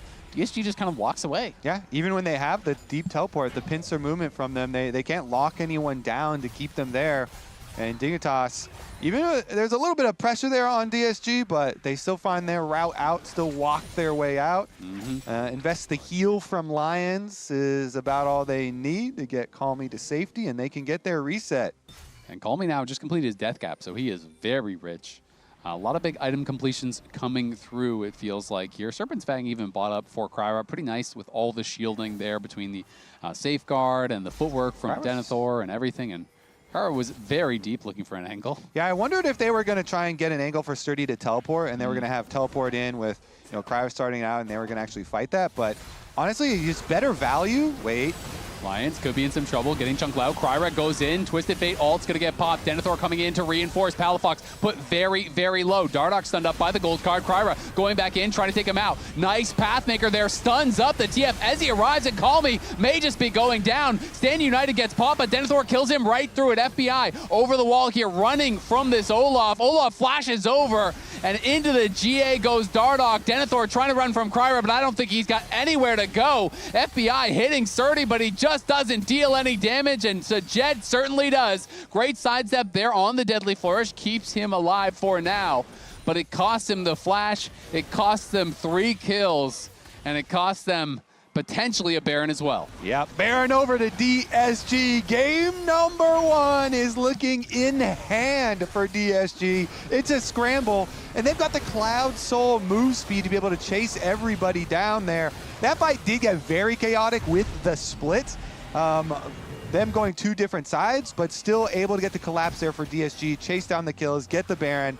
And now they definitely have what they need to be able to continue the siege and finish this one out. Here's a look at the start now. Lions will see him go for the taunt onto Palafox, but they don't quite get that, and so he gets pushed out. Palafox to the backside, and they just decide, you know what? Still keep going. Set it up, Pantheon stun into attempted gold card, and even though Calmy's gonna die on this side, guess what? Surdy can run through, and with the Jhin bullets, they're gonna Pantheon ult too, and just continue the dive, finish off Ignar, finish off Calmy. And then they've got the rest of them trapped. Guardian Angel down, as well as the Cassante. And Ignar there looking a little bit perturbed as this game definitely slipping away from 20 seconds until Elder. That's maybe the last chance here for Dignitas. Palafox is going to get stunned up, taunted up. There is the Mikhails trying to keep him safe. But now it is Denethor taking a lot of damage. Just dancing back and forth is DSG, and now the curtains are going to get called. Denethor is not looking very tanky, and here comes Surdy into the middle of the whole team. Dignitas do get out as Denethor uses the all-out to just escape from that Ragnarok Olaf, but it's going to get interrupted here on the recall. Surdy put quite low. Good interrupt. Eyes on this dragon here. If they can stop Surdy from going back to base again, though, Dignitas might just have a chance, and they're going to try to force it. Dignitas dragon here. Surdy's getting his recall off this time now. It does finish. He has a teleport ready, too. And Dignitas are a little bit low on health. Calmy goes in with the stun, arrives Kryra. Kick flash from Dardoch trying to get out of there. He's put very, very low. Realm Warp going to be used. Dardoch is going to actually take the Realm Warp here. But in the middle of the team is Denethor, and that's where he will be buried. DSG take control of the Elder. This is all theirs. Dignitas can do nothing. All right, DSG, they're going to go for more. Calmy going in, stand united, FBI turning, fighting, but it doesn't matter. Calmy's got hands. The taunt there on a Dardoch is going to secure another kill for Surdy, who is just looking to chase them down. Level 20 ticks Surdy as he gets the Elder buff. They're pushing in, they're looking to take this first game and claim their second game win of the season. DSG looking good when they need to do it versus Dignitas. Important series for them with some good implications for playoffs. Yep, they are looking at a must-win here, and it looks like in game 1 they will be able to get the job done. DSG eyes on the Nexus. Dignitas will fall, flashing forward, trying to kill Palafox in the fountain. Can't quite do it, but it doesn't matter. 15K gold lead, 22-7. DSG with a beautiful game 1. Great control, great coordination. Analysts, what do you think? I think it's fun to see DSG with another win, second game win of the year. Yeah. Not of the year, sorry, of the summer. Yeah. And dare I say, Azale, I'll add on handsome. They're also handsome. Oh, yeah. okay. Add more compliments. And well read. Okay. Yep. We love some educated Well, they didn't read Dignitas this entire game. So I'm going to go into something game related, which is that at the start of this, Raz and I were talking through draft, and we were like, okay, the comp on the left may be a little bit easier to play, right?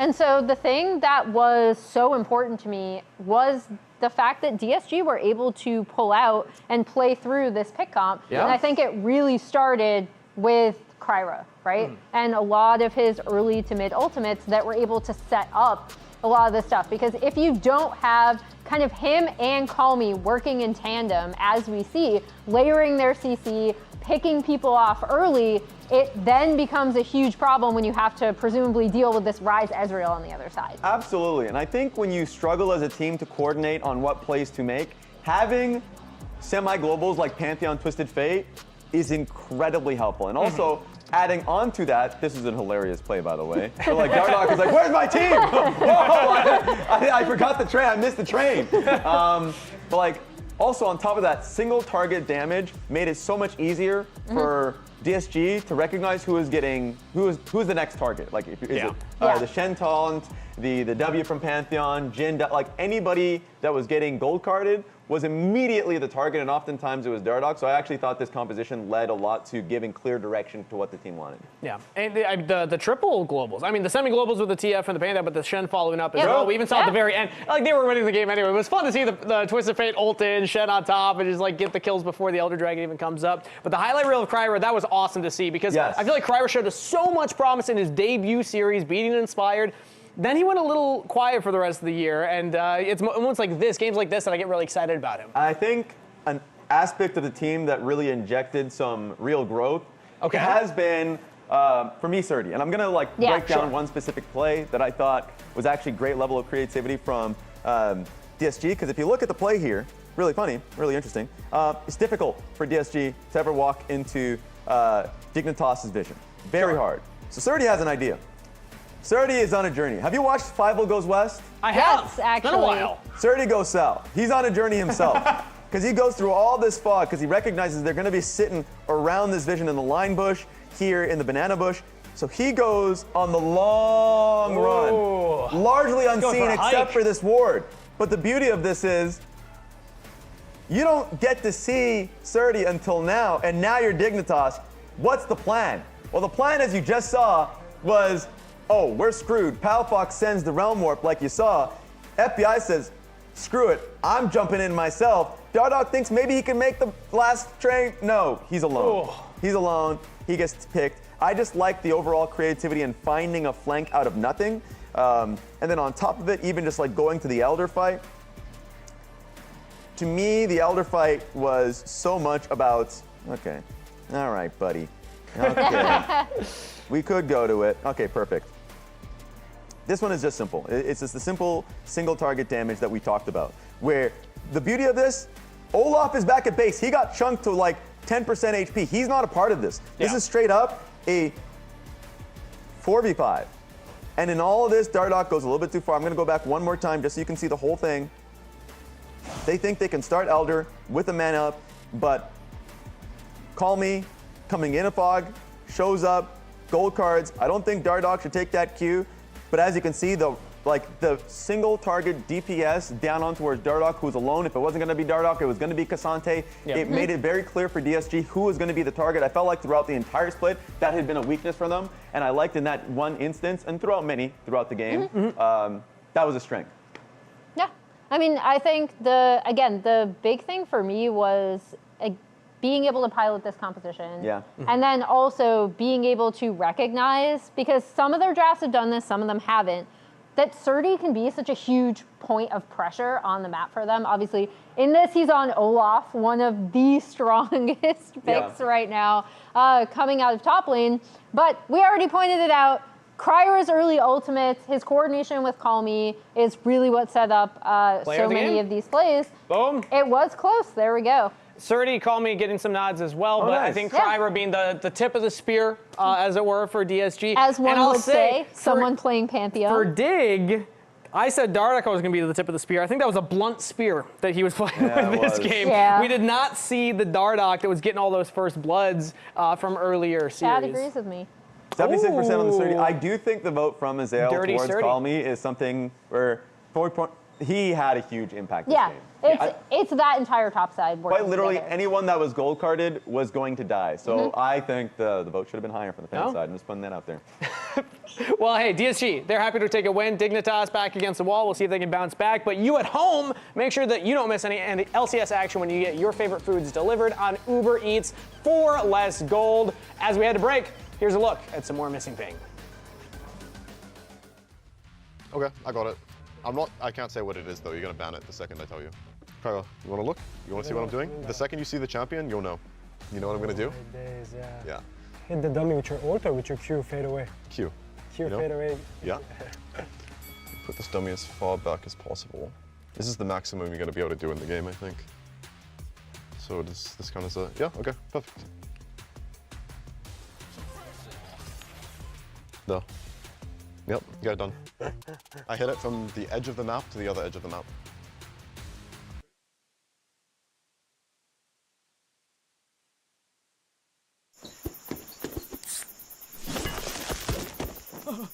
Red Bull gives you wings.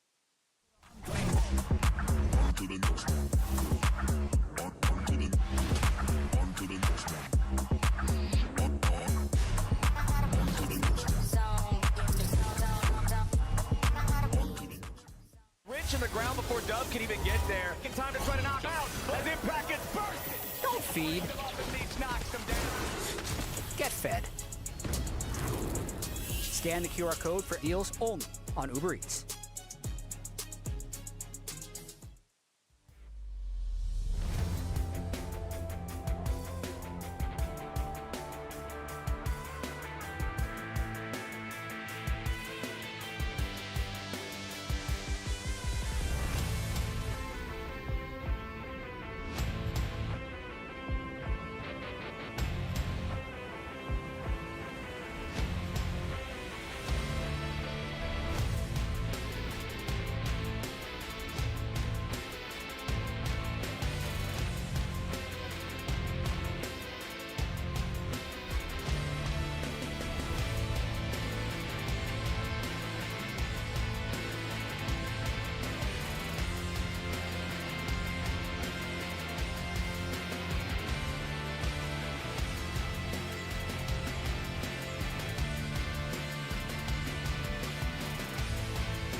Don't wait on me.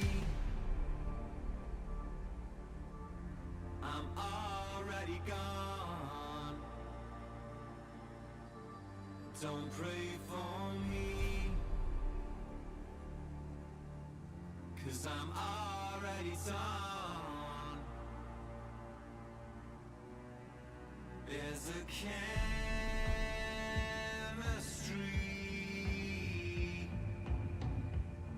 I see it in her eyes. Don't follow me tonight.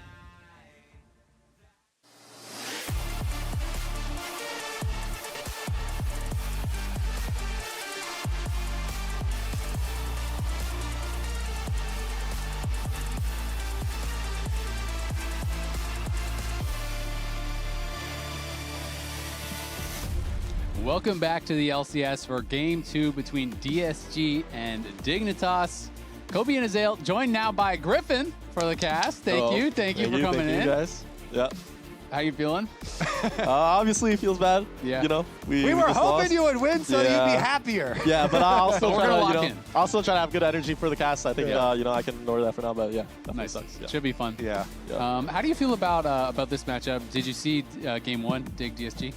Yeah, I do think, I mean, I do think, like, DSG is a bit better than Dig. We haven't scrimmed Dig too much, but obviously they have the new jungler, Darduck, which seems like by consensus is like, it's helping the team a lot, but yeah, when we scrimmed them, I remember I think Darduck, you know, you get a new player, you have that fresh energy, which feels pretty good, but I think DSG are a stronger team, so yeah, I'm not surprised by the first game. It seemed pretty clean. Or not clean, but it's like stoppy, but yeah. Yeah, they had this comp with so many globals, and you were talking about, yeah, they really like the combo of the Pantheon and Shen, and they were able to use that really effectively in their skirmishing. I know you're also pretty close friends with Kryra. Do you feel like, yeah, you know, he has a really good matchup here into Dignitas, into Darduck? Yeah, I think obviously I'm close friends with Kryra. I think when he gets to play his game and he is able to do that, he does pretty well. Like, he's pretty consistent, or in that aspect, if they get a lead. And I think against Dignitas in general, it's pretty easy for them to do that. So here, they're first picking Jarvan. Pretty standard, Nocturne Vibe ban. and Lee Sin's out. They're still the Poppy, but we'll see what he does here. So they've also been leaving up Orianna a lot, and when you have Jarvan on your side, is this like a good angle for DSG Orianna, or what do you feel like? DSG could go Orianna. Maybe I know a lot of people have been liking like Syndra into Orianna and stuff, but they do have the Jarvan first pick. Responded by Lucian Milio, pretty just kind of standard. And they pick up the Victor Nautilus. So you like extra engage for bottom side here when you're looking at the Lucian Milio, usually with Nautilus. What do you want to complement this with? Because Lucian Milio opening up really big. You know, FBI has been a pretty good Lucian player. Yeah, so I'm not too sure what bot lane pairings they'll go here. I mean, because Dig will also have 2 bans, so I'm surprised they didn't just finish their bot lane. Maybe they think they have like a lot of pairings. Jhin is out, which is like pretty common with Nautilus.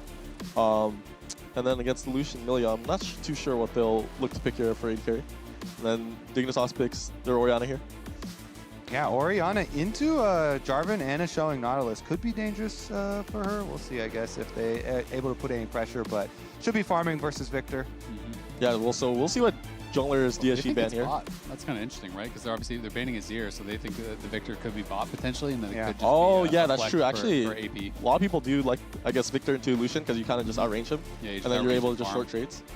So DSG banned Nefiri here. You could also look to ban Wukong. So it's pretty standard with Orianna that you want to look for like Nefiri, Wukong. It's also good into Jarvan. So I would suspect DSG to ban Wukong here as well.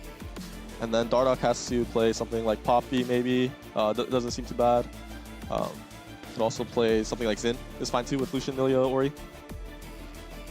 Yeah, the Xin does make a lot of sense. Gives you a lot of ability to skirmish over some early objectives too. Ooh, they also banned the Vayne. Opening up for topside for some more picks for Surdy, so he doesn't have to worry about the Vayne counter pick, maybe Gnar or something like that. Yeah, Gnar and Bessa is pretty standard. Yeah. Okay, they take the Xin here, not the Wukong, which I think is also fine. Then Surdy's going to have to blind here. Yeah, I mean, we're seeing so many Vayne bans these days because it's good matchups into a lot of the meta champs. You know, Gnar and Bessa, even the tanks, Renekton. Like, there's so many different options. So, Senna is a bit of a throwback. It's interesting because we don't see that much of it these days, but FBI was a really big Senna player. Used to play a ton of Senna Nautilus, so they're obviously going to be pretty familiar with the champ. But I think it is just going to be Victor bot is kind of my guess, and Gnar protected there by the Vayne ban. So we are just waiting for Denethor, his pick. And what are you thinking about here for the 5th pick for DSG? They could go... Usually people like to just trade Gnar and Bessa, usually when they, like blue side bans Vayne. So I'm suspecting Gnar. Or not Gnar and Bessa, rather. I think that's pretty standard. So it is going to be Victor bot, will be Ahri Oh, they mid, actually take and a it's going to Camille. be Camille. So a bit more of an aggressive look here from Denethor. We don't really see Camille top hardly at all these days. It was obviously played a ton support in the roaming meta, but it is going to be Camille top, one of the kind of throwback counter picks or answers into the Gnar. Obviously, you can look for those all-ins when he goes mini, you know, hit him with Hextech Ultimatum. And it's a pretty decent combo with the Orianna, you know, Hextech Ultimatum into Shockwave. Which side of the draft do you kind of prefer? I think DSG have a lot more like creativity. They have Jarvan or Ahri, and then bot lane matchup they have to influence. So I think DSG have to be able to influence bot lane matchup, either boat blow sums or something. I'm a bit more fan of DSG's draft just because it seems like they have a lot more playmaking. And then Dignitas's draft is pretty kind of just standard. They want to get to like set up and fight, and then hold for setup, and then Xin Ori just playing to hold his space. And this Camille pick is also a bit of a Denethor specialty. 25 picks on it in his career, 64% win rate. So him into the Gnar, you know, into a matchup they can try and look for some kills up there as well, and then could turn into you know, some side lane pressure for them. That would be nice. Because I'm definitely worried about the pressure that they want to put on Palfox. Game number 1, they were fighting around mid lane all the time, sending so many ganks at Palfox, and now he's playing Orianna, which is low mobility, into Ahri and Jarvan. And Nautilus. So they definitely can make a lot more passes to try and put pressure on him. Yeah, so I think going into this game, probably both junglers are looking what they can do to influence mid-bot. I think, obviously, DSG, they can do a lot of creative stuff. Jarvan usually being more influential early game than Xin can do, and Xin is just looking to match. So Jarvan here is looking to start Wolves, I guess, and then Zin's just full clearing down. Maybe Jarvan's going to look to do something interesting. He could look to 3-camp bot with starting Wolves. He could also just do a regular clear. I'm interested to see what he'll look to do here. If you were playing on the Dignitas side, so you're slotting in for Dardoch here, how much are you taking into consideration the fact that, there is this Camille, in the top lane, and in these melee versus range, like counter picks, I'm putting in quotes, but like Yasuo and all these champions, generally you have to play so aggressive as the melee champion to be able to actually capitalize on it. So do you feel like that draws you more to the top lane to try to cover Denethor and allow him to play aggressive? I think typically, since this game they have like Lucian Meliel kind of needs to be able to play their lane, I think. So even though top is more of a volatile matchup, it's usually like post 6 where Xin Zhao can really like influence that matchup, I'd say, when Camille unlocks the ulti. And then before then, I think he should just look to cover this bot lane matchup and making sure they're able to have push and vision. Because once their bot lane matchup, like Nautilus is able to get a reset or something, and he can influence mid lane or something like this, it's not favorable for DSG's bot lane. They kind of, or Dignitas' bot lane. They kind of want to just hump tower and stuff like this. And last time we had Kryra do a very similar thing where he started Wolves and 3-camp ganked, and he's going to 3-camp gank again. It looks like he's going over the back of the Dragon Pit right now, staying out of vision in Fog of War. So if they wait for the next hook timer from Lions. Wow, they're going to go. The heel's going to get popped, and now they get the bad news. There is the root. Flash away from FBI. Flash after the Flagon Dragon to knock up FBI, but he doesn't get the damage. They're not going to be able to knock him down. When you lose the EQ damage for Jarvan early, you need to have a lot of follow-up for that to actually work out. Yeah, so I actually like this play. Like I said, I think this Jarvan wants to be creative early game, try to influence bot lane in, on some sort of capacity. I don't know what went wrong there. It seems like it looked like a decent play where they can at least burn his flash, but I don't know. They just failed the CC layering. Maybe not. I'd have to see the replay on this because it felt like it should have been. Charm flash from Call Me. The W picks up the first blood onto Palafox. Oh, and he got Palafox's flash because he had the Foxfire active already. That was going to tag him, and Palafox tried to flash after the W damage from the Ahri is going through. What a play from Call Me there with the solo bolo. Really nice Charm Flash. We just saw the player card. Maybe we can bring it back up. We had the Griffin player card. I think it said first at Diamond when you're 11 and you still don't have your driver's license. Yeah, so that story, the driver's license, I didn't have the time. I was in Korean stuff, but interesting. Dardoch here doesn't go for bot crab. You should know that Jarvan's topside and went for top crab, so I don't know why Dardoch didn't go for bot crab here. And then, yeah, that's very bad news for Dignitas. Obviously, Orianna also burned the flash, so I'm assuming when Jarvan hits 6, it's going to be very scary for this Orianna when Ahri hits 6. But yeah, weird pathing by Dardoch here. I don't know why he just doesn't play for bot crab, but now he's looking for invade.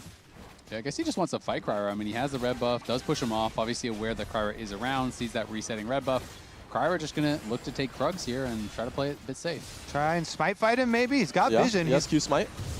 Oh, this is disastrous. That was a late smite for Dardoch, too. He never even used that it. was It was like, at like 500 for a bit. Yeah, I thought he was going to get that for sure. Call Me now scrapping with Palafox is up a level, but Palafox does win the trade, and Dardoch spends all that time to not be able to get anything. Yeah, this is quite horrendous. Kryra stacked a lot of tempo to look for this 3-camp bar early. That didn't even work, but now he's able to get double crab as well. So already there's a little bit of a mistake in the jungle department.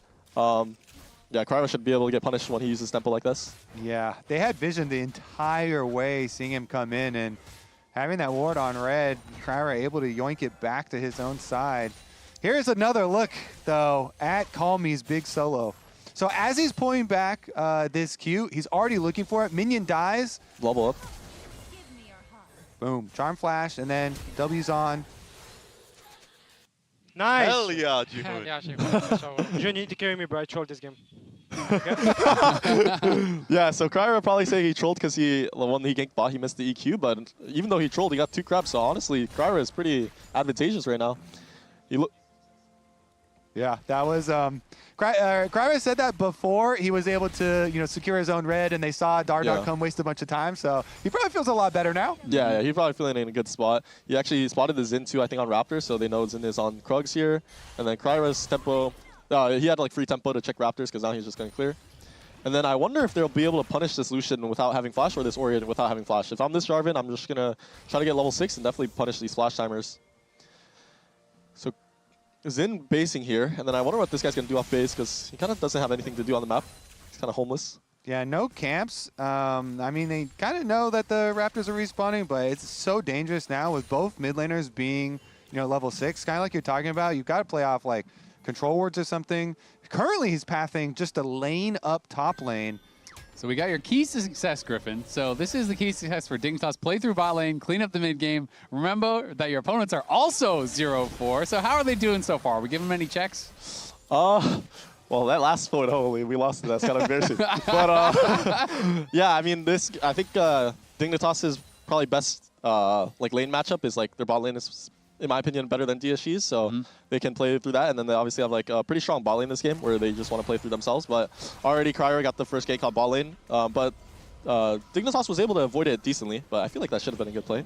And then we'll see how it goes into mid game and stuff. Now these are keys to success for DSG. So enable Call Me. Well, he enabled himself. Clean up the objective setups, and someone has to win this. So how are they doing? Right now, I mean, Call Me, they're not really enabling him. He just got his own solo kills, so now he's going to be able to just keep winning lane. And then, yeah, clean up objective setups. I think they're mid-game, as long as they keep going into mid-late game and they have first setup, it's very hard for Dignitas team to play. So here they're punishing the Orianna without flash.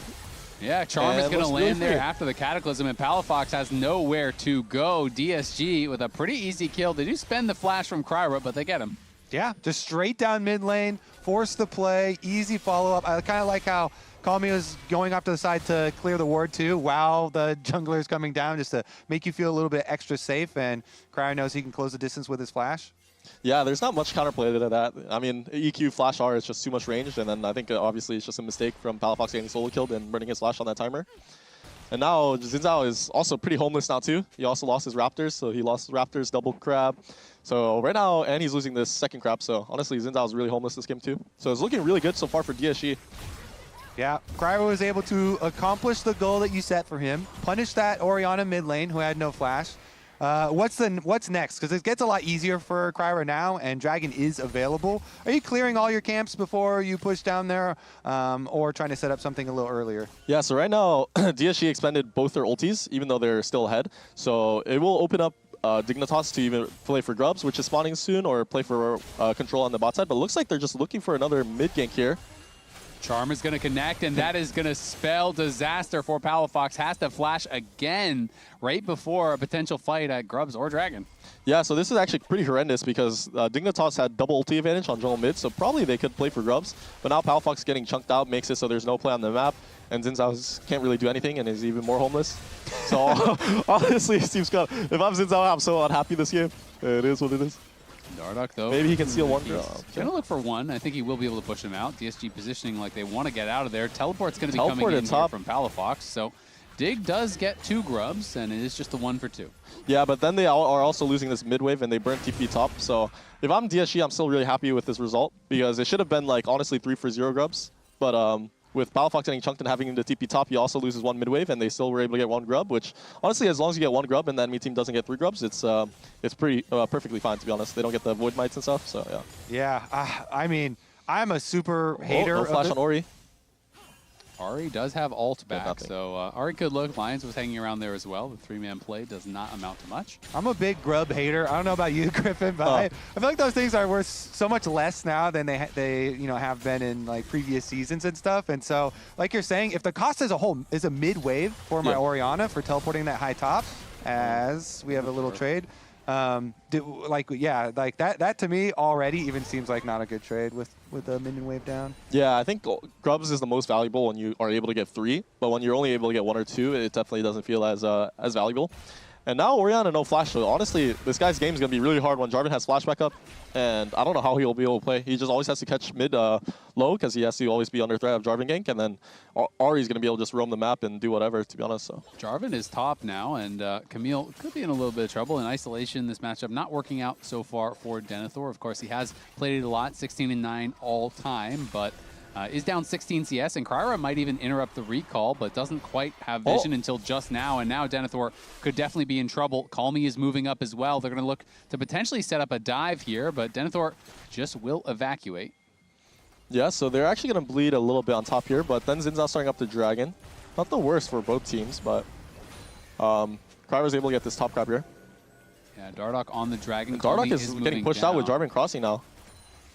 Yeah, this is getting a little bit awkward. They don't feel like they can actually finish this, and Palafox still, as you said, kind of has to hug the tower because he has no flash. There's not really much of an answer from him if Kryra does look, and it looks like Kryra wants to go one more time. Nice sidestep there. Call Me going forward. Hits by the shockwave, and he is going to get the shutdown, and now Kryra, we'll see if he has the damage to command protect. Might keep him alive. Kryra's going to fall as well. It's Palafox with the outplay. Hits him with the shockwave. Gets a 1v2 double kill. Yeah, I think it's a bit overforced. Kryra, like last 2 minutes, had his entire bot side up, even crab up. Once they push Xin Zhao off the dragon, I think they're just overforcing on this Orianna. Kind of tunnel visioning. This guy has no flash, but Jarvan can just clear his camps. Orianna will always be pressured under the tower because he can't really catch the wave. Ari's going to be able to roam the map. And I feel like they just overforce. Jarvan can just be full clearing, getting all his camps, but now quite the disaster. Yeah, I mean, might actually have Denethor here. In comes the ultimatum. Nard against the wall, hops forward, but the passive is back up for Denethor. Looks like that's maybe it. Kind of want to see if they go for the re-engage. I guess he's not going to do it quite yet. But I completely agree. I mean, they had just wasted so much of Dignitas's time. When Xin was trying to kill this mountain, then they pushed him off. As soon as that charm misses, I think it's over. But Call Me goes back in, he dies the tower, and then Kryra's going to full commit here too. Even with him getting the kill on Palafox, it is worth for Palafox to get the double. Yeah, I think, I think as a jungler, sometimes too, you have to know when the lane is already in a really good position and not overforce these situations. Call Me loses his flash to the culling there from FBI, but DSG do secure the first dragon of the game. It's a mountain dragon 12 minutes in, so a bit of a late one. Do you expect them to fight over the Herald in a few minutes here? We'll have to see because Call Me did burn his flash, and then both teams don't have 3 grubs, so it's not like a big trading pattern. Right now, Jarvan crosses Raptors to secure his camps, but I mean, at this point in the game, Dignitas slowly are recovering, and I would say Dignitas, I mean, honestly, both comps can play late game pretty well. It depends on like this Lucian, because Lucian will be able to first push, and they're going into topside here, getting some topside vision. But yeah, I think as a jungler, you have to realize some junglers like really want to hurt the enemy laner, but when they're already in a bad position, you can just let it play out, and then, yeah, this is quite bad. Yeah, big overforce. They are still up 1,000 gold, but it does give a double kill to Palafox and pulls him almost back to parity with Call Me. And after that play as well, it was during the replay, but Dardak had gone back to try and start the mountain again. So it was 2 times he had got pushed off, invested a lot of time in trying to start this mountain dragon. It takes a long time to kill and then got pushed off. And so DSG, yeah, they still get that dragon for themselves as well as keeping their lead. Yeah, and actually, Kryra, I don't think has farmed his bot side camps in like 3-4 minutes. I think really they're overforcing too much when if they just played a slow game. He could have had a really big CS lead, obviously, taking his double crab and then also taking his Raptor respawn. But now Dardak is actually the one that has a CS advantage, so that's not good. Do you feel like Kryra maybe thinks that they're going to get outscaled, so he has to force, or what do you think his kind of thought process is in skipping so many camps? It could be thinking they get outscaled, but I wouldn't say they get outscaled. It really depends on how the fights play out because whoever gets like first setup on the objective, and then obviously DSG really want to be able to kill this Lucian or this Orianna with their flankers, and then it's up to Dignitas to be able to protect their the flanks and be able to play the fight like a regular 5v5. So I don't know why he's feeling so pressured, but it hasn't been good. Now he's down to camp when he should be up like a lot. Something we thought would be fun to do with you is when you think there's going to be, an objective fight, maybe we can turn off vision and kind of watch from one side to try to talk about the setups and talk about how pro teams are looking to set up vision and get control over an objective. So when you think there's going to be a dragon fight, maybe a minute ahead, we'll go over for that. As Denethor has a TP coming in here from Palafox, DSG looking to fight. Kryra in the backline onto Ignar, flashes out, but FBI is there. Kryra's in a lot of trouble just tanking the culling from FBI. Flag and drag comes back up, but he gets shot down out of the air. FBI with the kill, and that is a loss of flash, of Cataclysm, and your life, plus that of Lions. Yeah, so I think what ended up happening here is that, with how the comps played out, is that Nautilus is going to be able to roam around the map and then have timers, but Lucian Melee will always have the first push on mid and then be able to hover down the lane. So I think they just didn't respect their tempo from mid and then also the TP timer. Dardoch looking for a dive here, goes in, gets the knockup. FBI trying to help him out. There's a double stun. Breath of Life going to have to come through. There's the flash out from FBI as Dardoch does get hit. Depth charge now coming up, going to land onto FBI. And Call Me on the flank. Dignitas have gone too far. FBI is going to fall. Dardoch is going to die as well. And that felt like a massive overforce there from Dig. Yeah, I think both teams are just not tracking numbers that well. Obviously, they had that good play on bot, and then they don't track the death tempo, and then they just came off base, killed them on mid, and especially this season with the new home guards, like people get back to lane so fast, so you have to really be conscious of how much time you have to make these type of plays. And it's causing a bit of a swingy game here. Now it's really back in DSG's favor. So they still are able to get this Herald, and Denethor is harassing Lions. He might be able to kill Lions. Yeah, might be able to take him down. Does do so. Calmy going to jump in the Herald here. Try to get out of dodge. Where we going? Where we nice going? little 360 Tokyo drift spin move gets out of the pit. And we'll be able to take that to safety. But that means most of the value of the Herald is lost. Yeah, you use it to escape, but you gave up a kill. You took the Herald and doesn't get a charge. But it does buy time for Surdy on the bot side. Yeah, so honestly, for both teams, not the worst. Cryer drops the Herald to save Calmy, but we're actually able to get bot tower, Gnar. So now Gnar's going to be able to base and have an Overlord timer into top here because they'll have a lot of tempo from bot. So I wonder what they will do with this. They'll be able to push out this Camille and probably get pushed on top here and get some topside vision. Lions sweeping in. And then now they just have to be careful of like whatever Lucian melee can get first move on this mid wave here. But they're getting the vision now. And it looks like Jarvan's just basing and then going to cover this Gnar bot, look like. Yeah, it looks like we're just going to get up to top side clear now here for Dardoch as well. Onto the Xin. Finish off the rest of his camps, even though they're going to lose out the tower here.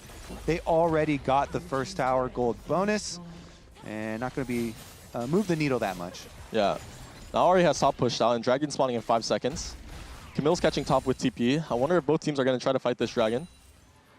Cryer is here first. They're going to try to hold this first setup. If they do, which side are you favoring right now? I think right now DSG have a pretty good position. They have top pushed out fully, bot pushed out fully. They're starting their Dragon and holding line bush. So then Dignitas are going to have to face check after they clear out this mid wave. So we are watching from DSG's vision. So talk to me about how you want to see them set up this fight. What should they be looking for here to stop Dig from getting in? It looks like Dig is just looking to give this Dragon and trade topside here. So then Gnar's going to push out bot, and then they have to retake after Jarvan. Jarvan will probably look to cross here. Calmy going to look there. Charm lands onto Ignar. Dardoch going in onto Calmy. Calmy chunks somewhat low. FBI gets some damage back on Alliance as Shockwave lands onto Sajed. He flashes over the wall, but in comes Surdy. Has to just evacuate as soon as he arrives. DSG almost get a couple kills, but do limp out, and they claim the Dragon for themselves. Yeah, so actually, that play there is Gnar's still pushing bot, and Camille was on top, so I think DSG felt confident in the 3v3, but they didn't see Orianna on bot, actually, so it was a 4v3 for a while. If they were actually able to live and Gnar kept pushing bot, that would have been really big for DSG, but they committed the TP, which is kind of sad for the Gnar, because if Gnar kept pushing, he probably would have been able to get a few plates there, but TPs to try to save the teammates, and they ended up all living, so not the worst. So out of 10, how do you rate DSG handling of that last Dragon and cross-map situation? I think what they did was fine, but Ari shouldn't have played aggressive. But now they're looking for a pick on Camille. They're going to get it. Looks pretty easy. Good TP in. Cryer was behind him, and DSG trying to take over vision. So we are still watching from DSG POV. What would you want to see them do to kind of take over the map to try to extend their lead? Well, here they want to eventually be able to crack this mid tower. So they were able to kill Camille on side. So now top has to be open, and Orianna has to defend top. And then maybe Gnar is able to shift mid here, and they're able to hit this mid tower. But speaking on that Dragon situation, I think DSG did it pretty well, but they shouldn't have looked for the fight. They should have played defensively, especially when they didn't see Orianna on bot. Oh, FBI gets lollipopped, and the Charm is there to follow it up. The Nautilus hook extends. They get the kill, and now Dardoch's in trouble, flashing out of the Cataclysm, but Calmy coming in, looking for more. Dardoch charges over the wall. Charm flash from Calmy does connect onto Ignar. Flag and drag will not land, but Ignar might just get ran down. Dardoch trying to peel for him. Denethor comes in. EQ flash in. He's looking for Cryer. The Cataclysm is not available, but he is put into the ultimatum and he is knocked down. Now the teleport comes in from Palafox. He's looking for more here. Shockwave is going to connect onto both, and Calmy will fall as well. Did get a couple big kills back. Yeah, so all in all, DSG definitely overplay there. They already got the Lucian picked on mid, and they thought they could still kill the Xin Zhao, but overall not the worst, to be honest. DSG is still in a commanding position, and they're able to break mid tower, and then ideally Lucian and Milio is able to always catch the wave high and able to get first prio in that way, but now with mid tower gone, they have to be really scared of potentially getting caught on mid. Obviously, DSG overplayed and can give Dignitas some kills back, but should still be in a pretty favorable spot for DSG. Yeah, DSG, they have 2-item power spikes on both their mages, basically with the Ari and the Victor. So definitely looks like they still have pretty good setup. Here goes Lucian, though, getting his Navori.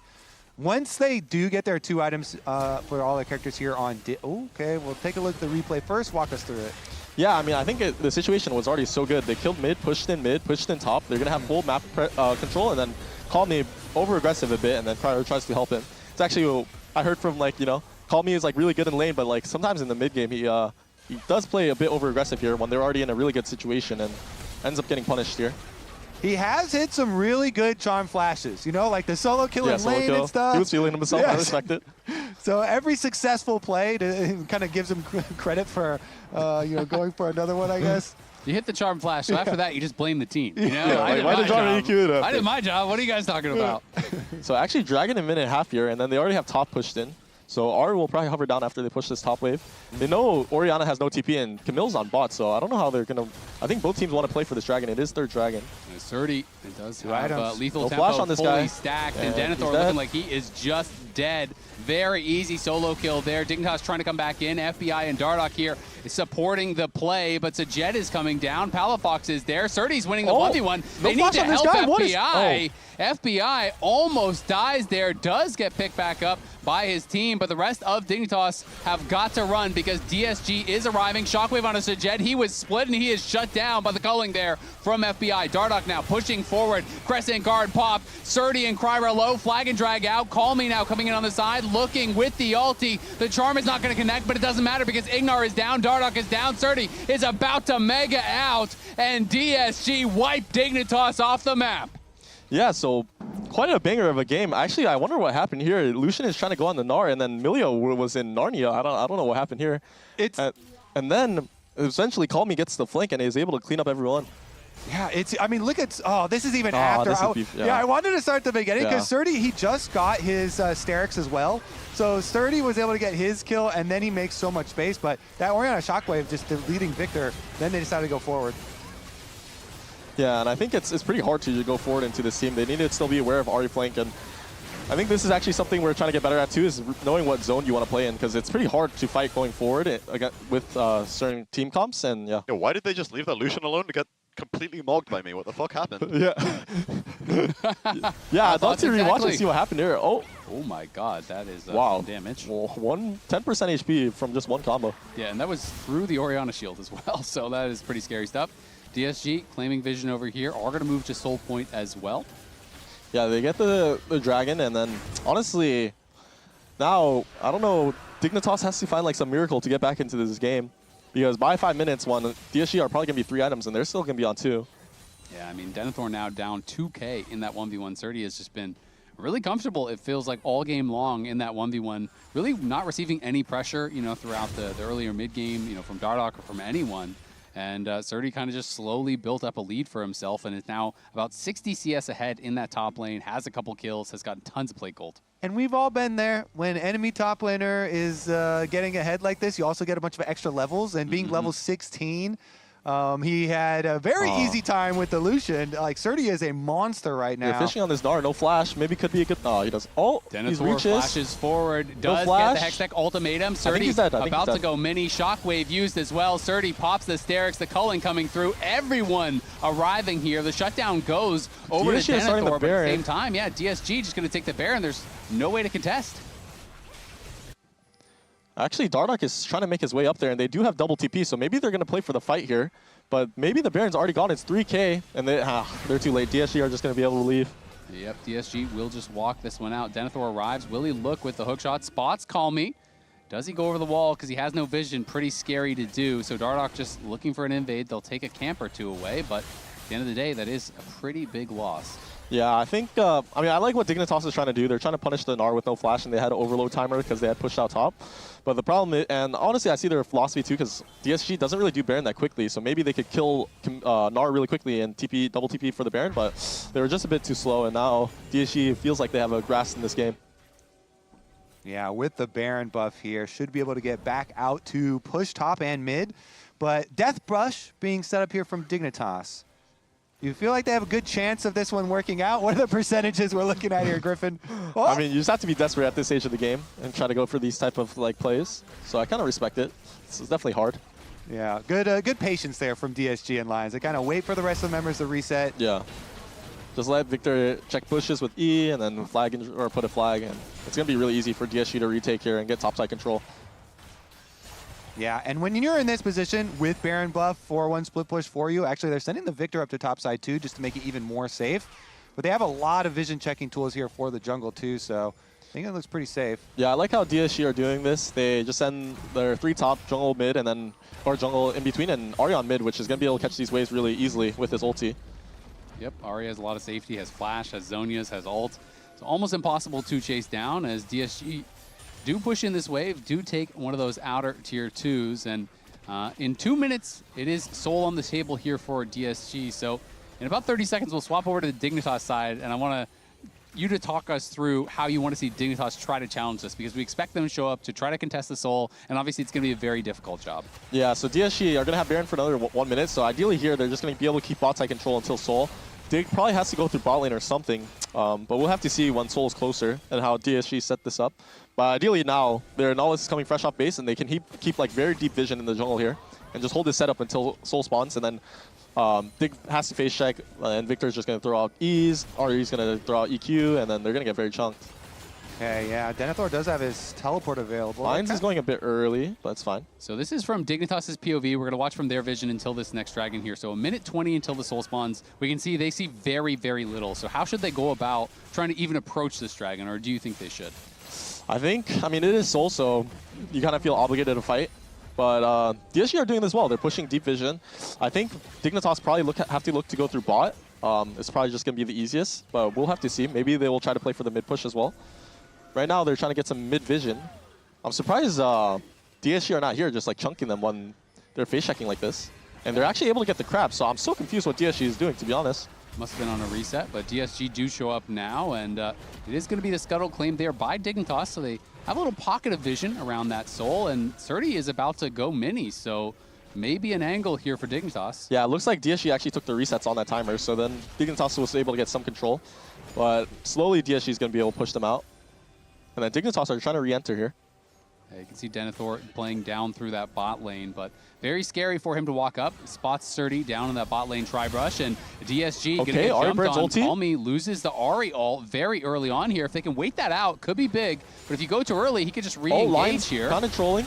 Calmy goes over the wall, and Charm's gonna land there on a Dardoch. Breath of Life used by Ignar, but in goes Kryra with the Cataclysm. The Shockwave flashed away from by Jed. Denethor's in trouble, trying to take down Surdy, but Surdy's gonna mega out, and Dignitas are crushing the fight here. They lose no one. They get multiple kills here. 3 members down. Make it a 4 as Surdy is taunting Palafox before knocking him down. And DSG look like they just took the series. I love that engage from Kryra. He goes Cataclysm, and he flashes out to set up for the big AoE Victor damage. Yeah. I honestly, Dignitas, it was a nice try. Honestly, DSG kind of butchered it a little bit, but at this point of the game, they just have too much control of the game. And even though the fight, they didn't play that well, honestly, but Kryra gets the flash 4-man aura or something, and then Victor R just melts the rest of the team. So, well played at DSG, and yeah, pretty easy win. Yeah, another kill there for DSG is at the end of the day will be a 2-0 series victory. DSG on the board, get their first series win, take down Dignitas, and keep their playoff hopes alive. They 2-0 Dignitas in spring, and they're going to do it here in summer as well. We're going to send it on over to the analyst desk. Spam chat now with who is your player of the game. I'm going Dirty Surdy. You're going Dirty That's Surdy? my player of the game. Dirty Surdy, eh? Remember, God, I hate the fact that you said that first. I actually hate I've been calling him Dirty Surdy. We have been having a fight with Kangas. Yes. Who swears he said Dirty Surdy on I've called him cast. Dirty Surdy for months. He has not. Raz said it one time. I was like, wait, that's got a ring to it. I'm going to call him that. I was like, Raz, I've been calling him that. And so you took the toss just so you can start by just so I can officially. Just so you can manipulate the people. Disgusting. I'm pretty sure if we check the tape, you'll have heard it from me at some point. Yeah. But there's a lot of other people that could get player of the game. Spam chat right now for who you think deserves it. We're going to be chatting here with Kryra in just a moment. Woo! Everyone's favorite French Canadian on the broadcast. Or in the Do you hate Vulcan? Oh, true. There it is. No, he didn't. He's about Why to are you take trying to Afro. pit the French Canadians against each other? It's because he's going to dethrone my goat Aframu. That's my favorite player I of was all time. actually And he's just going to take the most say assists. a bunch of Quebecois swears. Well done, well done. Huge, huge. Yeah. Huge. Immediate reaction taking a dub. It's fun. Like game 1, I played pretty well, I think, and then game 2, my early was good. Yeah. I mean, I had a clear plan, like level 3 gank bot. I misplayed it though because I flashed for no reason. Just take the flash and chill. Yeah. But so then my game was kind of cooked, should be. But I think he made a mistake. He tried to invade my red, but I just chilling and then smite the red. Yeah. And then I double, or I don't double crab, but I'm just chilling. Yeah. So I saved my game, and then I stole his raptors 2 times. Yep. But then like my mid laner just trolled me 2 times, like diving mid to turret. And then one other time, flash Emilio for no reason, and then I have to go in, bro, because if not, I get flamed, so I don't know. Well, there was a lot of fun mechanical plays. I mean, you said that the early game wasn't going great, but that like flag and drag flash to get the knockup, yeah, you didn't get the kill, but it looked cool. It feels good. Yeah. Looked really cool. Yeah, I was gonna say, I thought you were looking back on that being like, I don't know about that one. Yeah, of course. As soon as I did it, I'm like, I don't know. Is that what you were referencing? Because we got to hear a soundbite from game, like a comms listen in, where you were thinking, call me, like you got to carry me, bro. Yeah, I mean, thank you, because I cooked my early game kind of with that level 3 gank. Oh, okay. I think if I have my flash, it's fine, but no flash now, it's weird. They can double crab, but he tried to invade my red instead, and I just smited. So after that, and then his clear is slow. He fucked his own tempo. I don't know. He showed his own tempo, so then I could take his raptors because he's slow clearer 2 times. Yeah. So I'm just chilling after that. But when I see Jihoon, I mean, call me solo kill after I like kind of screw up, I'm happy. Yeah. One thing that was pretty clear in both games today was that you had like 2 pretty strong like early game plans. You just talked through kind of your response to what happened in game 2. But game 1, like every Pantheon ult was simultaneously with every single TF ult. Yeah. Talk me through like just an improved level of coordination in game this week. I think me and Kami right now, we're playing really well together, better than all year.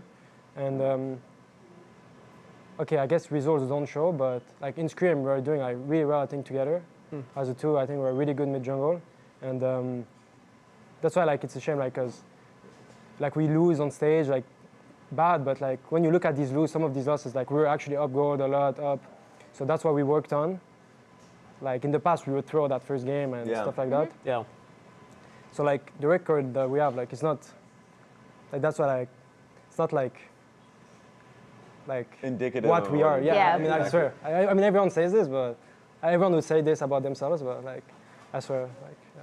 What's something that you want the DSG fans and LCS fans to be able to see that you guys are doing internally? Because like in scrims, obviously, that's like 80% of the work. That's all of the games that you put in, and you're just hoping that some of it comes and shows on stage. But what have you guys have been really achieving in scrims that you're hoping to actually show on stage? I mean, it depends. Like sometimes it's just our early game is too bad. And like after that, of course, it's hard. Yeah. Because already like maybe some other players like are better than us, and if they have a lead, then it's hard. So that's one. But then like 2, we want to like when we have a lead, like we know more how to like progress the game and don't throw and like chill and I mean not chill, but also like be aggressive, like not too passive, not like too crazy and throw. Like we don't want to throw. We want to like when we have a goal lead, like it feels like we have a goal lead, not just like we have kills and they still have like tempo and stuff like that. So I mean this week like we're working really hard. So I really hope also like it just keeps showing, especially tomorrow. Like this week I think we worked the hardest like all year. We went back to like really try hard and everyone had good mindset and I think it's gonna show off also tomorrow. Yeah. Nice. Okay. Awesome. Well, what are your thoughts about tomorrow then? It's gonna be tough. Sen, I think, are really good right now. For me, just also for me personally, Hambak I think is like 2nd or 3rd best jungler for me. Yeah. So that's gonna be a fun matchup for me. And just in general, I think their team. I mean, you saw they 2-0 fly, so they can't be like underestimated. Just because like their record isn't like not the best, like doesn't matter. We're just gonna have to really lock in and play better. Yeah. Do you know your playoff chances so far?